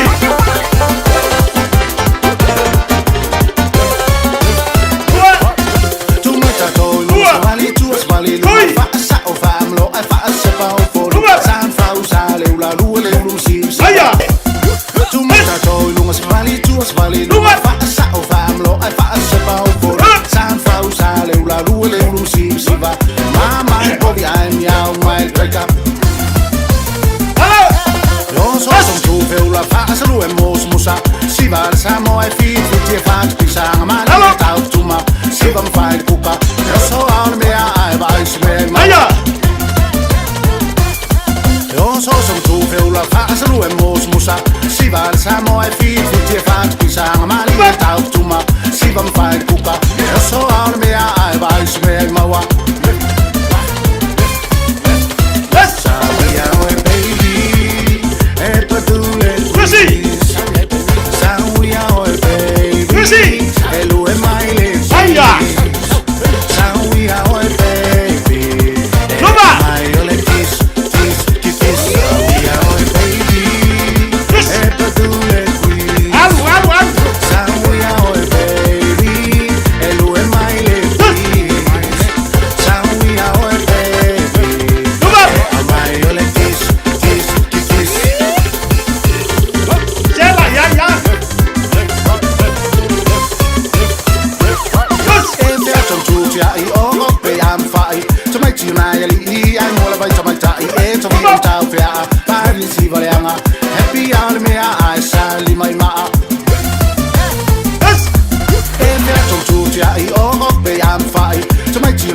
Aya nga me tu pese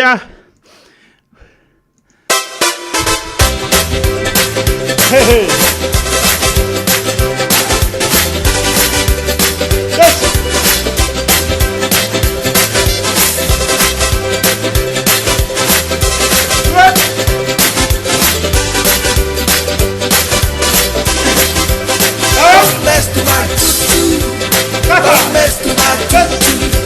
I know you have another woman. Don't mess to my tutu. Don't mess to my tutu. Don't mess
another woman. Don't mess to my tutu. Hiya! Hiya! Right. Hiya!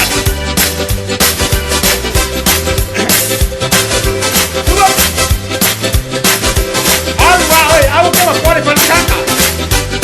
Kau cari malas sih, semua malas. Don't mess to my tutu. Don't mess to my tutu. Ay malas sih, golek di malas sih. I know you have another woman. Don't mess to my tutu. Don't mess to my tutu. Don't mess to my tutu. I know you have another woman. Don't mess to my tutu. When I got my breast. And I left it behind. You think you gotta be fresh and your sweet little tune.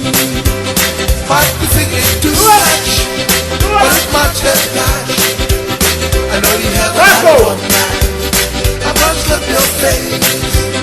Don't mess to my tutu. Don't mess to my tutu.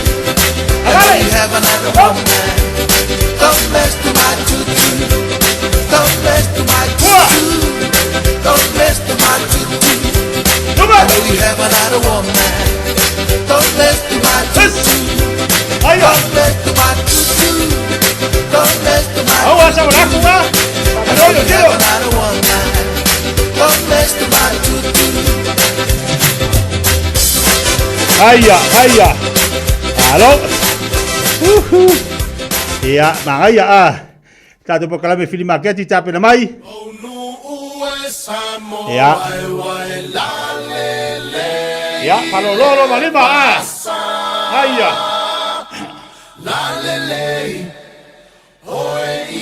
Hiya. Sako bonea.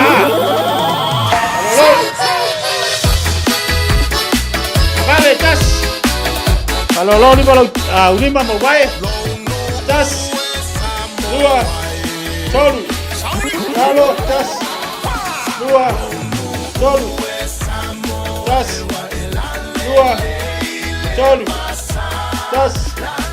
Dua. Solu. Vale, tas. Dua. Solu. Tas. Dua. Solu. Bunga tas. Dua. Solu. Hiya. Tas. Dua. Solu. Bunga. Tas. Dua. Solu. Hiya. Tas. Dua. Solu. Tas. Dua. Solu. Halo. Tas.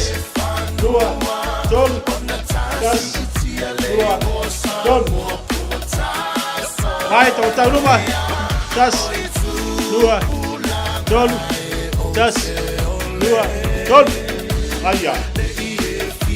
Ada sawal kaku ah. Tas. Dua. Solu. Tas. Dua. Solu. Halo, tas. Dua. Solu. Tas. Dua. Solu. Hiya. Sawal aku ah. Cuma tas wow. Lalu atas. Dua. Solu. Lima. Hiya. Tas. Ya, lalu tas. Dua. Solu. Vale. Tas. Dua. Solu. Mira, tas. Hiya.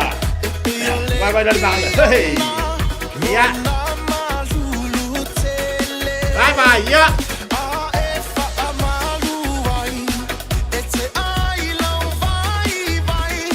Yo, kalau ngah.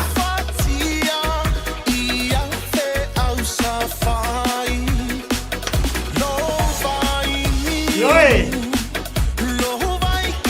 Ayah.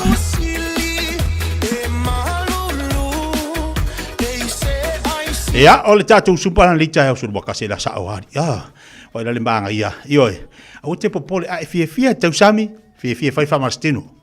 Kolengi. E teme e lo mafofo e lava.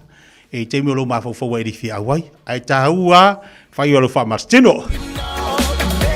Ai fengatana e savali fai lo sumpa fali. Fai o fa marstino fali. Fai ngo fuanga ke sa fai ai. Ia. Taua le bolo se fu maloloina. Ele taua na wina po kalame. Ai o so sani ato po kalame mo tanto. Ina ia molo se fu maloloina. ina ia mau tātou ia se Gino Malosi mau tātou le Fiafia lea whatu amata le tausanga ia mau oe malu ainga le Fiafia Pafta ia tu tātou atunu mo tātou whawastino nei Taeao vi ia le lii awane ngali atu oe te tari umal tātou pokalame le asonga fua ia whaile tātou whamalastino ia wale awhida i tausami le asa o te le vau ia lau tausami yo a tāua ia tau whaile whamalastino yo te le nei vaenga tāua mo tātou ia ngi wai kaimi wa le waea kāre longo le waea avi whamaise le waea wa ia kure whakuwakai ia aise hao le whaatamala ma ole me taua whaile whamalastino so sani mo oe la tau ia ole tau longo longo na po kalame fifia mai ile nei fo ias farele mo mole tu ale nganga fa tele ile tatu sumpa nei Taeao ma tango fie tatu sumpa ia mo ne tatu tamam tina ma tatu uma lava fa pe ia nga ia oe ala ia o te po pole fa lista ngat pesa wa la po fa senga luenga yo o ke ai foi kwa yo fu ke ai le tu oe la usavali malo walu le spa po ma kwa isusungo de nga ola ko o le stima le ola ile vai vela ma le songa ia ma au pe se palangi o wa yo me ele fa ka winga tato ai ta u pe ka ku fa nga de le pula li o ka ko ke au wai ma ka ku vai ma ka ku ka ile ia o lo le fi ma tatu sumpa vai le manga ia ma kwa mi akuda ia tatu fela ile asonga fu tatu sumba masani tale tu las folo ai ole o tatu le no tatu free market ma malo tatu wa tunu tatu telefoni tolu fitu taslima tolu fitu taslima tolu mai tatu faringa ia no tatu telefoni tu natu o esi la fia e iva te simale tolu fa miliona tala le se leni ale utos o toi fa sa fu atu iona sui fai unite ile lo o lo fa fai sa te nga tupe e te fa fainga luenga ai lau se leni ina ia vave fa tau nuu se fa moe taua a lo ainga fa pe kalesia fa nga au nanga le ANZ po le talo fa voucher le tala male my cash e ala ile click X fa so tai mai le ono valolima luo no iva faiva le www.utos.ws po le emaili o le info@utos.ws po le Facebook le utos le fa putu nga tupe te fa fainga luenga o le mavaenga tau sia Samoa te fa fainga luenga e matau lau seleni ai sele e oe le manuia o isa uni malanga i Samoa mana tu lola mona rentals o lo fanga solola na fabi toe lus ful pasene pe a fa so pe siliatu e te faunga inai so se ta vale mai le aso lus fulu January ile aso lus fulu valu February o le tausanga fou e ma fa yona pikela ta vale mai le maleva le fale olo po fanga li fa pelo tanto ofisa au tu yela fua pe momoli to fo ile fale tali malo o lo e fa mautu wai ai nga fabi toa o lo ia tanto insurance cover e te fili bayai ina le tupu se fa la ve ai o lo ia le fa mama avenga ma tu o lo ia le tanto account New Zealand pe la fosa fo ile Moana Rentals e fa ongai le Pacific Easy pe fa onga fo ile credit card e fa tino ai le tongi no lo sa mori si fa talanga vala le Pacific Easy ile oval selau o tasiono po le numera masani au kilani o le lufi tu ono fitu wiva fitu fa o le lufi tu ono fitu wiva valu fa matala sanga e transfer o ile Moana pe asesiane le Facebook o le Moana Rentals po le tatu upenga tafa ilangi o le moanarentals.com Moana Rentals o laupa anga e taitoloina o iau malanga asiasi i Samoa. Poi loe mawhai ona whaongara o Q7 e whai ma te pause moro whare mōmua. A whai fwoi o Yeso mō kesi e mawhai ona tato susuina o nisi a wala i whare tupe e sese a tonu e whetau i tūlanga o roolanga timi nei. On mata o nanga i Supreme Mortgages, mato te fisosoani e sue se tali mo first home buyers and refinances. Parau mai au Sam i le orua tasi o varutasi toruiva, varutasi, pe emaili mai i a sam@suprememortgages.co.nz. Tala tatu reina, tolu fitu tasi lima i tolu tatu free marketi, tolu fitu tasi lima i tolu tatu ole free marketi talofa. Talofa lava i la songa. Pau se fua? Malo. Au foste fua i la songa titia. Le la makeki o mea fale fifaka watu. Ai se mga ai vili mai ngumela o le orua kasi o varselau kasi lua i valima. Orua kasi o varselau kasi lua i valima. Ia, tai lava I lau sunga titia. So se mea whale nei mo nei iau. Ia. O atu inga mea whale nei mo nei iau. Oi, o mea whale o saisa o TV, moenga, o la CFS, o la LIV, o la ua hoinge langa kusia Australia, Skype. Ia. Ok, jo e sautasi ta telefoni. O le olua kasi. Ia. O maru se lau. Lukasi luai valima. Ok. Mau o le atu so whaftai manu al Taeao. Pini maketi. Tala bel tatu telefoni. Tolu fitu taslima tolu fitu taslima tolu tatu leina.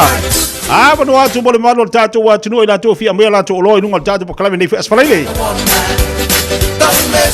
So ani foi monea tatu ai ba va i kaunga kar se fuanga lu i tatu. Ale au nga i oni oloa ia mo tatu di taimile ne. Ia so ani foi mo tatu. Ah. E wala ke popole tem fa yana e alu esi esi de ai nga ona le loa. Ia na sau mai tiro mai va vai pe ale oloa. Ai la kula le fika o ke popole. Au ale mea ia e vidi maiab. Talofa. Malo te tia. Malo se fu dia li Taeao. E lua ulau umi e ai. E fia vaku le kos fukala o le sila ulau e mawhainga wha moe. Ia o le sila ulau e le fia moe. E ela mala upusa aisa le e se lau lima se furu e wako ai. Le lei a kokoa lava upusa aisa ke sau ama e ka ngai ai. E ela umoa vao le ai e. Pau alo whaafika auri le e o le kingo wapala. Le si kuore kingo. Ia ai mawhaianga moa ila ko ngā vao ngai ai. E lo ola le lei le wako male ako. O le kele i o isi me i le wharika avale ke sau e ka ngā ai ase me ke whinga ngalo i ai. Ia ngā ke siri mai le pe fie se kau, ke le fongi o le orua kasi, o li mawha, kasi o warukoru. Orua kasi, o li mawha, kasi o warukoru ma le whaukuanga a whamole mole. Mai ngar ka ngā kai loa e mo i e sau. Ia whamole mole ma le whaaloalo whafkai. Tai mani o Taeao, tātu whirimaketi talofa. Ia, se whamanui e lau kalainga ki kia. Malo se whamanui malo on sa imani Taeao. Ia, malo fo i sa imani. Ia, o wala watu whamulmole o le makarat seo e fia whai le aso lua se fultasi o le masina nei, whamulmole lava. O ofu o kupou lava. Ia, fia silsila ia, te sumai lava e a foi te sila ia i ofu e o ka poki o mea uma lava e langa e kelele mea ia mea fia whaka waku whamure mole ia mangu re kaimi olo ia foi e olo fia ngā bia e lako olo fia whata watu ai whapso tai maile numera ole o lua tasi lua di matasi 6-7 o 4-8 o lua kasi lima lua kasi o ngofiku whaavaru whamole ma whaaloalo whaaftai Ia whaftai mani o Taeao avano pel tatu leina tolu fitu tas lima tolu fitu tasi lima iwa tolu tatu telefoni mol tatu whirimaketi nei Taeao maftu mani tatu watunu Don't mess to my tutu. I know you have another woman. Don't mess to my tutu. Don't mess to my tutu. Don't mess to my tutu. I know you have another woman. Don't mess to my tutu. Don't mess to my tutu. Don't mess to my tutu. I know you have another woman. Don't mess to my tutu.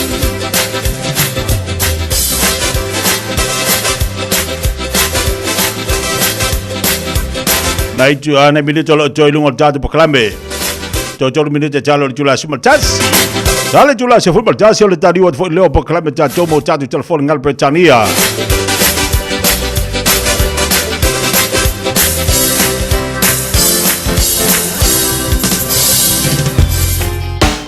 Radio Samoa Tasilima Ivatolu Amo Radio Samoa Tasilima Ivatolu Amo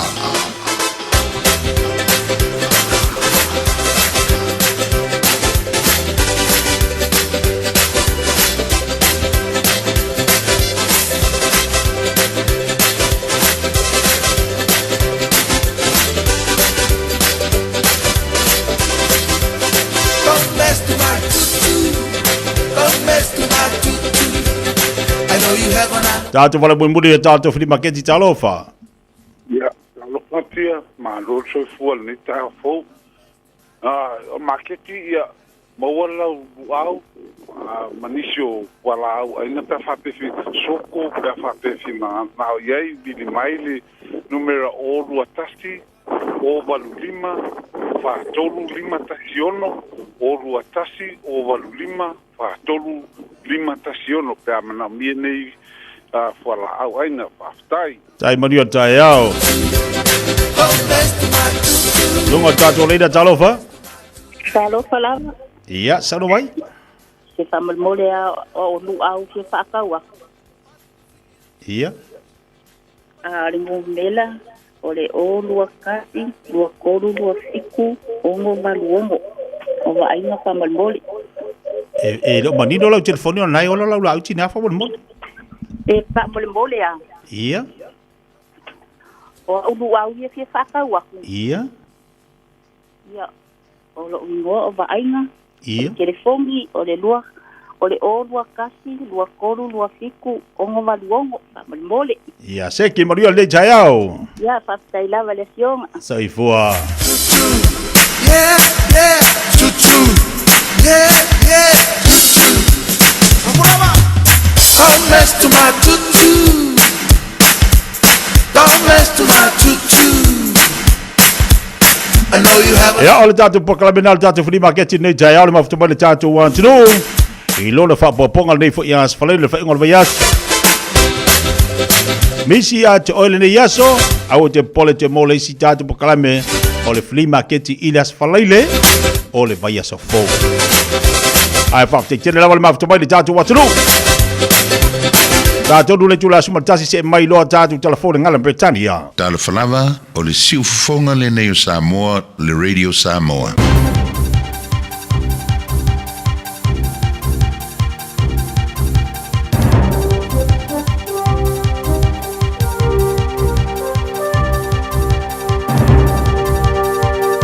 In this update, Met Service has lifted all severe thunderstorm warnings, but an orange rain alert remains for Eastern Bay of Plenty. A line of thunderstorms has been battering the upper and central North Island since last night.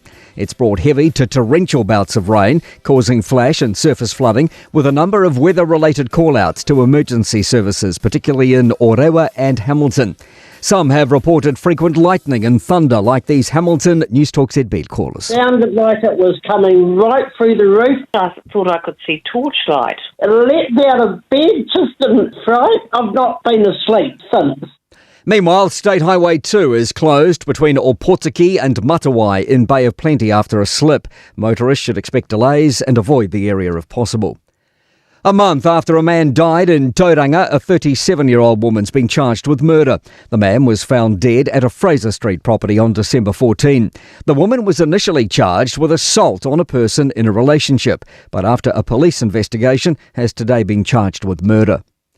The attention's now on how New Zealand Rugby approaches its hunt for a new CEO and All Blacks coach. Scott Robertson is exiting halfway through his 4-year contract, leaving a team and organisation in flux.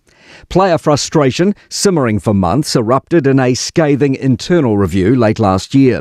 Former NZR Chief Executive David Moffat says he knows exactly what he would do if he was still in charge. I would be getting the winningest coach in recent history by a Kiwi. I wouldn't hesitate in going and getting Robbie Deans to take us to the World Cup. State schools can now apply for a one-off grant to help cover asbestos removal costs. The Ministry of Education reversed its position in December, announcing it would provide financial assistance to schools affected by asbestos-contaminated sand. Last year, asbestos was discovered in several products used at early childhood centres and schools, forcing closures while urgent safety checks were carried out. The Ministry says schools should first seek reimbursement through their insurance providers, as the grant is intended for claims that are unsuccessful. Applications close at the end of next month. That's news. New Zealanders will receive a medal-winning bonus via team clothing supplier Kathmandu for the next Winter and Summer Olympics. The structure's been developed with the NZOC Athletes Commission. Individual events or those with 4 or fewer participants will receive $5,000 for gold, $3,000 for silver and $2,000 for bronze. Team events will receive $25,000 for gold, $15,000 for silver and $10,000 for bronze. Lulu Sun has drawn a qualifier in the Australian Tennis Open first round starting Sunday. New Zealand Rugby chair David Kirk has confirmed former All Blacks coach Scott Robertson must sit out any international roles for at least the rest of the year. That's sport. I'm Malcolm Jordan.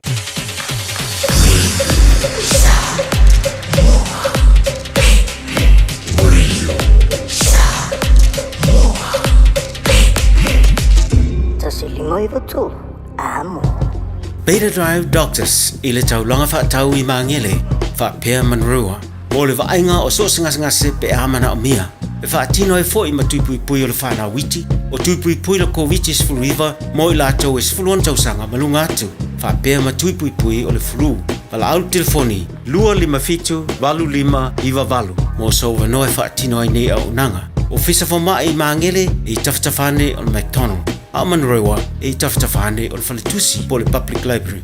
Peter Drive Doctors Clinics.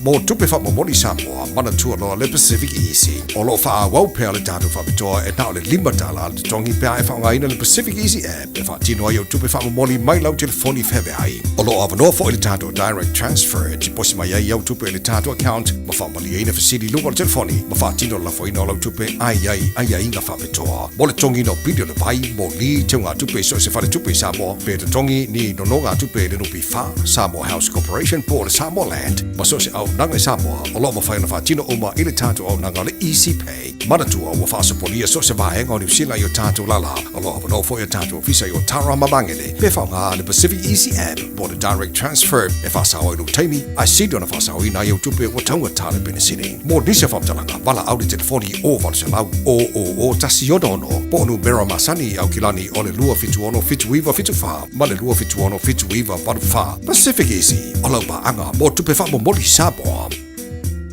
O fia maua sau ta vale po sau piki apu. Ai tong ta iwa yaso, lua va yaso. Pe ta imasina, o le sleek cars o le a maua ai le fisoswani. Ua ta pena le au whaingaruenga a le sleek cars, mo oi malo a inga. Aua e te popole I se mea e tasi. Te tala fitu aso, mai le sfulu I le Taeao, angai le afo le ono le a Fiafia. Tele la lai au kilani I saute, vili mai loa, I le o lua tasi wha, fitu lua selau, po le o lua o, wha lima, tasi lima tasi.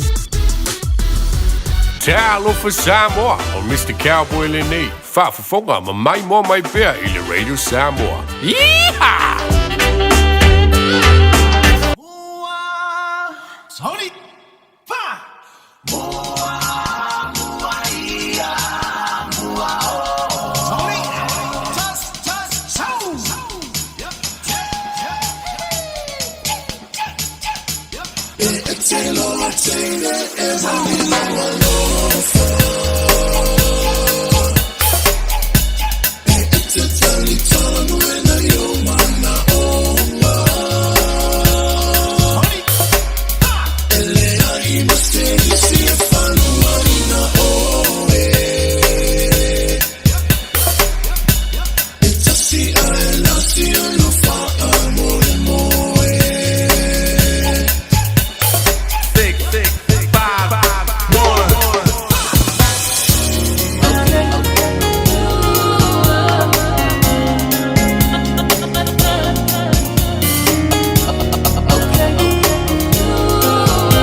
Mai pea I the radio kasi lima I wakolu amo. Au ngate sunga mo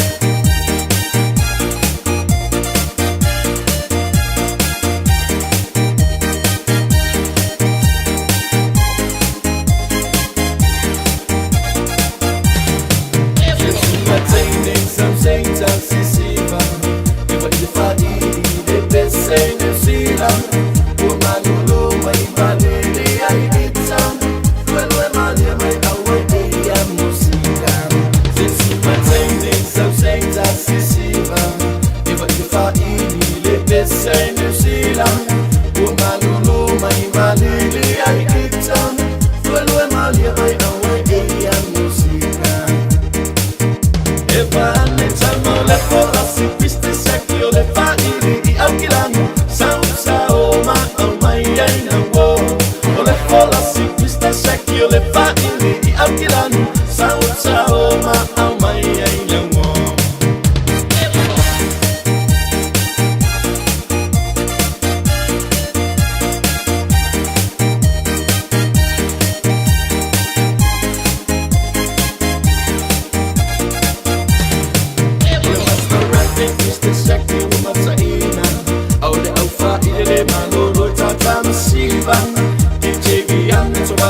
Say Fiafia, la presa so mai ineti mai oil speaker.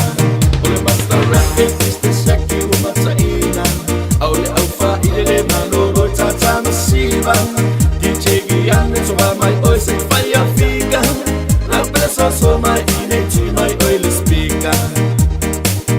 Eva ne chamo le fola si piste shaki ole fa ili alquilano. Sao ma oh my ai na wo. Ole fola si questa secchio le fa in alquilano Sao sao ma au mai ai na wo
Se fonga ma le na le zunga ia Michael mama ia malai Fiafia mo jajo le nei foi Taeao.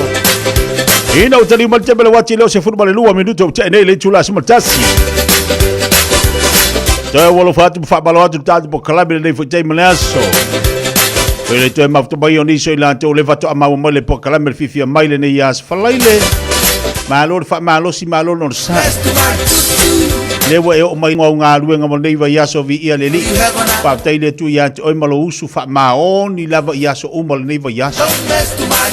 Pa taile tu ai la pui pui ngam tau si. Ia te no fa me fa kai o ia o. A wole se fa malo at. Ia fa ia fa kai ia ile ia te. Fa malo a. E te no fa mai ma fa fa ai ile nei vai aso o ka se manga. Usu fa maoni le Taeao. Patalo fatu la inisio tatu pokala me inisio ilato le mafuta mai lungo tatu tautua. Patalo fatu ya star pare lei. Malo se fumanuia ni fu Taeao fo. Tau ma ta afa atalo fatu pokala me. Tua sa fatalo fatu lei Taeao malo se fumanuia manuia fo fa ingona vayaso. Le fata si mai namale ainga I Brisbane Australia. Niko le wea fatalo fatu lei Taeao fo fa pena fo ya mayaba fo malo suisala onofia. Fatalo fatu tatu tautua lei Taeao. Lupe sililo, good morning. Wa me le Taeao fatalo fatu lei Taeao fo. Pena fo ya ese tatanga mo fatalo fatu Taeao. Sukol fa fenganga ya pau John Passi mal fatua ilata. Mano falo ma futu bai nai Samoa vai moso. Fatalo fatia Marcelina Brown malor se fo lau lei Amelia Aiono. Fatalo fatu lei Taeao. Fatalo fatu pakalame good morning malor lusu lei Taeao ya Felila Malia Paula. O le asa whanau se tasi o whanau ia Emalina o nei atoa iei lona suma le walu tau sanga whaafatai I le lii I lana tau singa malana wha malolonga ia te oe le pele se talo pe I le lii a toe whaapopo nisi tau sanga se tele ia oe manuia lo waso whanau atoa alo whaanga na e avatu isi o tina matua ia e te vise mau anko ai whaasirisiri ai ia lo auntie ia malo mam o sina happy birthday my sweetheart. Tasi en faleono ayu fatalo fatu nei vanga Taeao mai fale alili salani fale alili moe tua foto fatalo fatu nei vanga Taeao ma au ken ta good morning ma foto mai na ia wai fatalo fatu nei Taeao fo pena fo ia filia ma lor se fo manuia se venne ke Roma talo fatalo falava le fatsi mai na Florida ma lor se foa Saini Jennifer utupo fatalo fatu fo le Taeao malo se fo manuia fo le nias fo leile lo fatu moliatu o faanga isiana sia uhani bani o sione utupo o feanga manga duanga vai dale manga ia mo morkanga ka ngofo fali ya avia ngalu fanga siang kau kom ya le fu sa lunga ka ko pokalami ya fu taxi ya ngalu faanga da ngofo mai moi ade sen e la fosse taxi o fa malo I lo kokonga tuna sitia fatalo fatu nei Taeao fa pena fo ya Victorina Lesa fatalo fatu nei Taeao Christina tanu vasa malo se fo moria men pole Australia la ifale apa la fo malo fatalo fatu e malo se fo moria ma futa tu nei palau di fale fa ya kabaki palauri lo mafuta mai nei Taeao tonu unga ai ulu fatalo fatu malo se fo moria se uila li tu mafono sewes Williamu fatalo fatu nei Taeao malo se fo moria matua manino makilia ia le tatu matu inei ia le sai sifo masali moauta sali moauta ile tasi ono tesi maltasi fa amore radio ngaia le lei fatalo fatu ia se yuli mafono alo fatu manu nei Taeao puna alo fai malo se fo lau le lei alo fa amico talo fa amico malo se fo manu au ke polisi e alo lualusi io alo luapa Miriam alo fatu Miriam ya tau no malo falo sela mai lau papa antimo fatalo fatu nei Taeao fa pena fo ia lone tona felo funny fatalo fatu le nei fo Taeao lone tona fela fo ina o le ngole na le fatu semana lo tuanu Samoa Vitolina fatalo fatu seki ba ya tatou fatalo fatu se vai malo iso lo fatu malene sia fatalo fatu nei Taeao pena fo ia bele la levi malo si fo lau de lei lau papa Taeao Jono mareko fatalo fatu nei Taeao fo ngata fo ile ia jadi mane pusa fatalo fatu malo si fo lau de lei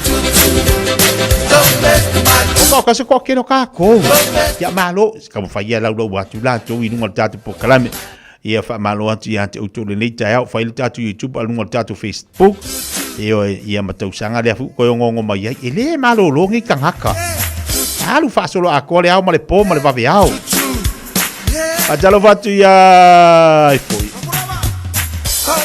Deu se ia John Malo si fo prana lo fatina ya to Samoa le mafuta mai ai Christina le panga. Malo si fo manuia fa pena fo ya Marietta fa talo fatu le Taeao. Tina ngawen fa talo fatu kun moni sinapi fa aui fa talo fatu le Taeao. Fa pena fo ya Rachel. Kun moni Rachel atas mana Glen Ines male ainga. Julia Natamasoni fa talo fatu manuia fo fa ingola vayaso. Avoka en lotu to malatai fa talo fatu mai Alaska fa pena fo ya se pule malo si fo la lei. Solomon fa talo fatu Solomon ai Hamilton fa pena fo ya Olepa Malaysia mai sini Australia sini va polo fangarilo fa talo fatu ma lo se fo manuia le Taeao fa talo fatu ya saini tu la epa fa tele manuia fo le yaso ya fa talo fatu alfatu ya Melissa manuia fo le Taeao titu mangaluenga ya lo fatu tama ya taitu ave wati alo fatu ya tama le Taeao Sefo Samu nu ulua nu ula malo fa tele ma mai fa pena fo ya hope lendi dalo fa tala falaba juna umu fa tala fatu manuia fo asfalaile ya tua oilinga linga fa tala fatu le Taeao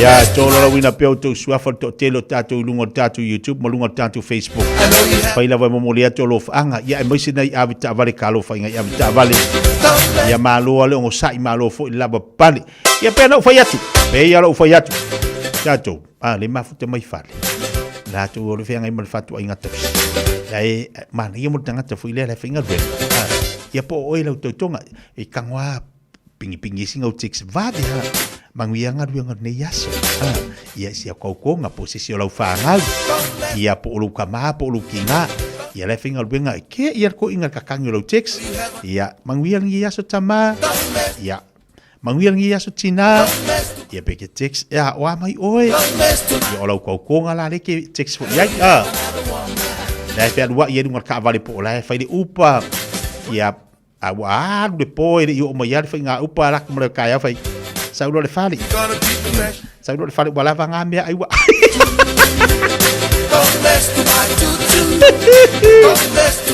Ya po la e finga venga la ko ko ngol veve si mal pisio la nga po la e fa ka olo se fali olo fa ya aka kangaka se le ke text fa malo si buide ya ya nga pe ke text fa malo si ya manguelo waso pe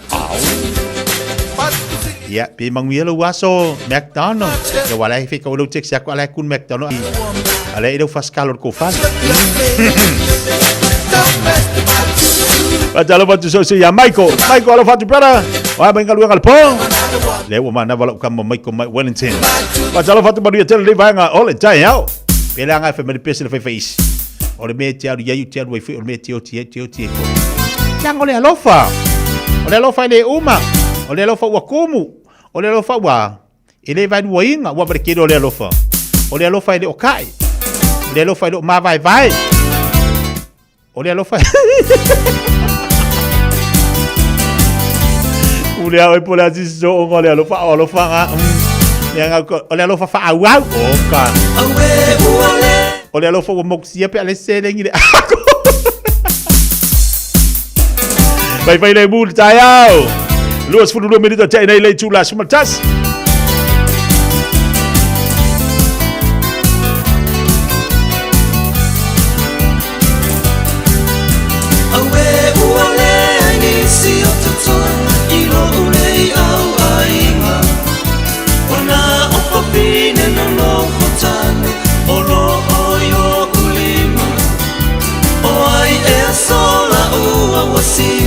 Ile nei peangainga na oruta na mulimu na taunu ile iunga le ai naomi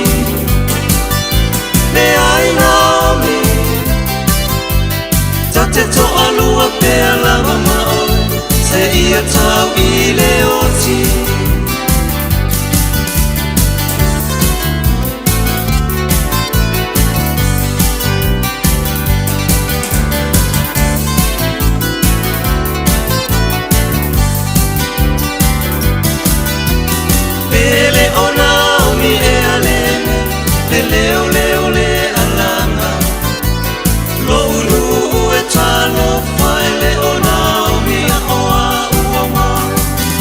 na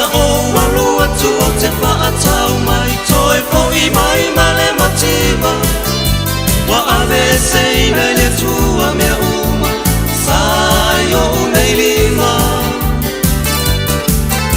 le ai Naomi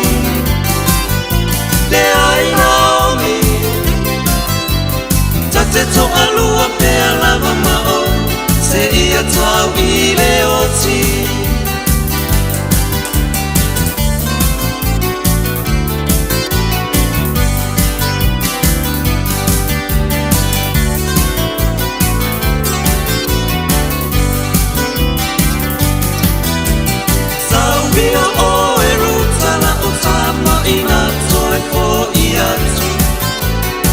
Walea I se tana tane o to toi a te ao a whaila e te toe paatali se I whanau se si tama le ai ruta ua o matua o tifo ilo umanawa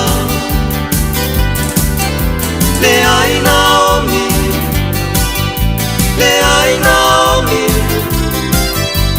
tate to alua pe alava maoi se ia tau I le oti o songi o repo I a Naomi o wha vai oi ma ua le wha analosi le ai Naomi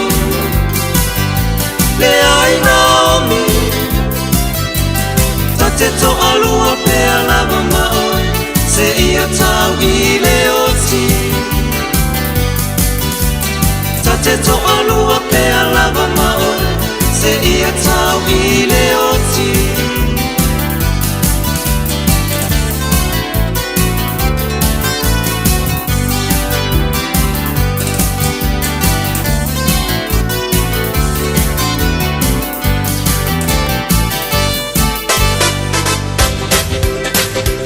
O pole pese, o le mea te ari ai o te alua I fo. O le mea te o ti ai, o te o ti ai fo. O le alofa, o lo fa awau pea. O le alofa, o lo so o pea. O le alofa e moni. Ai fai mai toru mareko, maa ngai ale fa asoa. Ale angala iei maisi kanga kai teksi, e le learanga teksi, e le lea ilang kaukoma. Ai aru lesi. Ya, me foi ngai le anga I fa kamala.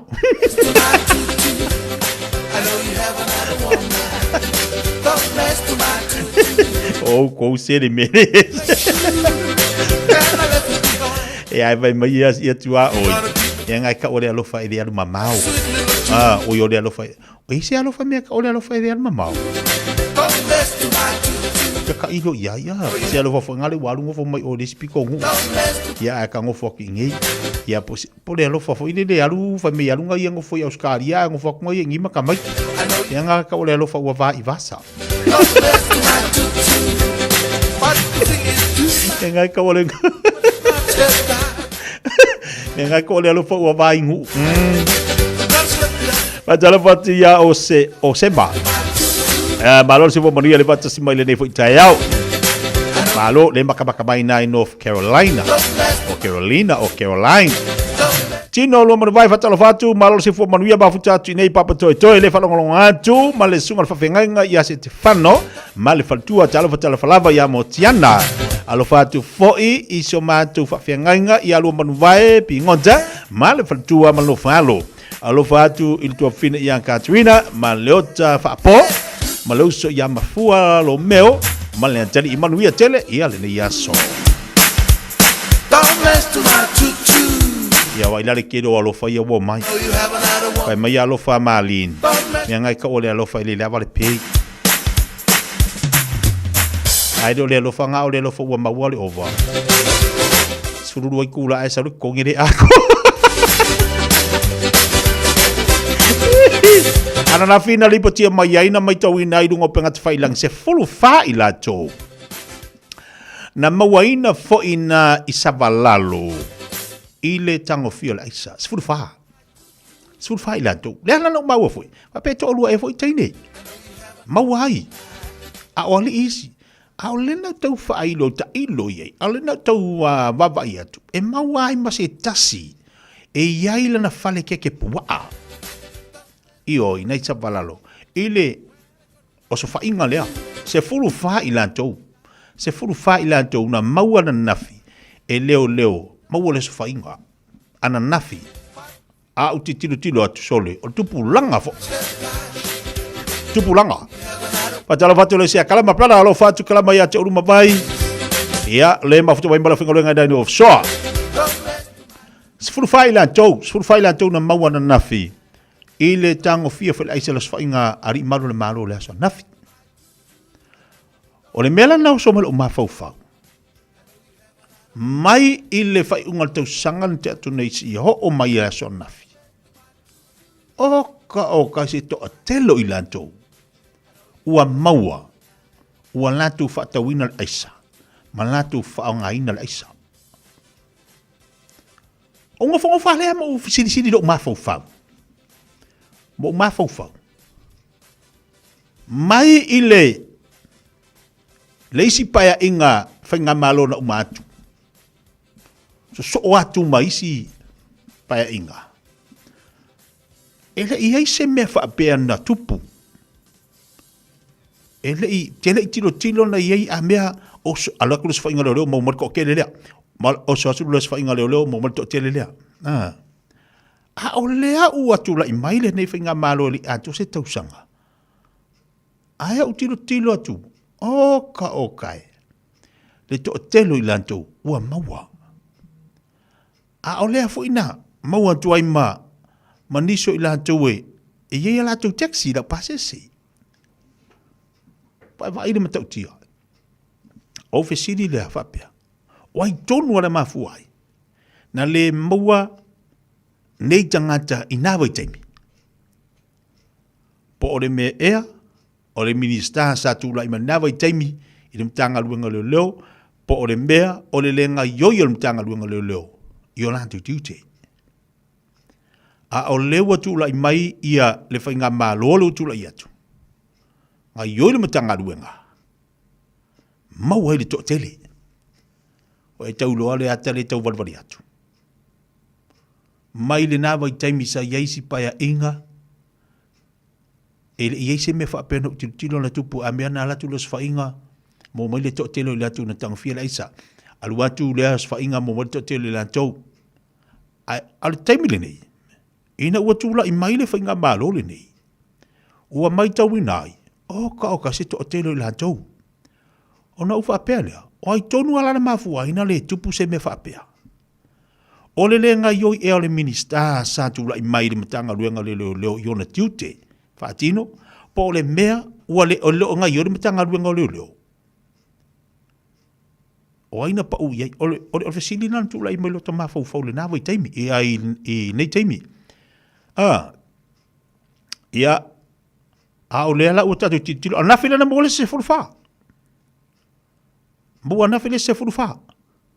Wa va ina matau tia. A o lea fo ina tatu tilo dai fa fonga bo whanongolongo li potis furu wha tau sanga, as furu lua tau sanga, se furu lima tau sanga. Lena mo, lono winga, wa leva tele na yeli ai seitono le tunu. Pea ufua le so solo oi. Pea tatu ufua yeli to tele tangata. To tele. Pea ole mata upuna leo lo wa lunga nei sa mo temi nei, ola isa. Tango fia o whalau whasaina. Lela na maua mai na nafisi. Te ilo fo i a whapea ni e toi alu leos whainga matanga luenga sisi yaso ni va yas lava yaso e toi maua fo isi. Ia. Maua i ko kongo meo Samoa. Apa susu. Ua oi teksi lau pasese. Ko i ki a kako whaia kungo o sau kongos ke pua se si aisa. Ko i ki a kako whaia kongos ke pua u whaka ua fifi mesi aise kong. Leanga ua poto tangata e whai awala. Ua popoto i la tu e whai awala. E tu lei en aisa. Au te ofua. Au te ofua. I tangata olo o la tu laina le nei aisa. Ma tu leila to whanau. O kai. O te leilo polea. Polea so lato mawhau fu ilea. Ile luma na yo lato whanau. Ai tu lei nei tamai tu lei le nei. Le nei mea so ere kupe. Te ofo. Te i ofo. Ila ta ita tu alalo. Oe le te tango fiera isa. Oe le hake fia ula kama ngama le. Le anga le ufa lo ngatu to tele ila tou. Ua fa le tono i ma fau. Oe kausi ala fanga. Oe kausi ala fanga pe a fa le kungulo ma fau. Ia paula le mea se tu lo fa fonga la tunu. Ole maualo o ngaki kango fiera isa ua fa le kungulo ma fau. Ia vele fa le ku oi. Oe fia kausi e ko ngaka fa pea. A oi se fa na ula tu te fia tausia se matua se tu loa. Te fa fo me se tala titia. Se langa te va ai de luma na yo nei fa na. Ai solo mo ta ma martina le fa yo nei mea ele mana ia. E manga o le kupe. Ai se la wala. Se la wala. Ele o le luma na ilo ta mai te tau na ia. A fa pele te fa longo bai oile fia ula ai sa ma lele. A o polale umia kemi ke lele ai. Ma e fifia ki aka ma ile fa solo akoa. Ia la u fautuanga awa o koe faia. Koe faia. E si de lokalo e fusile po mori ma fa pa lo ka u po mori, ngale ku yo lo ka u po mori pe fa pe wa ka lele. Ia e fo isi la tu fa mai e alo lu e o vale fo i po le fa vesi ai, va va di ke la fianga. Ya le musi maftanga Fiafia o tou matua ma whanau. Ia le wa afia ina I whanau. Ia, a pea na tatu tala no laso nafi. E iei le teimi te toe ina ai, e le teimi te lo matua ai. Ai toe te mawhai atu lau whanau ua le mawhai. Ia onga sa ila ia. Onga sa. Le angole mea sa e lulu. Ia, maangi mo le ula. Ma aka. Bangi mo ula ma ka. Bangi mo ula ma lele la kai mi nga lele pe lele va lele mama wa. O ye le mama o pe le va lele e ke lele ya ingal kopi kongu ma e. Pero lu ya pe ya o se le ka alo fo lele. Yo te ofo taita. Te ofo taita. Te ofo taita ni mafaina fa ye matua e o te mamal tinal na to inga mea. I hale fo tala no male finga lilo ma yava la son nafi fa lo ni so ila to swa fa ila to a pe o to blanga sole maua mai le to blanga se fulu fa va i to tele no winga wa I fale inga wo stand taxi fo ye Samoa wo kule yai wo I ave taxi sole fa fe nga I kango bongo ku singa me de passes a fa pe te tanga vatu stama I mea fa pe ai mo sa se lauta la po se lau li masfulu le a so langona la fa tau se mea aiolu ainga se na tu pe palpala o la tango e avele mea e fa le tonu le o lango lista ngata ai sau mo se le ni fa tau le me e toing la so langona tango la se val tangata le la tango se e te miti se atu wai tatu se vai to so wa pupu uma ia se vai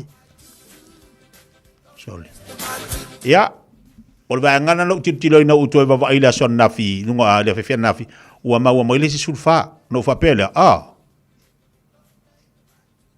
o le va tele la na fa se Samoa le va tu la va fenga malo fo tu la mai auto tele la tu lo mama al silina mai isi pa inga na umatu o I tonu ana ma fuina le faise me pea o le mtanga luenga leo po o se minister sa ngafa sa ia wa ia le mtanga luenga ila vai temi na ma fuina le faia ya me sale melo la isa o ia isi mea se ifkau fo mo kama le o si kau fo mo bera ia wang iso solo langa solo wa avea o se ia na afia to ile ke loa o ngai kama gila le fo kau sak ia ele manga ia o wala ku ke vai ku ilo kamala uro ke ofo se fa I se matua e vai atu ele ala e fai me e lana tama po lona tari I po lona o fine se na mea Na o se fautuanga le pokalame Fiafia mai le fatu amata le tausanga. Fatu amata le tausanga. Awane ita se tala titia alta walanga le pokalame. Ia manuia lu ainga, manuia lau whanau. Ia manuia lu ainga, manuia lau whanau. Ai fia maua se ainga manuia, toi puti le whanau. A fia manuia lau whanau, toi amai. Toi amai. Abi ele upu, tu ia le tala. Aua nei motu sia le upo matua. Aua ni e avesia le upo matua. Fafanga pea aita. Na ua ia te oe le matua langa o lautama. A lautama. Aua fu i te halu alu fape wa ita lautama. Ioi. Na e fape atu le sio wala. Oe so se meo iai. Le to ita ua o so watali. Fa i te tātou matua ia upu. Leanga o le upu. O le upu e watu le ngutu se tu lou le whaafonga le tunu. O le upu e o la ai, ma le upu e o ti ai. Toi puti le whanau. A mafuta mai tātou ainga Samoa. O la uia na so sani ma tu alala pokalame Fiafia mai. Ia maua se a inga Fiafia le tau sanga. E le whaatunu e te tia ma le pokalame pa ia ma ualunga le tātou watunu. E na ututu walalo atu. A whaapea foi. O oia le tamai te Fiafia e ula le aisa ma ula le maluanga. Te ofa u ia te oe. Te ofa u ia te oe. E lo fai o nātu langa. Oe le tamai. A o le nā e a vea oe matama ma ulu i tutono lu ai. Ta fe mai maunga le manuia nuu a inga. E le ta fe mai lalo. E tafe mai lunga tama ia tau la mua tātou. A tilo tātou whanau e tau la mua tātou tama le ulo le aisa malmaluanga. Si le pe awa venga moksi alu mafukanga. Ioi. Langa e ia tulou al whaafonga le tunu. Se langa tati alofa. Tati tu alalo fo ili tātou watu. Tau tuana. Sfuru wha ila tō naso nafi. Tonu mai. E iei fo inisi te mōr whangora vai aso. Teiba le wati to simole va minuto tale o le tu la se futbol lua. Lunga po kalabel Fiafia mai le fo vaanga o le Taeao fa malo atu ya te utou malo no sai malo fo le tawatai. Tu te manga luanga le aso. Bene bounce.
Why I Samoa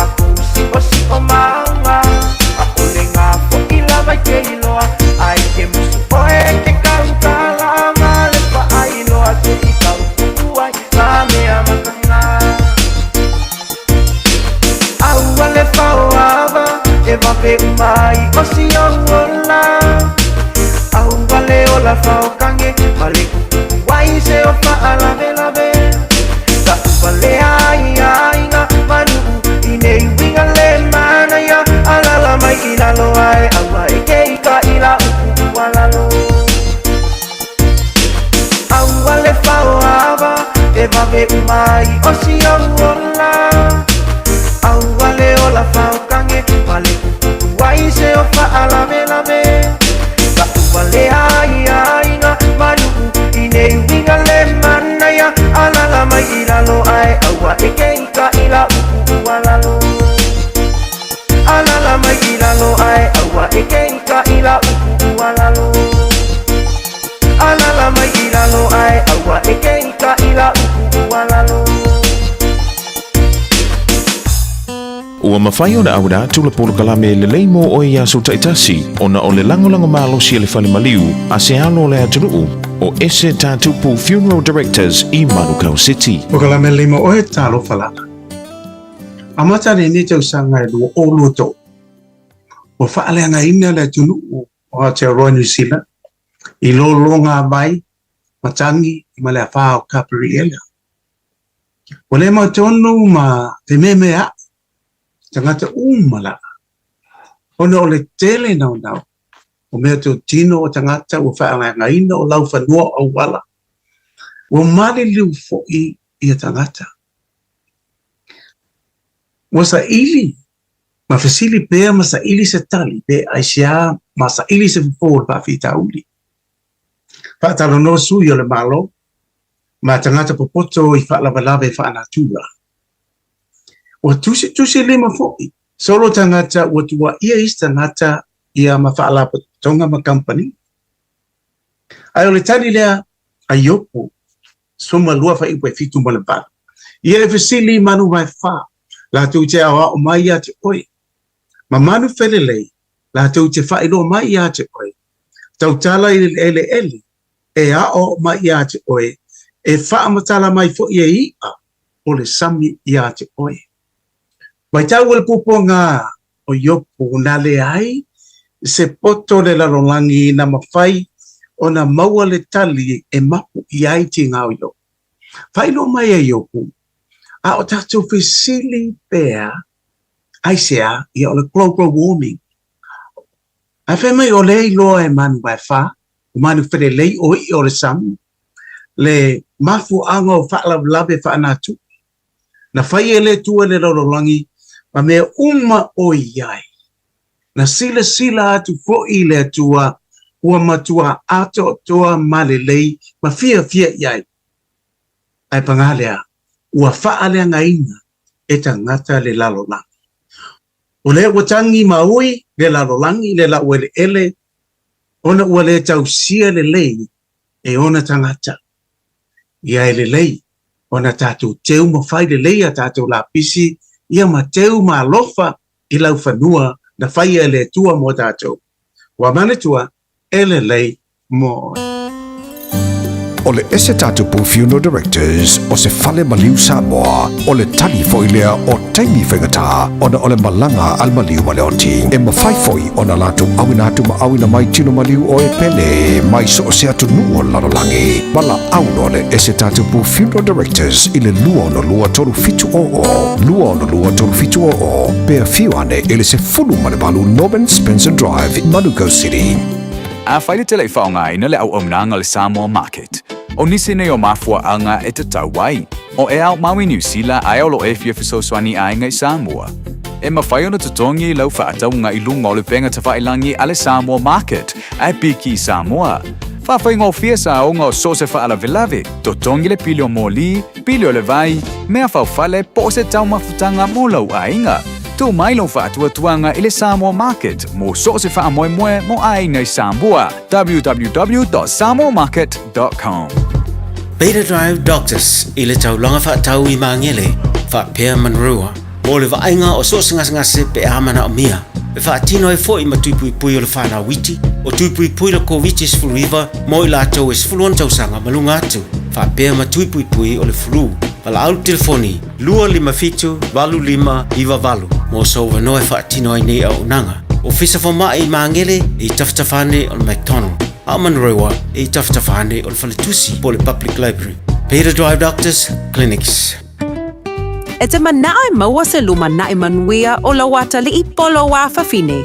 Ua se fulu nei tau sanga o faatino le Pacific Advanced Secondary School lea au onanga. Na faavaile nei a onga e Sir Michael Jones.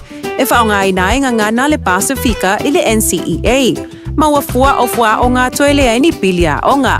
I le tau sanga lua o loa whana maua lunga I le foi numera o alonga whana wale pass na au sia tongi e ulu fale ai I le universite. Polo university entrance I le tele o kolisi I au kilani.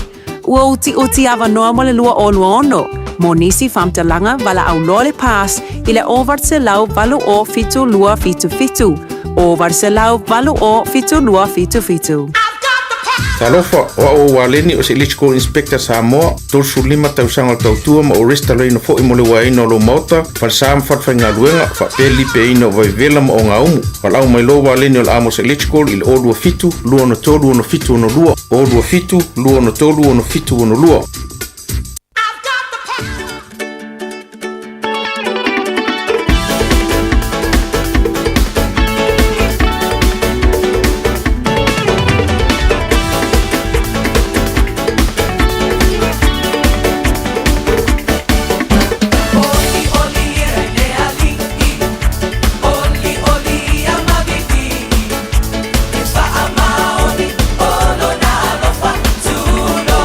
CDC.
Ia, leo se bari bal tebel wati toi fi 2 minuta de ta leo le July se football le lua.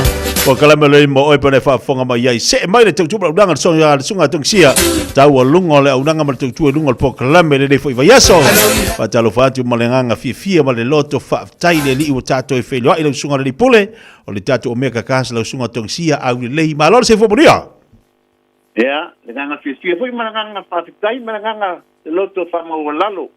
E fa talo fa tuai la sunga le I pasala yo e ale na fo le totai porto fo yo le tatu polo kalame o le titia mai yo wa fa anga samo ya fa malo su mani fa malo le su le Taeao a titia tai le tua le wata o males falile na lava o pisa ole o nanga mal tua tatu o meka kans I lo fonga Fiafia e mai se le malo se lo si fonga na mal pisa le ya so tuxio ya fai ya fina fa pisa tatu tua foi Yo ato tele fo ya yo kakape apply melu online no sengi lu online. Ya makini ba ka mane la to ye mo ya su mai e fa pe o pelo ka ka to shi le mo ya do mo fa ya ya bango ni ba tabla to mo tele na para ito na tele online sengi online. Ya makini ba ka mane de ba ye fo mo ta tikto no to a te tia. Mena mana ye to le foi na misil tavala o nafi o no le pisi fo lo tu malanga ya me sidi mata wanga ya le tatu wa tunu wa e tino le titi ma e to tama au le mai na wa le leila wa mi o le mtanga le tau sanga ya la fatu ya lo sunga le o ni tai au tu langa le tu la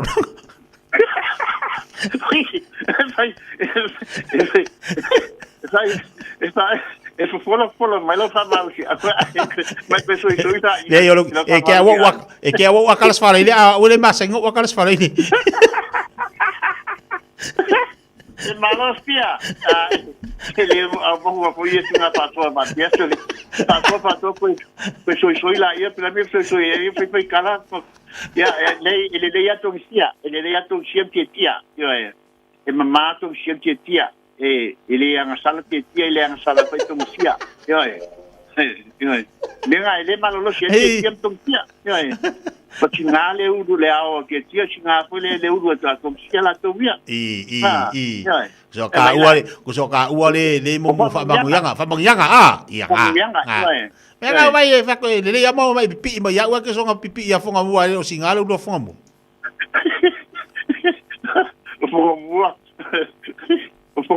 fonga mo e temo cavali le sa ola ke do ngalo so ngale mango vadi o I do ngala vadi mo do le so o singalo do le ia fa penga foi ia le Malu la ko via e ka pe kavat yo kamala ngai vadi e ururi fa fo e mo kwa papa e ma ko ko wa ka pa ma ya avo lo no ia so ka li pule on tatai mi ya au na ma tu to lunga le nevias ia wale ia fa tai tele la lo so mo matu no na le te tele fam talanga tu sia Samoa ia le mana misa matu ke ni a fingal wenga so si fa po le makotin te to me tai Samoa te matu sanga le lus pulu ile to punto sanga I taunga le leili ngilisi le lei po I pa Samoa ia mana mia fo ile mana malama fo ile engo video ki telefoni mai fo ma edit ta ia videos ia fa pe fo ia ngalwenga fa receptionist le fo I tilinga ngalwenga ta tu ngalwenga ta si ale mo le no le part time po le full time para mai pesu mai meta fo ia so va tu le fo il ta tu tu se tem ata to tu fa ta male la to ye le tu mau to sanga matu te pa ia ta vale le sta no ta vale on the fitness fa pe fo I le service na lo sa ia le fo ye so fi yo ele si tu pe to fa fo pe mo ta vale on fi o penga me ano fa le to malo e pulea e o ninga ti si dia pa ta ye fa mai no to tu le ta to fa ta vale tele ta vale fa lo fi filina pe su me ta la mai an Samoa ta do commercial band family band mini band Ford Rangers Toyota Hilux ka ki atu for your dato Mazda BT50 Triton Mitsubishi Triton ia fa solo me SUV light hybrid cars electric sport cars motor planta la bofa pe ta vale light su man ta la mai au I le lusa lau Kemeni Stripe lusa lau Kemeni Stripe nei papa tu i mankau lusa lau Kemeni Stripe pe mala mata le night o iva lua fitu lima balu ta sigo o iva lua fitu lima balu ta sigo ia po le la ke fon fe bai o le tasi pati tu ono lima pa tasi o tasi pati tu ono lima pa tasi mi tele weekend Samoa fa mania le tu fai val filima tia mo Tai. tu na ya wala ma tu no tatu atu mo tem nei patu papa tu e tu lo so tia Pa te tele le sunga di pole. Ia le la uranga ba tu na sunga le toksia pe ona fa fonga ba yai. Wala one and all tasi fa fi tolo di fa tasi pe fa ida mo tanto lua se lau. Kevin T. Strive na I Marukau. Ia la uranga ba tu li tanto o mega kans ina ua tanto ro di tula se fun male lua. Tasilima Ivatolu Amo Radio Samoa. Usimaya lau whaafofonga o le whaapoponga fo ele nei o talafau mai Samoa. Awina sa mai mo oe e lau leiti o whalongolongo le Radio Samoa. Tasilima Ivatolu Amo. Taualunga le ngā ruenga le nei vai aso whaatalofa I sio tātou putino o ngā ruenga taulongolongo usimaya lau whaafofonga. O tāpena ngā umana whaailoga le komisina o whainga palota, mo le palota la ititia le tu malo sa whatatasi, o le u tauwhia nei mo se teimi le tu mau se ia iai se aso. O le stofina o mai iai se whaasi silanga whalawa I tele, mai le official komisina o whainga palota ua whaailo aile tōro pō le palota le titi, e peona sa whaatulanga le aso whareiro le vai aso nei, le aso se furu ono Januari, e whaulu atuai suafa o sui whaatutu. O whaeroa le komisina o palota, le fionga tole a foatu I a felolo Alexander John Stanley, I le whaasi le silanga bailona ofisa, o se whaai unga le kāpeneta na whaia e tusa le vaenga tolu valu o le whaavae, wa mafua o na tolu pō, le whai ngā whiriwhiri ngā lea I tu malo wha palota. O le vaenga tolu sifuru valu o le whaavae o lo whaasino lea I le teimi, e whaatino ai whaai unga a le kāpeneta. O talo ina ai e le komisina o whainga palota se whailo inga matusi stala, e wha mala malama ma wha manino ai le mafuanga o le tōro pō, o le palota la ititia sa whatatasi, le sa fua le as Friday, le as hono le masina fau o February, e wha ngā solo ai. Wa iei nei le wha iunga le kāpeneta e peona wha iloa le pāle mia le nei vā yaso, o le atu ina atu le li poti I suenga wha sue tusi, le sa whaia inisi o ngā luenga te tere le ati ina e le tunuu, I le loia siri le malo ma leo, mo se suenga tini. E peona si le fia o lea suenga wha sue tusi, e peona tā ua le forensic audit, na wha tino I le teimina uru whale atua I le whainga malo mua, a le wha tua I le atua sa mo utasi, I le inga le fionga fia mena o mi mata awha na se ei, I le tofi pāle mia. I le taunu uantua le whainga malo ua iei nei a le wha tua I le atua sa mo utasi, I le inga le fionga I le pāle mia, la uri le mali e toa le ua tea polata I waufosi, e le whaia se whaai unga le li poti o lea suenga. Wa whaai loa ia le pāle mia, e tere ngā o inga wha sori tū la fono, o lo whaai loa I le li poti, o le mafu anga leo le whaai unga le kāpeneta, e tu atuloa I leo ma le loia sili, mo suenga. Taunu mai le whainga ma loi tutonu, o lo tatia le matau pue I whai se whaai unga autu. E re mawhai o na mātou muri tai whai unga na whai eisi whainga mā lope a mātou mautinoa o lo iai le tūlanga tau pena vai li ili le tūlanga tāle whenga ima le mea o lo ta o tuele tele tununga. O le sa tiro li poti a toa le masina o tiro el komiti al kabineta. E matoi fo ima iele li poti tonu e te le whale tonu li poti na mai momua. O lo iai le tūlanga le mautonu. O le mawhaina I eise ato o tōli poti na tuina mai le forensic audit. Ona o le tele o mena ngā Yesu nga ele maua, wha maunga o le city ma source document. Mai o le uputau tino ma le manatu whaalia na whao mai il komiti al kabinet. E te le afianga o me wha sori tu la fono o lo afia li poti le nei il whaiunga mudi. O lea ua manatuel kapeneta ina ua umana whai le ilo ilonga o mata upu o watangi ai mea whale ton.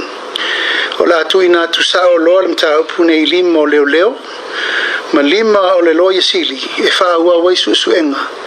Ini ai inga ma whai loa ni whai unga po a lava me la o iei, ini mo lianga mo e afia, na atangia ni mea wha sori tu la fono, na whai le tato forensic audit. Ma o whai unga muli na le wo o le teimin nei. O lau whase e aturo le loia sili, ma leo e whatino la tau fo I whatu langana. O ni sori ngā tu la fono ua whatino ina. O le sawa le uru fale mai lo tātu o tunu o ma le whaonga ino fuala au whaasa ino le aisa. E le ngata ino o so whai e leo no fuanga I fale ino o mafio anga. Ai ua o lava le no fuanga o whaanga io iai nisi o pisi nisi la aiti. I to tonu o le tau langa ua whaatino ai lea ngā duenga. Ai titi mai e to o sifuru ma le whaatangata ua li potia. Na po e ina leo so whai ngā leo le maketi o I ai savalalo. I le awauri o le stofi o le vaya so nei. Na maua ile fuala au whaasaino le aisa ma le maruana. E whaapeo lo tu lei ma whaatau watu e nisi o pisi nisi la aiti. O lo o whaangai o ia lata i le maketi o ia. Ai o le solo muri o leo I le sa idi o no fuanga. O lo whaangai o ia I ni whainga soli tu la fono fuala au whaasaina. Wa au ma iei ma se la pita inga le min star mtanga luenga o leo. Whale pui ma le toe fua te ina ia I la tou. O whaangai o ia pisi nisi ta vale la iti lau pasese po taxi stands. O whailoa le pāle mia o le minister fu I o lea matanga luenga. Wo o atu ia te ia wha mau ngā leo o whailoa ai le te leo ta vale la iti. O loo masalo mia I le wha tau minatu o fuala au whasaina. O le lapta inga le minister, o te tau nei loa na tau fia ngā ioinga, a wā a maua ma wha maunia, e ma whai o na se I aile leisene o le pisi nisi ta vale lau pasese. A o talia I nei whiutana inga o lo whaia le vāo le malo Samoa ma le malo Australia, I le wha matu ina mai o se fisosoani tupe mai lea malo, a wāle ati na o le tātlonga le kapiro tātu utanoo, wha pēr yuni le kapi fiti matonga. Wa whaalia manino le teitai o le tātu malo I le pāle mia le toe maua lea tātlonga se fisosoani, mai le tātu malo, pe a le suia le pūlenga o le kapi Samoa.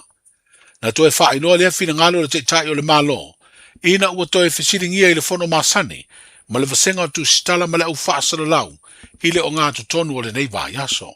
Ma o mana matula ua vea I le uni la kapia Samoa, a whai o le pūlenga le wha le tonu. Sui le pūlenga o le kapi, e le mawhai o na tango fia le malo, tala no ino le tupe le wha vau malo mai Australia, ma le malo Samoa, a e vai atu e le o ta oto e le ngatonu mea ngā I le tupe lea. E laua mai ai o na whai al whiutana inga ma le uni la kapi sui o nisi o le uni la kapi Samoa e anga e fo I al whawhi tauli. A le malo I o lo tapena e mail tupele wha o ngā mo le uni la kapi Samoa a e tatau o na fo I al whawhi tauli le tupu o le wha le tonu le pūlenga le uni la kapi. O laua lafo I a la tau me no whai atu o umana o mai ma tele taranoanga mwhinaunga o mai fo I le presidente o le uni matala noa. O mana whai lau tali ana mula ubusami. It's not about the board or them. It's about Samoa mana na kapi whai I le lek. O le vai le malo, e le mawhai o na whamamuru le tupele I le uni a Samoa pe a vai atu le wha le tonu. E ta tau na fo ia le iai o la le tali o le mea.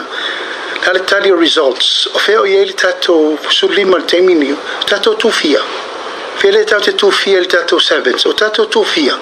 O le maua lalo le nao le mele o tato o i le teimine nei. A wana whapeo ma le teimine nei o le lei tato results ma le lei mea uma. O la le mea la fsiringi o la sa le lei. Le teitai o le malo le fionga I le pandemia, susunga la audi le mali atoa le watea polata I vafosi. O le ua whaeloa le teitai o le malo I le nei vai aso le whiriwhiri ai o komisina e toa lua, mo le komisi e pūlea tangata whai ngā ruenga le malo. Ma ua tōwhia I aile whaletua le fionga fui mapoao tali ilangi pefo le semo, ma le tōwha I a ape le unu moenga so whara. O le palo te tele whana tinati le atunu I a au kuso le tausanga umavae, na tau vai fui mapoao I le nufoa, o le tu malo palo tolo to whanga. Ai o le tōwha I a ape le nufoa wa ana lofi numela lua. O I la ua uma sa tau vai le pāti wha upu whai, o le wha tua I le atua Samoa ua tasi. O le vai o ina wha ma vai atua I le komisi e pūlea, tangata whai ngā ruenga le malo, I se tasi o tamali I sa avea ma komisina, le fionga urualo whai ngā tala mai vau perelini. A o le tausanga umavai na wha ma vai ai le isi komisina, le fionga ngā tolo ai wha ana tili afa masanga. O le whiwhilia o komisina I to lua, o toe a toa ai le au vaa o komisina o le komisi, o loo tei fono ai le fionga I a nonu, le maunga sale I mua ba ai. Manuia tele le wha ingo le vā yaso, saifua. Ta lofa lava, o le si ufafonga le nei o Samoa, le Radio Samoa. Mo le manuia o lou lumanai, O le a unga o le International Travel College, ua tatala nei le stala mo le lua a whilua ono, I matatau tu risi maha unga tau waalele. O le ITC e iai ona la alai au kilani ma whangarei, ai ma whaifo I one ea unga online, mai lo whali. E leise taimi whaatulanga I nei te a ungai. Sa ili nei loa so lumana I manuia, langolango ina maalosi e le ITC o e malo ainga. A wa unga, asiasi lupenga te whailangi, itc.co.nz. Ua mawhai nei o na whaatau wantu top up le Digicel I lunga o le upenga ta whailangi a le ClickX Pacific. E mawhai fo I ona lafo aise leni I le MyCash a le Digicel I Samoa, Tonga, Fiji, Mavaruatu I le na o le 5 ta la. E le leile reiti aso taitasi ma e whaingo fia fo I ona e le stalai. Asisiane I le clickx.com e lafo aise au top up a le Digicel. Pe lafo ai fo I sau tupe I le MyCash a le Digicel Samoa, Tonga, Fiji, Mavaruatu. Morisi whamtalanga vla au le olua tasi 5 tolu fafa. Olua tasi 5 tolu fafa. Beta Drive Doctors I le taulanga whaatau I mangele whaapea manrua o le vainga o so ngase pe amana o mia e whaatino e fo I matuipui o le whana witi o tuipui le COVID-19 mo I lātou e sfuluan tausanga malunga atu whaapea matuipui o le flu Wala au telefoni, 255 valu mo so wanoe whaatino ai nei au nanga. O fisa whama I mangele I taftafane o le McDonald. A manrewa I taftafane o le whaletusi po le Public Library. Peter Drive Doctors Clinics. Maruia le tausanga fo Samoa, e Fiafia I toi whailoa antu o lewa toi amatalia le stala mo le tanto wa onga tuspa ia le Auckland Pacific Bible College mo le dei tausanga. Talia so se tasi se fuluvalu tausanga nga ilunga so se ekalesia e tatala le avanoa e tapena ilo soifua a wale fo launga I le dei tausanga. Toa tusi tolu 7th Avenue I Papa Toi Toi. Morisi whamtalanga wala au le olua tasi o lua 5 tolu ono tolu 5 valu. Olua tasi o lua 5 tolu ono tolu 5 valu. Radio Samoa. Taslima iwa tolu. Ama. To the general. So gas ngada ba. Ya gas ari guapo. Kia mea. Lue ma ilalo. Melo lima. Lue ma ilalo. Melo lima. Ay.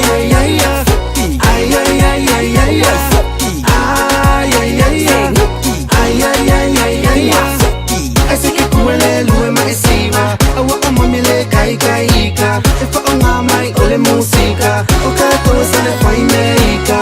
Awa fiula. Le lue ma se ole ngai kenye. Se mamile ai. Te onga e ke faile. Awa ese ngama oila ukanga. Ole siva papa. Simba ko imale maka.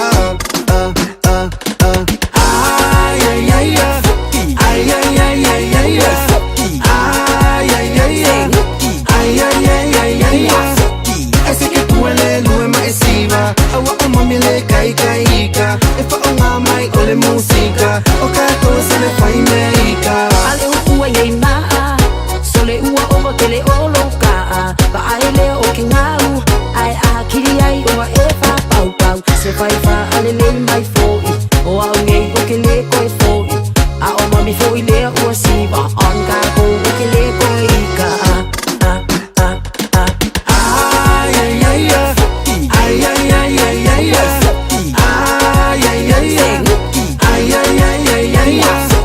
Ese que kuele lue ma esiva. Awa umamile kaika. Efa onga mai ole musika. Oka cosa le faineika.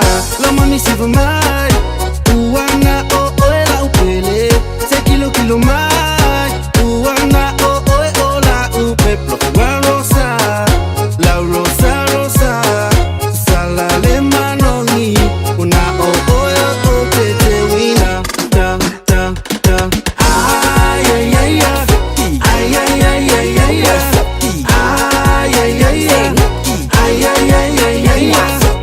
Ese que kuele lue ma esiva. Awa amamile kaika. Efa onga mai ole musika. Oka cosa le faineika. Eka na siva mama. Lo tolo ia tau tuana. Tau siva fua. Olo o usiva tu foi o tu. siwa awala vanei e vave vave Fatani mele tata vale ole ole olo faile koloka o mamere o koe fialu le palola ay ay ay ay ay ay ay ay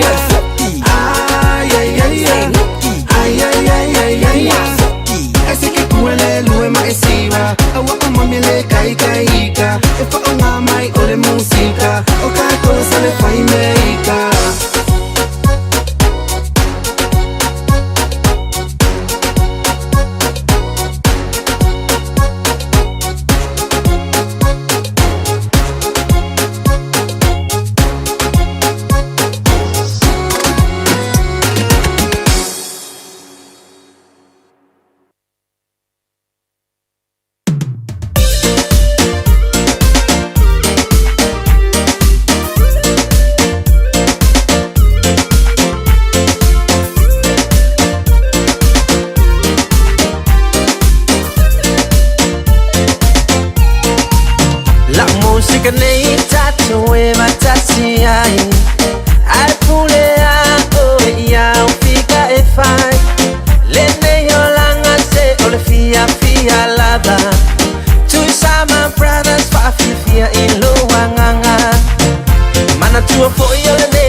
Salamo ile tunga mau Neye fangalo le tatalongo amasefao Ai pule ia oi Samoa la patata Seheba mai soleba Heba mai música atama Ole tuisama brothers Asala se ngana la fo inu o mala asiva mai masu e mai Isso tá do Fiafia ka sui fifi loila le foi ya oli lo se mani mal tembe le bati se futebol e olo minuto c'è nei le giulla se futebol e lua na fa fonga tatu wa tunu le tau binato tatu chala I vai fanua mai Samoa o melo tupu tono tatu wa tunu I Samoa ila unanga mal tu le na le fionga ngal man mana tipi au tanga vaya e abal fa mo le tali tu la fitu ila fe final nei le me fa no tau binato ya to pa pena misi ya o le audio le so wala te pole ile pasi ba muli ile Fiafia na nei ile tale tu lai fitu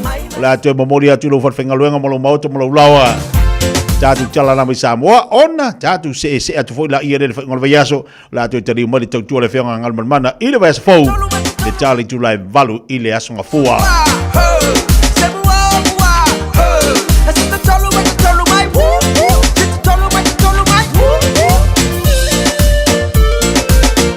Tele liso la tulu le na wanga ia tu malo longa I tolo la tu frenga liso la tole na wanga ia tu I moto malawa e malo lo ti ai o la tu tu bangalu nga sa fenga I le ni as flaile malo fa ba losi malo fo no sa ia tu to tele soi fu ama o le na isu le Taeao le na wa mapu antu malo longo le uli fa malo atu le pokalami ia tu to malo lava ia le ono sa inga luenga ia ba fa ba lo tu la fa frenga lau ngā se pola ku kale nei fo iaso I tono fa ainga te tasi la tolo fenga I malfatu ainga tausi fa malo atu po kalane ke ma futo nei tabab tira ma tu mo to malawa a pe fo na fa talo fa tia te auto ma fa malo atu te los fa leile e ana ponge I el tamam tina yo nei tamam tina ma tua te le oso fa leile mawai o latu waso fa pitona ia latu te sa ilia ia la na pongi ma talo fa malo e fa wawa ni so tamam tina matu e o mal temi nei esele manai o le lui vo na mo tatou ia tatou tu pulanga fa pete le fifi tana pongi na e fa to ina mal matu o sidi le alme o fa to ina mal matu o balus fulu iva sul tau sanga ai le ma fa tatou e ma fa tatou pe ai le loto ai pauna le awale ma fa tatou mau le telo mea o le tatou sa ili le ile ana pongi mal tano fa malo atu ila te o tau tamam tina fa tele ya te o tau ia yo to faiva mo to te pe na fenga ia ia e ala lea ila na pongi as falaile ia na fuwa fenga ia ila to lo fenga mal fatu inga tau si mal tu se ai no na matua ia ile faingo le kuka to ina malo tu tala ile la aso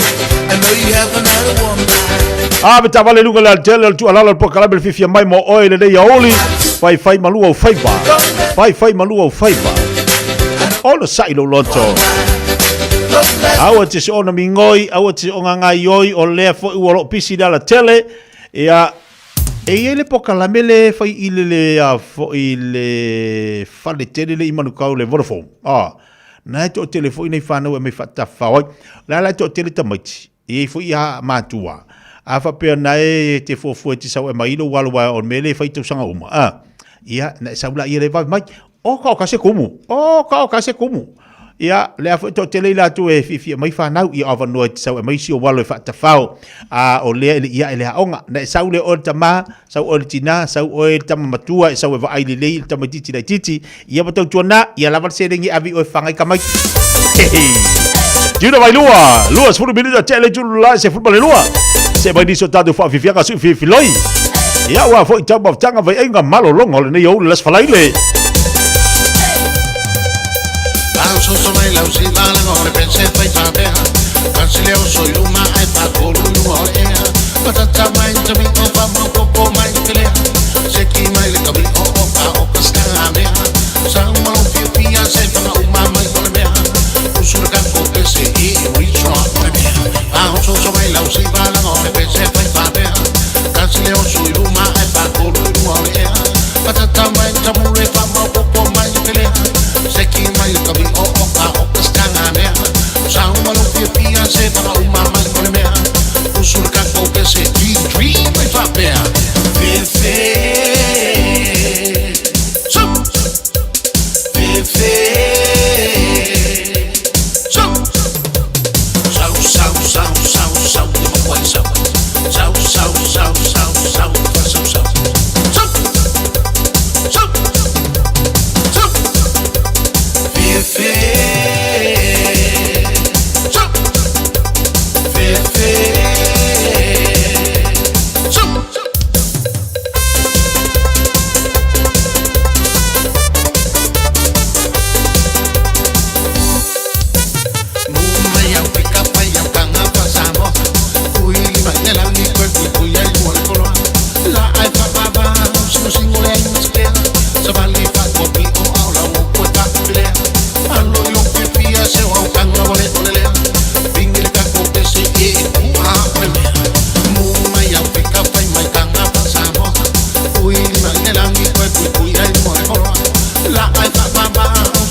E Juna vai lua le peso fai ngoina Fefe sau fofua.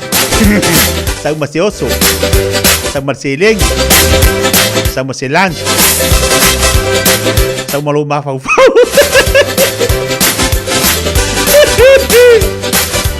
Sau fanga malo mafau fau.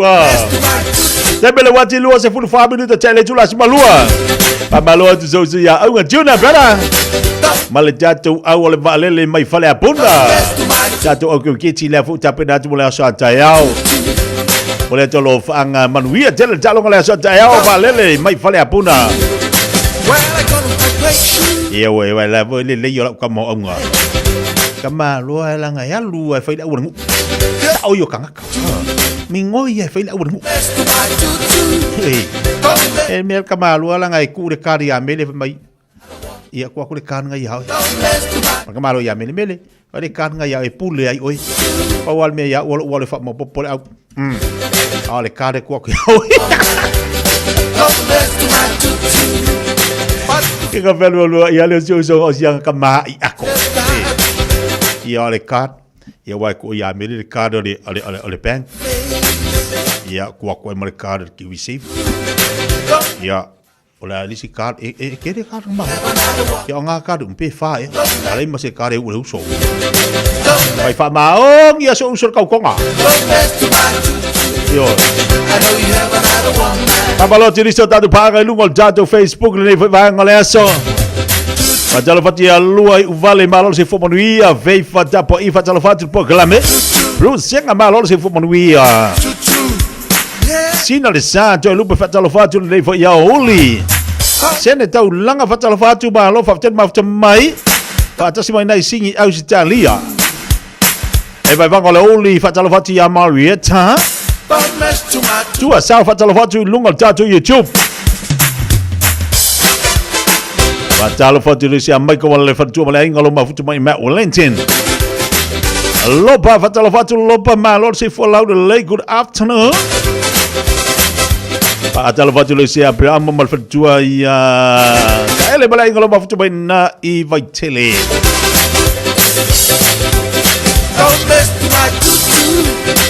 George, fata lo fatu George nunga tatu YouTube. Paunga paito fata lo fatu le nei fo ya uli. Ja Steve lunga tatu Facebook lo mafutu mai ye fata lo fatu mai camper Australia. Ale Connie amua fata lo fatu. Fa tanga momol fa Molia jalo anga. Tu ya lo fatu si uso ya liki ave pasi au le lei. Jalo fatu malo fatai sal pista fatalo fatu. Malo se fomonia tapu tau pa malo se fo lau de lei. Salote Collins malo fatai ma fatai nunga tatu proclame. So oi linga malo se fo manuia malo fatai ma fatai le nei fo yanso. Luas for 5 minutos tele jula suma lua. Pawo tini so tatu musika sui fe feloi. Puna lo fa quasi. Asfalaile.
polonga, polonga lo mapapa.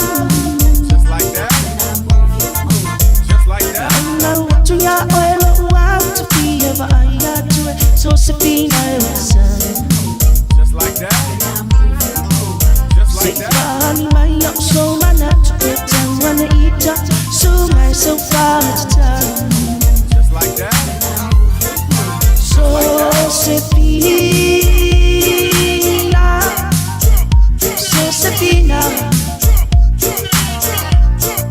so sepina, so sepina. Ole ulo toe wena ngautai, ile pia vai. Damale niu manai Fiafia ngole uli na watoe lua sifulu male 5 minuto tale ole July tasi mana jolo solo ngole lei manuia fole nei oli yo fai valo fili mama tu masani pe ana fe ngai ai dawa lunga tu banga luenga to tele na to bole nei vayaso pamalo to lo se ya ekwati tamati alo fatu uso ma vuto ba inal protection Samoa kalo vai e ko tari i male pone le vas fo lo fati ya te malenga o ye fo ta fo ngo to lo tato wa tino o to fa lo fatu lo tato po club nei fo yaso ine tato wo pa anga to te le lanto ya le lo meni mai fa mai o lo manino tato wala leo i Samoa ya ile taso ono tesi mal tasi FM pa malo atu ole sope o tino ole sole te volunga fo ia va yaso ana pongi mal talo tino tato wa tino fa ngamalo ya manaya ai mantua la fa mai fa wau pe i va yaso taitasi ia so lulu o so lulu la lo tu oi ia le ana pongi pe ama he ala va yaso ni la pongi mal talo tatu wa tino a tonu la talo mal tatu tu fa tasi mal tatu fa ngamalo la fai on na mawai si me fo a mo ini si mea fo tolo tatu watunu ia matatu tilo foi po ani me te tau ona te ta pena le iai le sao Samoa ile nei apa inga mal finga malo fo lo tu lai mai awan ia ala tu ala foi awan i tatu sai tele lunga o penga te faila ta tilo foi o ka kai o me ala nga me lu o lima le fo te o me lu o ia le a se swing al siri o ia foi swing foi o foi ya foi tatu swing a fa pe tele Fiafia i me tupu tolo tanto watu yo no sai lo lot au nei me uma tatu te fa masino ina ya tato o wale me o lo talo e tele mo le talo nei me tupu lungo penga te failangi pau me o ti ngai lo ma fa ia lu watu e malesi malana ko mengi la to lungo lo tustusinga wala tu de malama ya ia malatua o nei me tatu te fa masino ina ya tato tatu lolle ia au funi tatu te sei nei stangata i mea tatu te malama i mea la tatu te langona tatu ta te tana tu walani tatu te talo mo tatu watunu o tawana nei se tasio o vivesi i se tasio e kalesia io o tawana nei se tasi fo o vivesi ia ana nei fa pesori maka o kia fo iari tono le kalesia nga e vivesi fa au ma se tasio ai ngalot o fesidi de lota mafofau o ye mapuai mata fale le lotu pe ona fale nei ni me vivesi tono le kalesia a oi fo ye mapuai fa au pe ona vivesi ia tono le kalesia tilo lea ia ai e pu e matu ilunga o penga ta failan e pu e matu ilunga ta fa no ia alfisili o ai e malu ai le fai au pe ona vivesi ma ainga lotu le kalesia a o ai fo e malu ai ainga lotu pe a vivesi ma le kalesia pe vivesi le kalesia pe ngala tala fo ilanga lo tau dungo pe ngat failangi o vesi ngala ye ole va ole fai au ma le inga lotu a tupu la uti lo ai tupu me fa pe tatu e kalesia ia uti lo fo isi e kalesia to aritai ma pai le lei ia ni me fa lito ia ai fo e kalesia e lu ngala loa ia vai atu fo ila fo ngalu nga tofi le tua e fo ia e kalesia e leo tele ale sunga fa fenga pe ona te tupu fa le tonu ia pela na ia nei fo iata na tu no penga te fa ilangi na la fo si ele sunga fa fenga ia si tala io ano fa pe o ai malu ai le fa a o ai malu ai le ainga de ta fa le lotu pe ona te tupu ne me tonu le kalesia o ai fo ia malu ai fa a pe ona te tupu ne me tonu le kalesia to elu asuma tasi minute jale o le tu la jasi nungal tau tu le vida Samoa malan proclame ele tino fai malu fai vale nei oli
ele tino so mai tu i ona lo fa tasi mai le sunga le lipula le tanto wa ta le sunga ya Victor ya na la tu lolo ele tino tala fa balor se fo manuia le sunga le vai ngol le tatu pokale me Victor ma lolo sai malo fo ila ba pali o tute mo fai valo filima ya te le lo ai wa mo se lanju bo watu mai le tino le fo ya so ya to yo tute ya mo ngalu ngol fianga i tala fa Victor.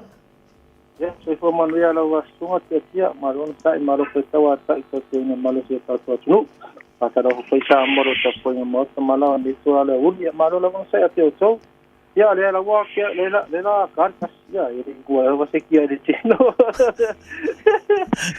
ele foi la va se le pero se le aya de chino oye no fer wa ele kingo nga yotaro ele se le chino i ke la ngalo mo de papa si ya ke le chino mai ya ma ko oye oh O nga ua pasi e malu mako fa fengal bang. O. Ngari. Oui. Ode ko di ka kimelan. Ya re sa we tino.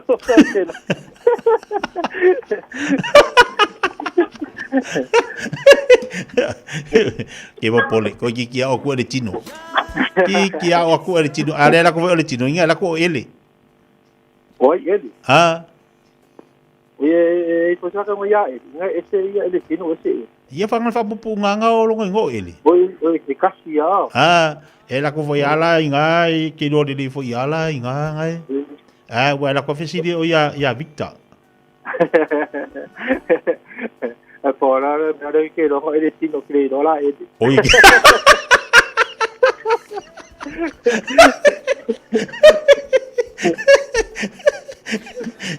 Que wala ko pe de tino Victor me Thank you so. Malo o men galu kan ya oli. Ya, ya me umaro na ko no sang nga tia ya. Kasi nga pisi matun de Taeao ya. Ya ko ka umba ko pisi ya o leyo kaya wa ko pe ngar mga kaya. Ko deu vai varo. Aba pera na ko i me no usu kaya. Ya sa ko de des de pisi.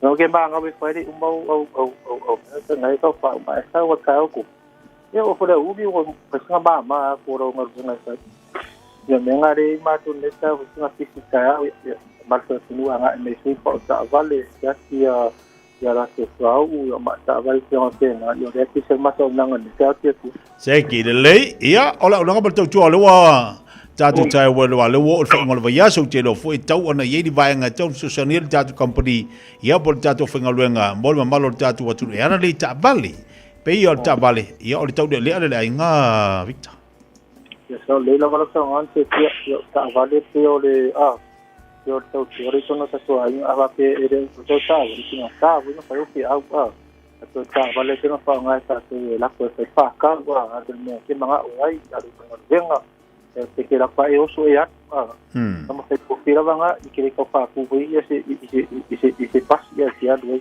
pula ba te me te anga e do ta ava pe le ya so ta ava le te me pare to no va ta ki po ta ava le ya te to swa u donc va pena ava pe ngai ro e so ta do mo pe mo ta va ser ma se lo swa se lo ku tiringa ta va fo ta va tu vai ya mata fo leo ta to SUV ma lo ma tua ya ta to ki apu ya ro kana ile tato afata vali apape ke ngai sia so sa bolunga ya ai ke in ro ta bari tuai sai sai mate fa ata de ina to in ke mele isa to fata vali ya matato popesin ya matato so popesin sulima senere to se ke ro ta va ya mato iba ta si ro ta la farima pa forti so ro ta la si to sen apape ke sumai so to apple ka 6 ya maro apple ka de mot po sulima senere ro sai mate famu Então, que se o apoio é a ainda para o gosto vale estar lá ele sendo sem serviço ele com que se a papel dela com que tem a sua uma serviço uma famu ou nem galo ya os para foi mantendo meu vai lá mais que se a sociedade e lá vai estar todo sendo eu nem mato a fazer isso ya sumai a falera usar ali pe a pessoa a fazer no local vale sumai foi na usar mola o hotel mai ya para no ir cá e fazer no local suino suau masa foleo lo wa technician service ya wa mata vale so kimu ya sana leo mudi te maro e maru apa pe o mai de ngalo e maru simi le bang ya fe e pensa i fio so e maru in maso farisini a pe falo wo su sala te to ya po mala noa le ta to farisini isi fa maso ta vale o nunga do e disi to le nisi mo de mo nunga maso falo lift o le pupas mo kusa to snuko you fails papi ya mato a papi si mana o para i no aspena vos kutala se mina ma serviço kato lona pena pata ne time ile kato presinia gini mail mato numero o le o iba ki pa to bolo o ba se sani mo oi o le mato par pa u ile talang pata o ta pasanga ila mata ko afro do ile talang pata o ta kasi ki suru pecho o ta pa o fo pa tuai a fale como pa lu ta vale ya tenga sui ele a pa fo pa se kenen mo il mato pa sui pa fa furile wa alignment ta pro sa se que me ku a va pena ka so se que me ka obligati lo sa so se langu lava so se sai mo e mātou sai su lima anga ilunga le lua su lua sai se ngā lunga mātou finance lua su tala i le mea su tato a seke mea kuio pa umakai se mo tato fo wili so se sai se lava mai mātou tau tasi tau ria tau tolu tau lima mātou fitu o le Nexus Yokohama pe o kane lei lava na Nexus o le Yokohama o Tenku te mai si fo i kane lalo mai alo mo i le tato a whanpau so mai ia tatanga ko e masera pisile nga tato whanpau ia pete varau mai fo le matou no mea o le oiva o ke tasi tolu o mase so sani ava pea ke fiafe mai ke fiafe mai ke eva o kalo leva mo ke sau ke eva i ma ko a parpa i le tasi te sur pe cho tao ia ola na te se li koti mai le matou falta u ata fole matou fale isenia te tia mo bei tula le udi fa tala mo la do mai le fa va tse fo mai mandia Alo wafutele sunga Victor, mo le tali poti manuia fo yo fai waru filima ni le ia o inga kila kalakangi ngai le freinga. Ia nga mo ko ngare song ya maka ia e ma onga ya ale le parti ia. Tavan maka tia. Maka male kilo ya. Eh kina le wafutele Victor manuia kaluenga. Ole ne vayazo. Ya, tai te fua, tai lava. Ia la leile tau tuan suka Victor lu fitu fato lu lua o. Lu fitu fato lu lua o. Ia por telefone fe ve sunga ya Victor so kanga su ya kur ken fu fe ve Victor. Ole olu tasi oi tasi o tasi lima fa ono. Olu tasi oi tasi o tasi lima fa ono. Por lu fitu tasi tolu o. Telefone na sunga ya Victor fa na so ta yel tatu wat no. Ia awa voi ia le fa le lei o la tamali. Lewa wa ya tu te liu to te lo tatu wa tinu itu te mangaluanga to nes flaile pa malo ati atu to malo lo sa malo fa malos lai tatu musika fa Fiafia nga su fifilo ye tu ina tu pe malu lentunu a war fenga ye yo lantu fa valo filima ya mana ye tantu e vanga masani pe ona ye tatu po kala Fiafia mai ye foi nei tu lalo e so sani pe mo tanto e Taeao foi di tatu tatu nom tatu fa so yo tatu faiva mo tatu tute pe ona ye ya me se ani vai te mi marsuinga lo langa marsui fuanga tatu va vai le tu sanga e se ani tu sanga ta ilo ya to e palalo mai ta ala va vai te sanga ni oka te lo mo pe ana tatu pe ana vatu se tala la matanga o le ni tatu fo launga o le telo ila to ua mari liu ta va vai ya tu ai mai sia ila tu eli a to se te fit se fulu pe no se ta iono se fulu ile vale ole ono se fulu ila lo mai e mata utia ai sia profesiri te le na pe atatu fo ya le me uvave mo tu se ma vutang ya tu na mai tatu mantala iso se me tatu tio ya fe lava tanga ye mantala mai se fo tu se ino lo se fo maloloina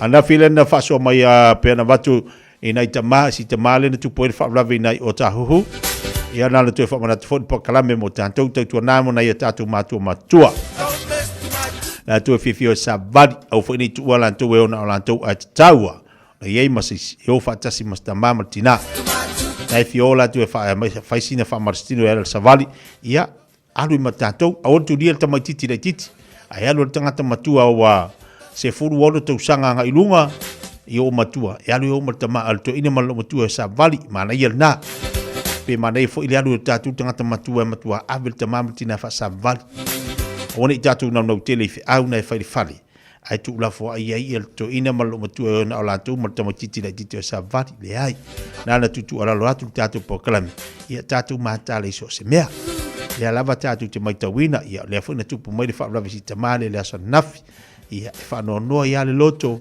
ona tupu mai fa ravi tau sa ili lo le ainga ia nei vaenga na tu fa mana tu atuali tatu pokalame ia mo tatu ile nei fo ia sfala tatu wala tu weekend ia le o se bal tatu pokalame lu tau mo tatu le nei fo ia oli a was fa mas au le upo le tua mo tatu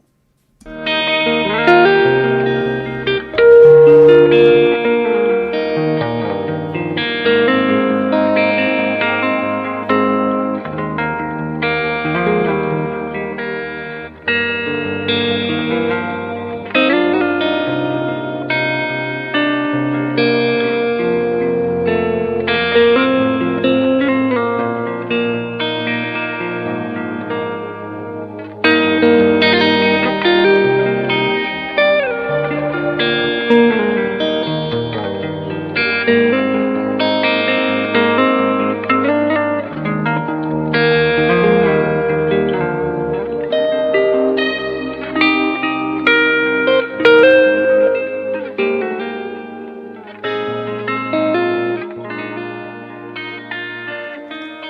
tau mō le aso. Whaolaina e le atua e pua pua ngā. God saves the helpless. Lau tusi o salamo e tolus fulu ma le wha. A olona foi upu e ono. Na vala au watu le nei tangata ua ti ngāina. O na whaafofonga mai ei lea o lea li. Mana whaaola i a te ia.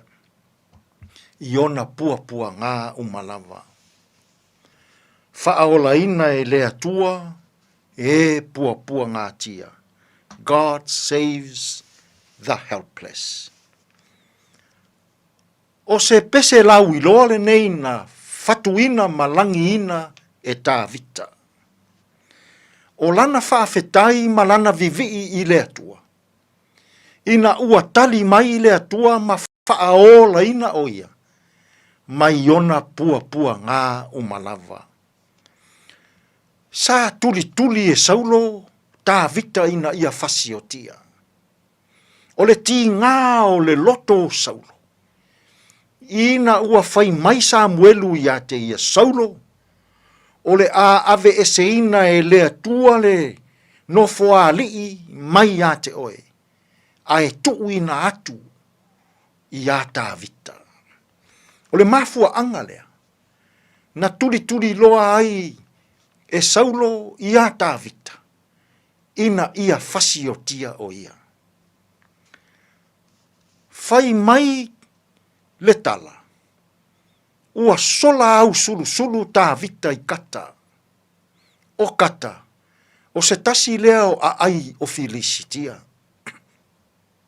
O le a ai tonu lea e sau ai le toa tau ta ua o Koriata. E taunu watu tā vita i kata. Ai whaalongolongo atu i tala tangata. O loo mana tua pea e tangata kata tā vita. O loo i loa le lei e tangata kata tā vita. Fai mai a lātou. O le toa tau ta ua le neo Israelu. Ua i to tonu o lo tātou a ai. Le tangata tonu lea, na fasi o tia le toa tau ta ua o Filistia. E ingoa i a Koriata. Peita, ua alanga tā vita i lea tua. Matua atu lo na pua pua ngā i lea tua. Ua tali mai lea tua. Ma ia whaaola ina tā vita. Ua ngā o ioi tā vita, e pei o se vale, a e le valea. Ua whaapā atu lo na ulu i le pā o le a ai. Ua wha sina sina lana lona wha ua i lana awa. Ma tau tala tala solo e pei o se tangata ua leanga le ulu. Ua pei o se tangata e valea. A e le valea lona ma fau fau. Samoa ai. Nā ole atua. E whaaola ina oe. I taimi o pua pua ngā. Nā ole atua. E te manu ia ai. Nā ole atua. E te saunga le muai. Ile nei foi tau sanga fou ua tātou savaria. E toa tele tangata la tau te tuli tuli i tātou. Ina ia fasiotia ma faaleanga ina lo tātou ola. Ai mā neia le pese le neia tāvita. O le pese faafetai ma faamanu i le atua. O lana tautinonga. Ua tali mai le atua. Ma ia faaola ina o ia.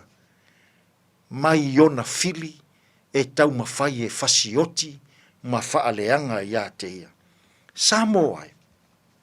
Na o le atua e te olai, i le tino, ma fau fau, ma le anganga. vala au i le atua. Whaailoa i le atua. Whaali i le atua. O pua ngā. Aua e whaola ina i tātou. E le atua. Mai o tātou pua ngā tia umalawa. Tātou te tālu. Whawhetai le atua. Nā o la ua fio e maua ai e i mātou le ola. Pe ao mātou wala au i loua lofa ma lou wha maoni. Nā o la ua fio e manu ia ai Samoa. Tātou ma la ua fio ia mātou fe au ma ngā ruenga o le nei aso. E tonu ma le lei ai mea uma.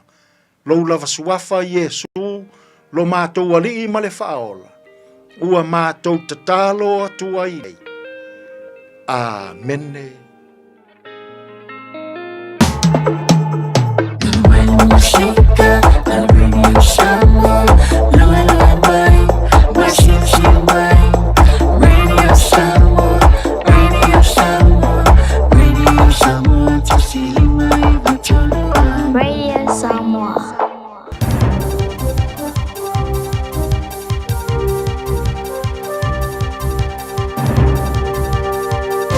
In this update, police say a young girl is uninjured but incredibly traumatised by the shooting at a Waitarere beach home this week. A 60-year-old man died and a woman and 2 young men are in hospital with critical injuries after being shot in the Horewhenua property. Tobias McIntosh has more. Police raced to the address after receiving a non-speech emergency call to 111, presumed to be the girl who did not speak. Manawatu Area Commander Ross Grantham says no child should ever have to experience what she did that night. He says police won't be responding to statements from family while they're still investigating. Venezuelan opposition leader Maria Machado says she's presented her Nobel Peace Prize to the US president. Machado won the medal for her work promoting Venezuelans' democratic rights. Donald Trump's long been vocal about wanting the prize, just last week calling the Nobel panel foolish for not choosing him. Machado told reporters today she presented him the medal as a symbolic gesture. The people of Bolivar are giving back to the heir of Washington the Nobel Peace Prize as a recognition for his unique commitment with our freedom. Questions surround a meeting yesterday between Public Service boss Sir Brian Roach and former Police Commissioner Andrew Costa. They were spotted at a cafe behind the Beehive just a month and a half after Costa resigned as boss of the Social Investment Agency. Here's political reporter Ethan Griffiths. Costa's resignation followed a damning IPCA report surrounding former Deputy Police Commissioner Jevon McSkimming. At the time, Roach said he'd have sacked Costa if he hadn't resigned. Roach has told Newstalk ZB the meeting was a general catch-up, but Costa has not answered questions on the meeting. Armed police have been blocking a section of Arthur Street in Auckland's Onehunga, with emergency services responding. That's news. In sport, the sun's out in Auckland and the quarter-final action is getting hot on centre court at the ASB Tennis Classic. Organisers are playing catch-up after yesterday's wet weather. Czech ace Jakub Menchik has knocked out Frenchman Giovanni Pesci-Perica. Menchik says the stop-start waiting game wasn't easy. Yeah, finally some sunshine. Yeah, it's been a tough one, tough 2 days, yesterday being always ready and always postponed, rainy, then we step on the court. So coming into the next day was quite hard.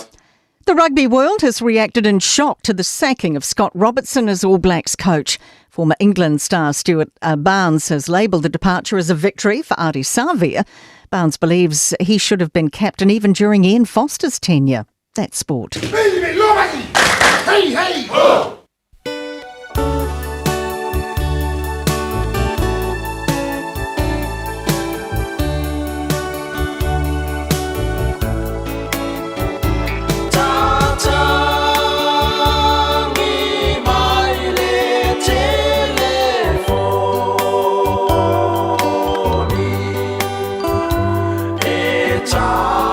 Changi mai sili ai leo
Malu bini chalo cek dele July jas ni lo fa fonga tanto wa tino.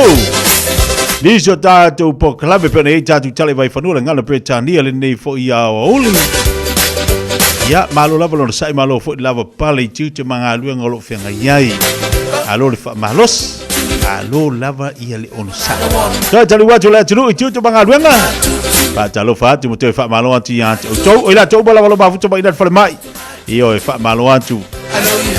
Bita vale el fare mai le foto tele la tu le ma foto tano fai e malo pesi la tu yo ma foto mai yo fengai ma tite manga wenga ia ila tu lo fengai manga wenga fare mai I so se matata la victor fare mai le ma foto mai la tu fa talo fatu po kala me tu malo fa malo losi te lo na wo pisi o to le ne fo ia so ia iv ia le li pa tele tu lo na lo fa mo na le fa tele tu ia ilana puipuinga mo utou yo lo fengai manga wenga si fi si fiau to no mai fa talo fa tu fo ina ngasi o lo ma futu mai o fe lava se fale mai nete ma mo po kala me fifia mai ia ole musika laba mo dia tu ya oe ia wala vale te tu ina fo I lia so fa mal si au se fa mal si au na mo o o fe ngai ma mai dino fa malo fo la tau si mai ni so la tu malanga mai Samoa ma watu e ni so la tu malanga mai Samoa e le malanga mai o si nga mai fa talo fa tu ile po kala mi ya tu e fo timi ti alu fa me fo mai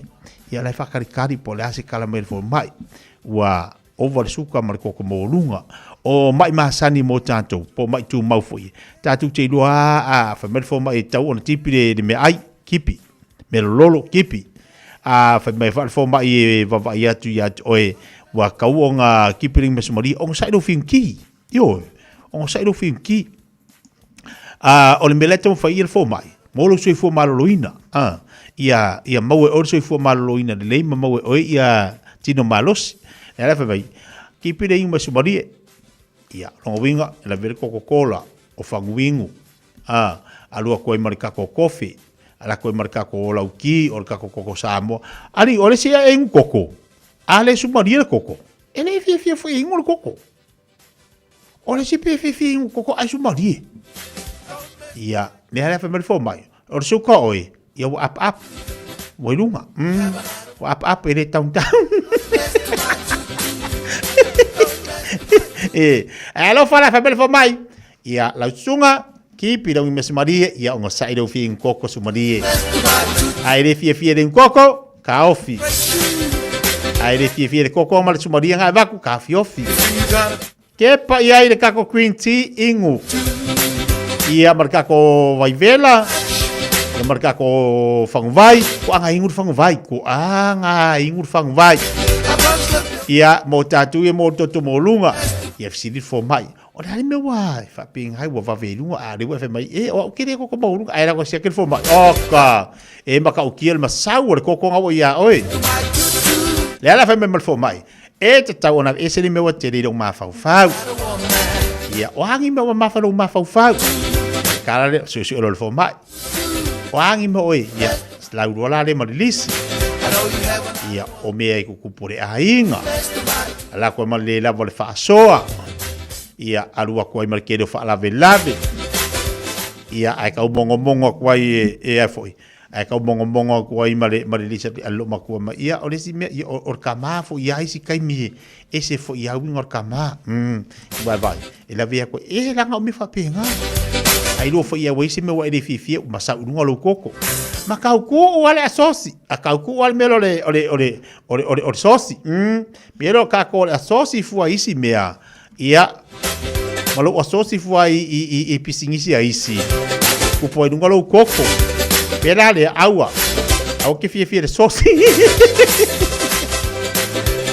ele le ya de sosi ya ele le pera le on sa do loco wangi me o mafalo mafau avese pera foi a tola utalana nei i tonu e kalesia ma me tupu ele ai foi ya se kalesia ele ai ni me tupu tonu e kalesia ia me kukupu e o fo i momo ministry tasi fo i po fa tonga e ia me tupu ai o tamai tawina o tela me tupu ngale pu e mako i lunga malai fa pe fa ka singa i le suafo Yesu o fa ka singa le suafo leli i nei me o tupu talu ai o tatou i po e vilo on sai o te Fiafia po na me matu i lunga pe ngata fa ilang ele e pe na fa atu tatu po kalame Elo le tali le na al fisili o ai e malu ai le ainga lotu pe ona tutupu ni fa le tonu le kalesia ai fo e malu ai le fai au pe ona tutupu ni me tonu le kalesia o matamatala le vilona nei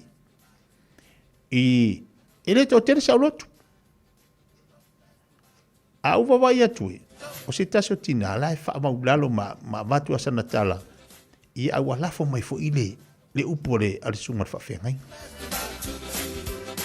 o me fa pene ila ia la ta itatu alalo e fo ala mea tono le kalesia o fo ini me tupu a saulunga ia sitasio la ingalotu e ia mata upu ma ale mata upu e loai e loai a sai ia le kalesia se mea a se mea ile e patino le fai au ia tatu te loare me tau na fai.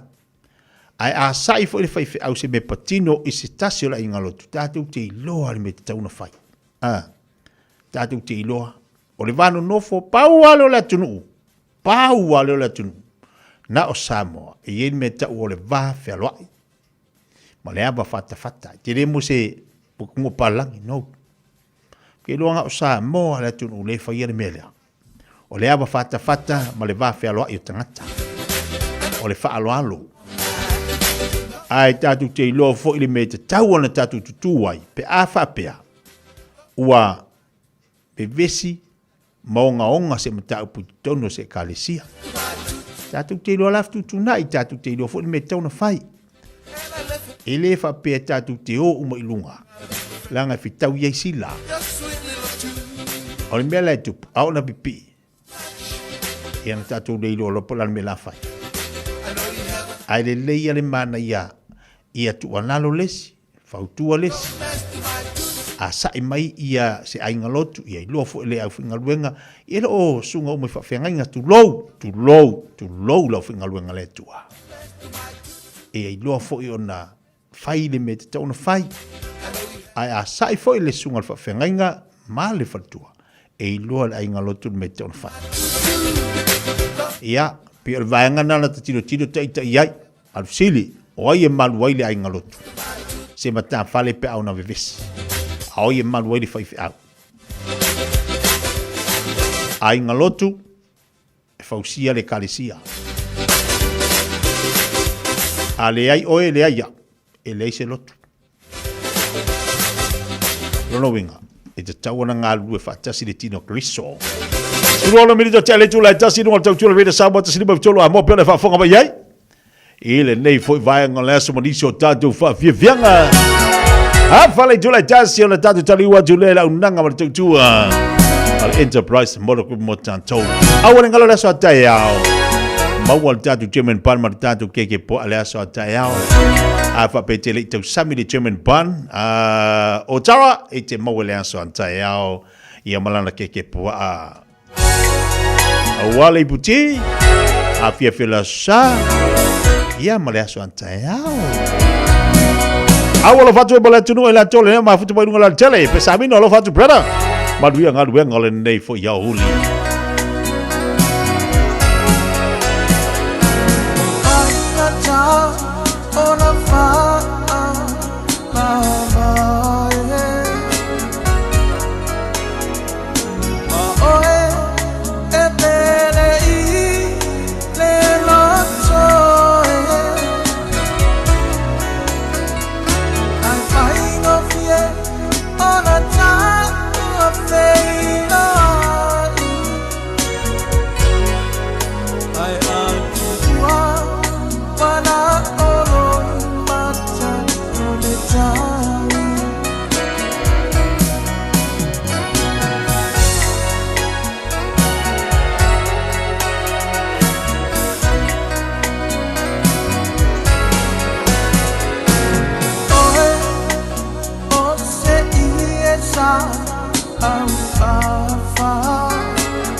no fole fnau ngā pāti mai o I lalo le palapala.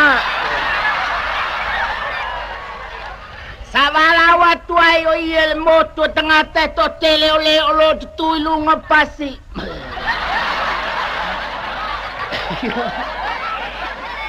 Mai o lo tutui lunga me mapapue. Mai foi o lo no foi me palapala. E tele ni upu na tautala ia ele perfetta pati maio.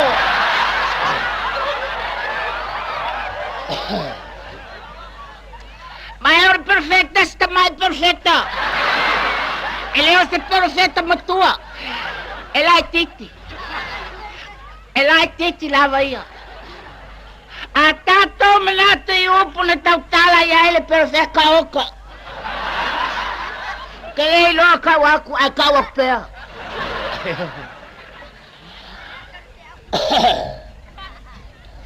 Ano fa bati mai o ilunga o le mea mapupue. Sa wala watu ai le moto tangata to tele o e o lo fia mmoe. Ma e o lo fia ai. Ma e o lo fia feinu. Ma e o na. Ma e fa pena.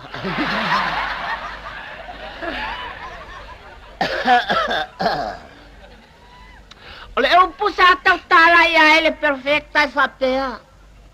Amu ia le more a vai o ia.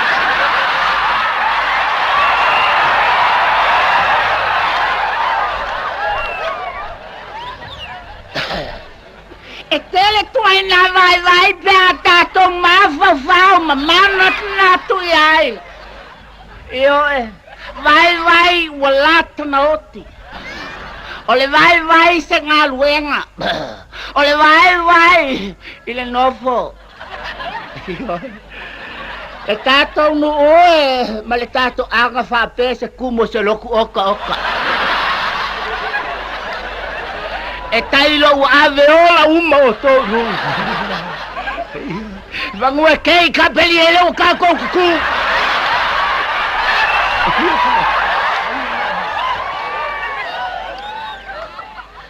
Le tātou ai ngai ma le tātou nuu, ai mai se le tātou malo, whawhikai ngofo. Malo le fia moe, whawhikai mole. Whai mai o vai o se mea e se le tele. Whē a wala mai ai le vai. O le feseli e pati mai o i le vaenga ngā. O ai le vaenga. O Isaako. O Rebeka. O Lasalo. Ia tātou manatu le vai o Lasalo.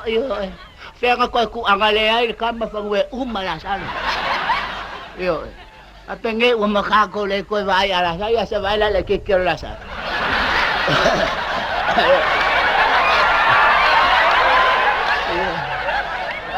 E la I titi la salo I ai mato uma. E tala ni upu na tautala I ai le nei alu toto.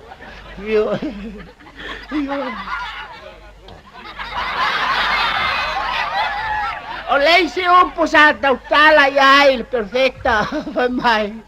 Ole nofo! Ia aka ko mana tunatu le nofo o ka o kankuai ngangofo. E se le fa nofo.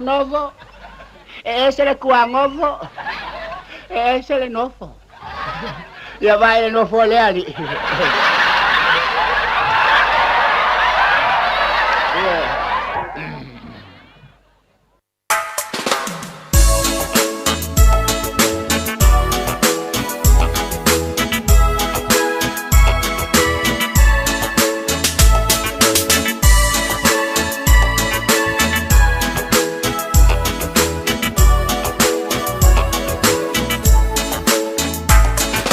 Bad boy.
black.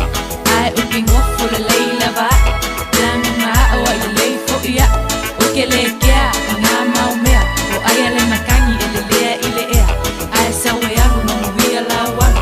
Awa ko pole mai fo ia. Sili fo i lea. Ua o sapa. Le ese Fiafia meni lo uolanga. Ike fia avi ma e fai a mio. Eke ko mumu fo ana e fai kio. Ua le kusa e ama lo fua. Wea o kalakala ngoa ingi kama. Peila e oki ma o fo linga. Lo fia kama ia lo me makiva. After nearly July, just initial tatu Fiafia pele funga ba yai. Ile tau tuba nanga si funga really Samoa ni foi te mina oli. Ya fa malo atu malo lava le fa malo si tu te banga luenga tole ni yas falele. Ya mo to telo ila tole na uta pena tu monga luenga ole sifi po.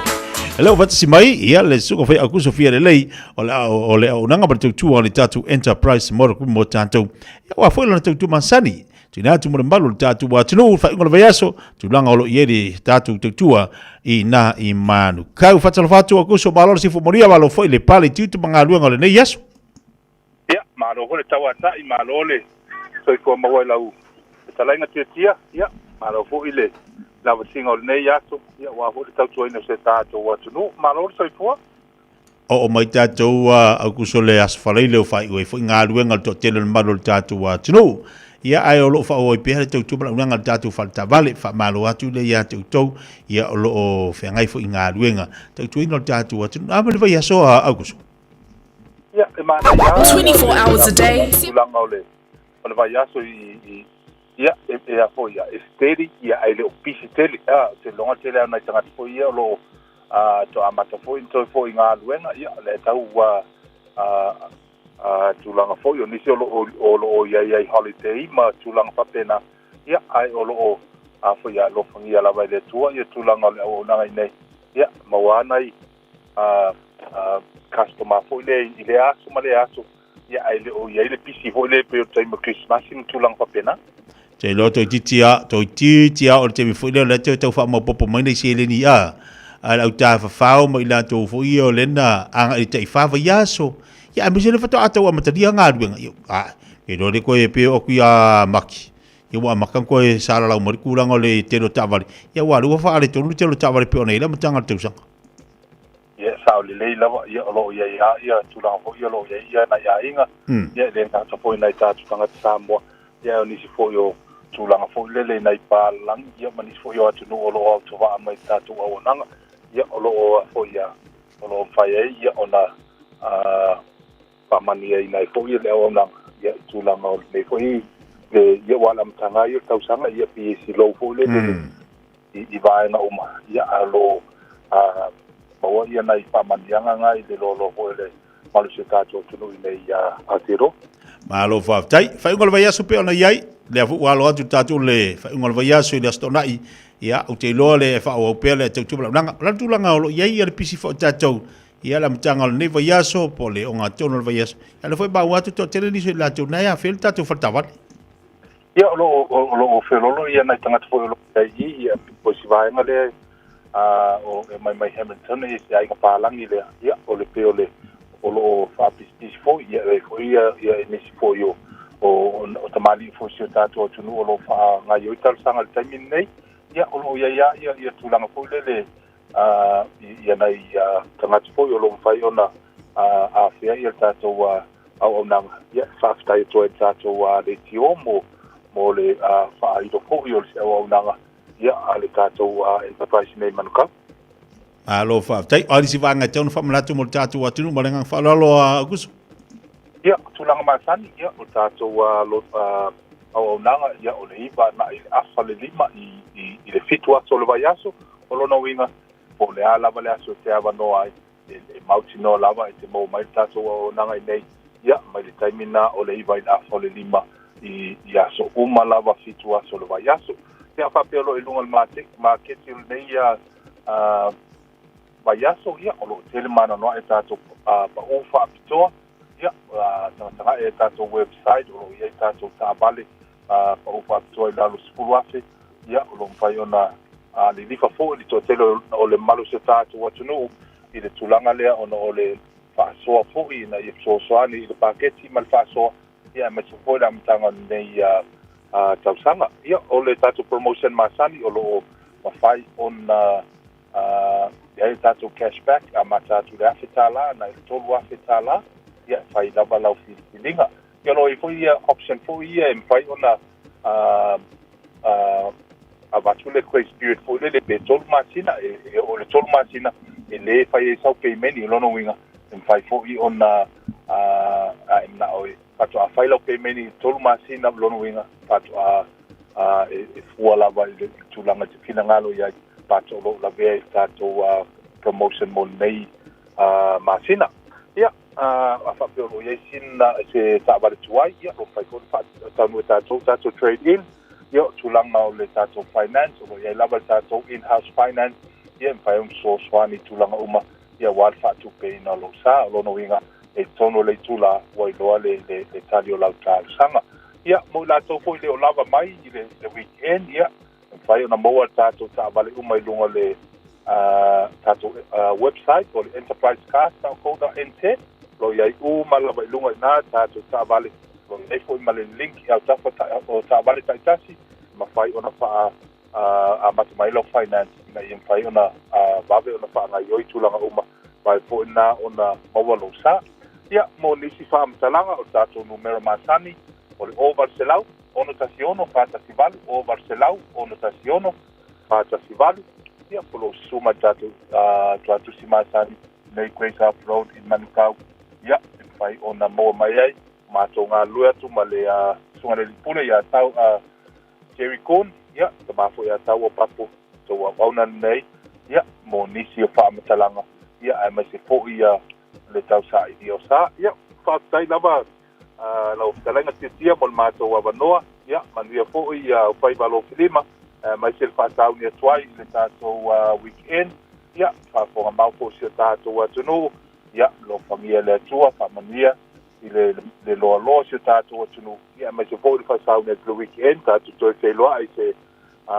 mala mo bombo ile lo famia le tua fa so fo mo le tula fa tai lava titia mo mato wa vanoa Malo fa tai fa tele lava i lau sunga ia bole dei fo ia suma falo loino tatu te tuma langa sei fo mai bonuia sei fo ia Aku Sofia lepa le fa fonga mai ia la unanga ma tu le enterprise modo group mo tatu vala one over sela one tasiono fa sivalu ono tasiono over sela ono tasiono fa sivalu ile tolu lima fit tolu great south road na i Manukau Olo ia le tautu bala udanga na sunga tung sia mo tatu falta vale.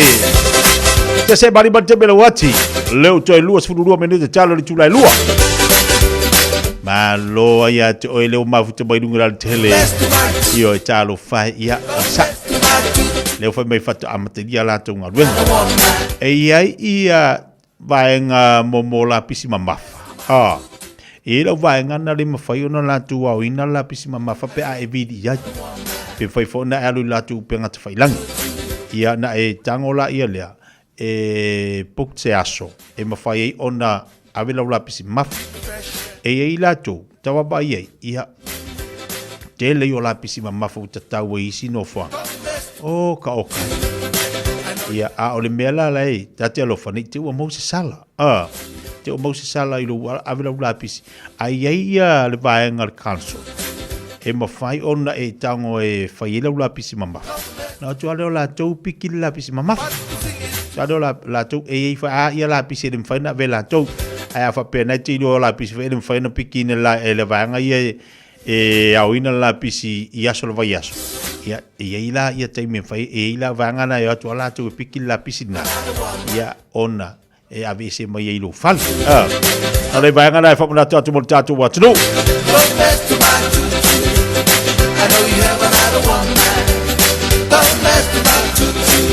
Leo te lua sfuru minute tale ole tula e lua se mai le tatu po kalamene nei ole are te leola. O se tamo ftanga fale anganga namo oe mo tatu umalava ile ne fo yauli.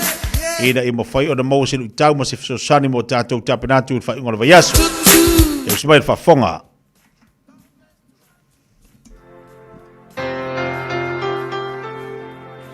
Malo le soifua le tatou atunu o te fiafia e whawhiloa e te oe o mawhai o na whatasi mai fo i tatou por kalame o le na yaso. Malo le soifua manuia. O le whalinga tolu whai upe vanu lo ia i le tala ale ange luna tusi. Tusi a Yesu fo i le na tusi e kalesia. E ila le kalesia le na tusi e whapea. O tuina atu ia te oe. Tuina atu i o luma le whaitutoa ua vanoa. E le ai fo i se na te mawhaia o na punitia. Awa o ia te oe sina malosi titi. O le uputa ua lea o ia te oe sina malosi i titi. O le upula mo o le asule nei o le atua na te wha atoa. Wa ilo le mesili lea o na tā ua te le atua o iloa. O le atua na te wha atoa lo tatou le atoa. Awa foi o oe ma o tangata le atoa e le aiso tatou atoa e o foi i mea tatou te maua i le olanga le nei e le atoa foi mea ka kuke au na tua i le tua e le atoa lava fai mai paulo a olo ua tua na te wha atoa mea uma tau te makiki vai o ai mea ngā kuke maua e le atoa o mea ngā e wha atoa e le atua. E le ngata foi la i meo le tino, le kako ke maua, e le atua. Ai whapena foi. I mea foi o lo kako malosi, o lo tatou ngā lala, o lo tatou nau, o lo tatou loto atu, o lo kako i loa ma le malama, e le atua po o lo alo kako kau mawhai, e le atua lava i mea. But o le secret, po le mea maa ngai ngai lilo tau tele. O le alo le atoa, o lo iloa o le tua. Ai a whai o iei sina ngā lala i te oe, e ke malama mai. Sina ngā lala e ke wha malosi ai i le tua, ke loa, o singa mea la wale ngai ke ngau ngau ai. E ma whai e le tua, o ngā wha atoa, e ala ilo na te tala ino le wano. Vai whai le mea ngai whai e le kalesia, whai mai. Ua o tu inatu i o luma le whai tutoa wanoa, e le ai se mawhaia o ngā pungikia. Ai sea, a wawa o iloa, ngai e ke oe, singa malosi kiki. Amen. Po le ale whainga tā se mea, ai loa le tua i aisi ngā lala o i ke oe, sina ngau o i te oe, e tango ale tua, ka kala le whaikokoa, inga ia whaatau nuu, le mea ngai ke ngā lala i le tua. O le a whai singa malama, fiu ke kau mawhai ke le malama, mai maupe anga o poko, mai mau pe anga semua uloa umo ke fia kau mawhai o mai malama i le tukelo ai singa mea wha pe na o te oe sila fia le kua kalo whai e vai la le kau mawhai fia malama i kia ai singa mea wha pe na singa malosi ke vai ai o lo kau mawhai e ke fia au na i le tua ke loa e wha ke le tua le melna vai kala le tua a Yesu ngafai o tu inatu i o luma le whaitotoa ua wanoa. E whai mai markala, e le mawhai fo i sisi, o na pungitia le awangoa ngā. Pe a whaila o le ki, o lo o iai, sina malosi, sina ngā lala, sina kau mawhai, ma sina loto atu i le tua. O le upu mo o i le aso le nei, ia iai se ngā lala i le tua. O na te tala lea e le tua awa o ia, whai mai, na te wha atoa, lo tatou le atoa le tua, mātou whawhitai, lo walofa mai, ma lo wanga le, wa e wha atoa, lo mātou le atoa, i so se mea, awa e le atoa lava i mātou, i ia o Yesu, Amen.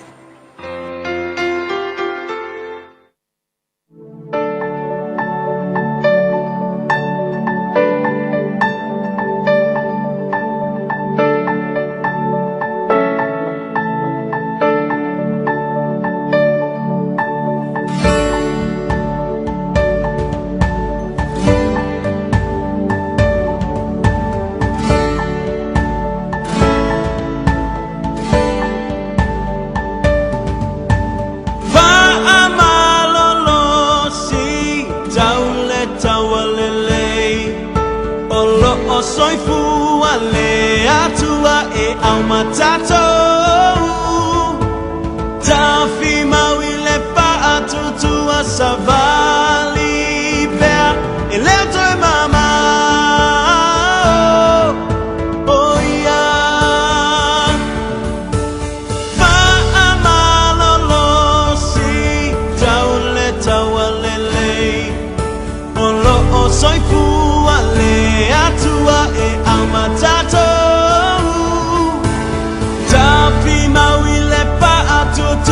savali pea ilete mama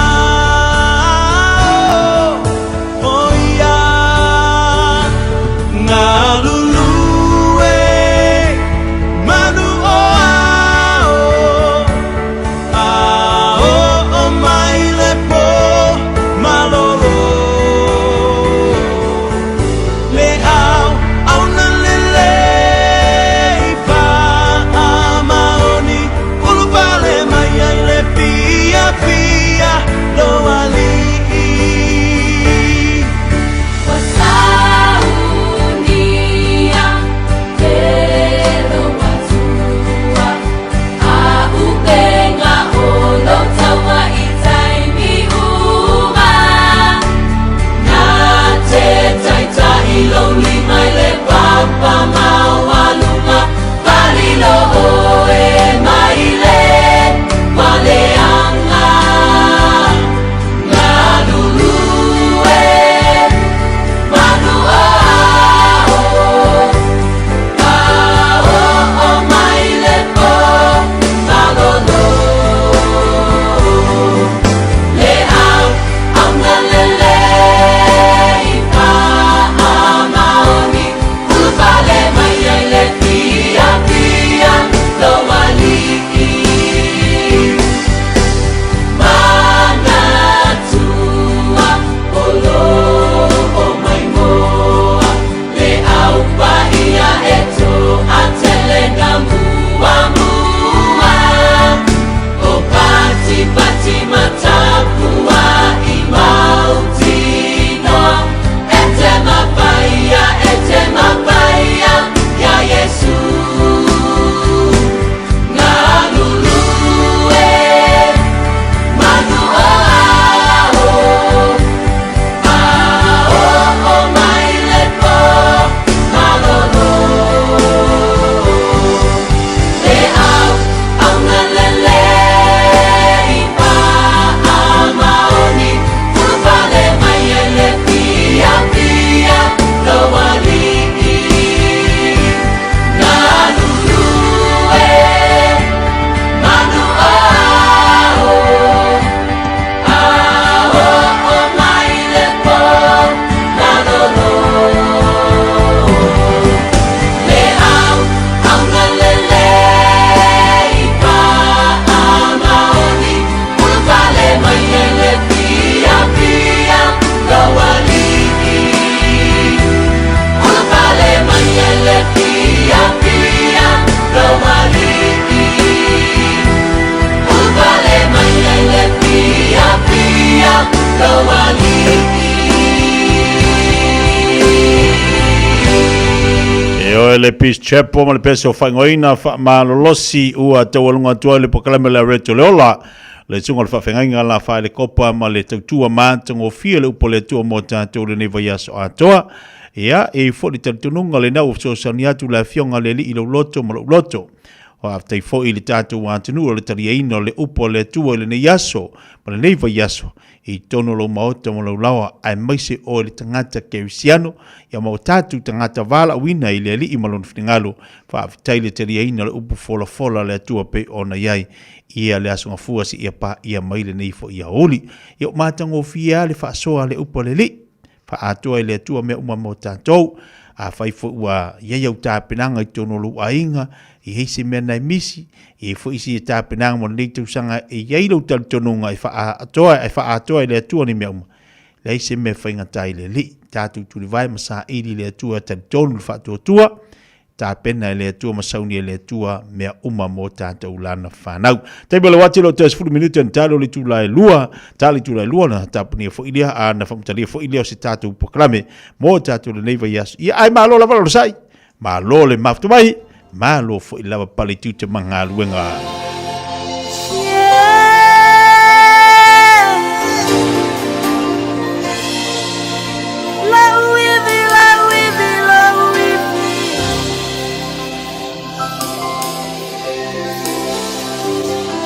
Tu es assis.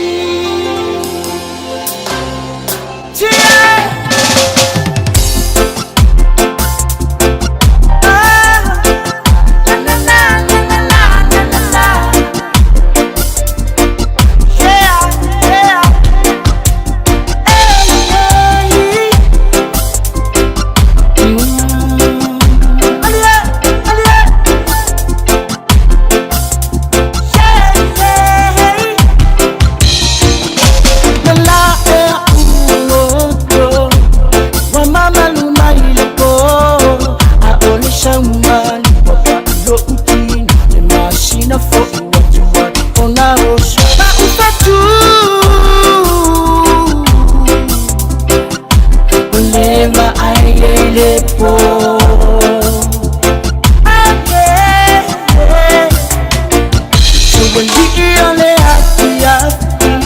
She ita uwatuwe matangi. Achopa aluwa mali wanga ole lani. Fiafia shaya shaya. Na upetu.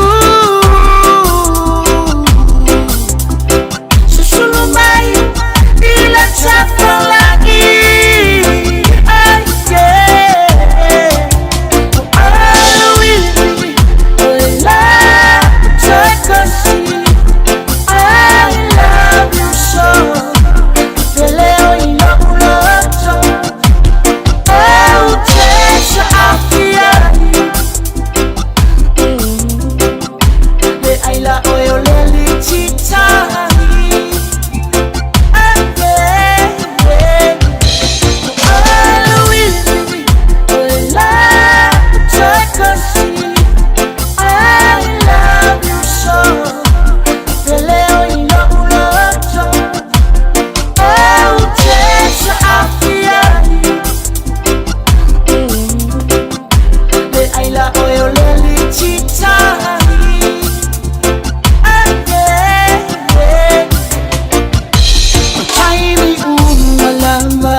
Tala falava o le siufonga le neo Samoa, le Radio Samoa. Tato te mana na o umalava ia sa o le whainga o loa tui whaonga. Ia mana tua, tui whaonga o loa uma tasi, lua malilima e puipui ai le tātou pāneta. Whaonga sa o loa tui whaonga. O le nā wai o lima, sa Eliane I Auckland Council Recyclables, Tamaki, Turiki, all together Auckland. O le Casa Beds and Appliances, o le tali o umanaonga, I o loa e whaatotonga I lo mauta, ini tau le lei, toi anangata, e mawai moenga ngau si tutono New Zealand, whaapea se tino fōa o le potumalo lo, laulau ai manofoa, TV, la au pese, usa aisa, masini tā lava, telefoni Fiafia, maisi. A few ane loa I le whawhituwha Great North Road o tau, po le tolo fituiva Great North Road I Henderson, le Casa Beds and Appliances, telefoni ovalu selau, lua lua lua, lima whavalu, ovalu selau, lua lua lua, lima whavalu.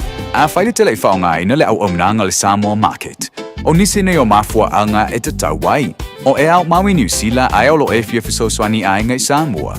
E mawhai ona tutongi I lau whaataunga I lunga o le penga te whailangi a le Samoa Market, ai piki Samoa. Whawhai ngō fia sa aunga o sose whaala velave, totongi le pili o mōli, pili o le vai, mea whauwhale po se tau mafutanga mō lau ainga. Tō mai lau whaatuatuanga I le Samoa Market, mō sose wha moe moe mo ai nei Samoa, www.samoamarket.com.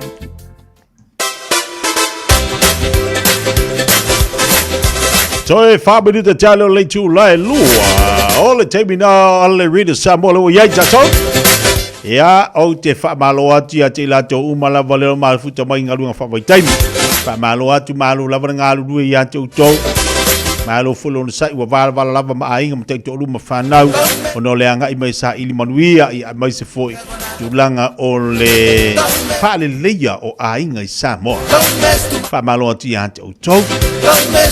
Tua na i awa ni i Pasi se ino tu mafau leo langa mar soi fuanga ni neo tato ye matala ye matala leo langa ngi ia u ka kilo ia si de kilo lu ka mo fa so mo tato ye nga i mai na le tu alalo io ai malu lo sai ka ngole apu mar kiwi mar fa bala au le ngalo la so Taeao ai mana mia fia mo se pitio le Fiafia ile sa ia mo tato German band mal tato keke po le so Taeao si e ko fo keke po o tara la to ma to pitono ia so Taeao ai fia ka usamis kama falai maua ai fia ka usamis kama fuila le saka maua ia mal German band o le pengu sausa o le popo ele whakau o le pengu sausa o le popo na makakuai maua le so Taeao ai fia maua wala mo le olu tasi olu fa fitu fa lu vetol olu tasi olu fa fitu fa lu vetol maua tatu German band na ke mo le choose man na i o le tatu penu tau alunga toi se tau tua sa unanga tia le nei fo yaso Ole nei vai aso atoa whaafteitele Samoa le atu pele. Ai utele se ese mal fo le nganga Fiafia mal nganga whaaftai mo moli atu le whaaftai. Le ia se si upo ilunga atu le whaaftai. Le whaaftai ma le loto. E mo moli atu le tapo inga utou mātua mātua maota malao i utou whaival nei vai aso atoa. Le wa e manu ia se tautua te tia mo utou. Mai se foi ia lau whingaluenga tofi le tua. Whaafteitele lava.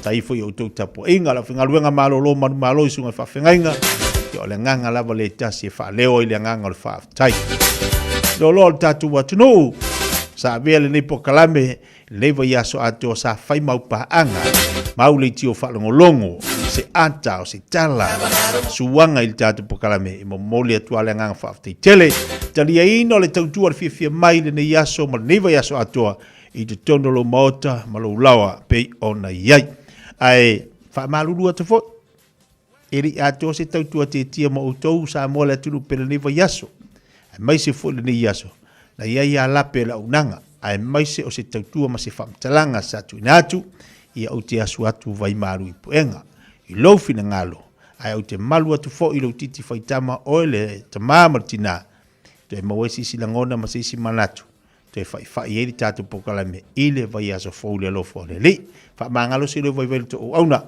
o yel manol toto Yesu Kristo elena ata pena ina le lenga mo tato e failea mo tatu tanga te wai si tua ma sa unanga te tia i lo to pa ia malu to malu anga leile tua ia ile neiva yaso anga iatu ile sapati alo fangia ile tua ta pena o tatu loto mo tatu tanga tatu tu fale le upo le malu wale upo le tua so swani mo tatu le tatu samlinga pamulia le tua so se fata faitaulanga ole a mana vai le mana vole upo le ola ia te ila to le atu tu ipule la ia ile anga le ia le tua ia te to tatu felo le vasa fo le lofa mo le anga le o tatu mtai si le langi a lofa te le atu tia fai malu tu fai fai ungal le vai aso ma ia tik tatu matala so se mea tatu te ia alofa tu seifu ma imanuia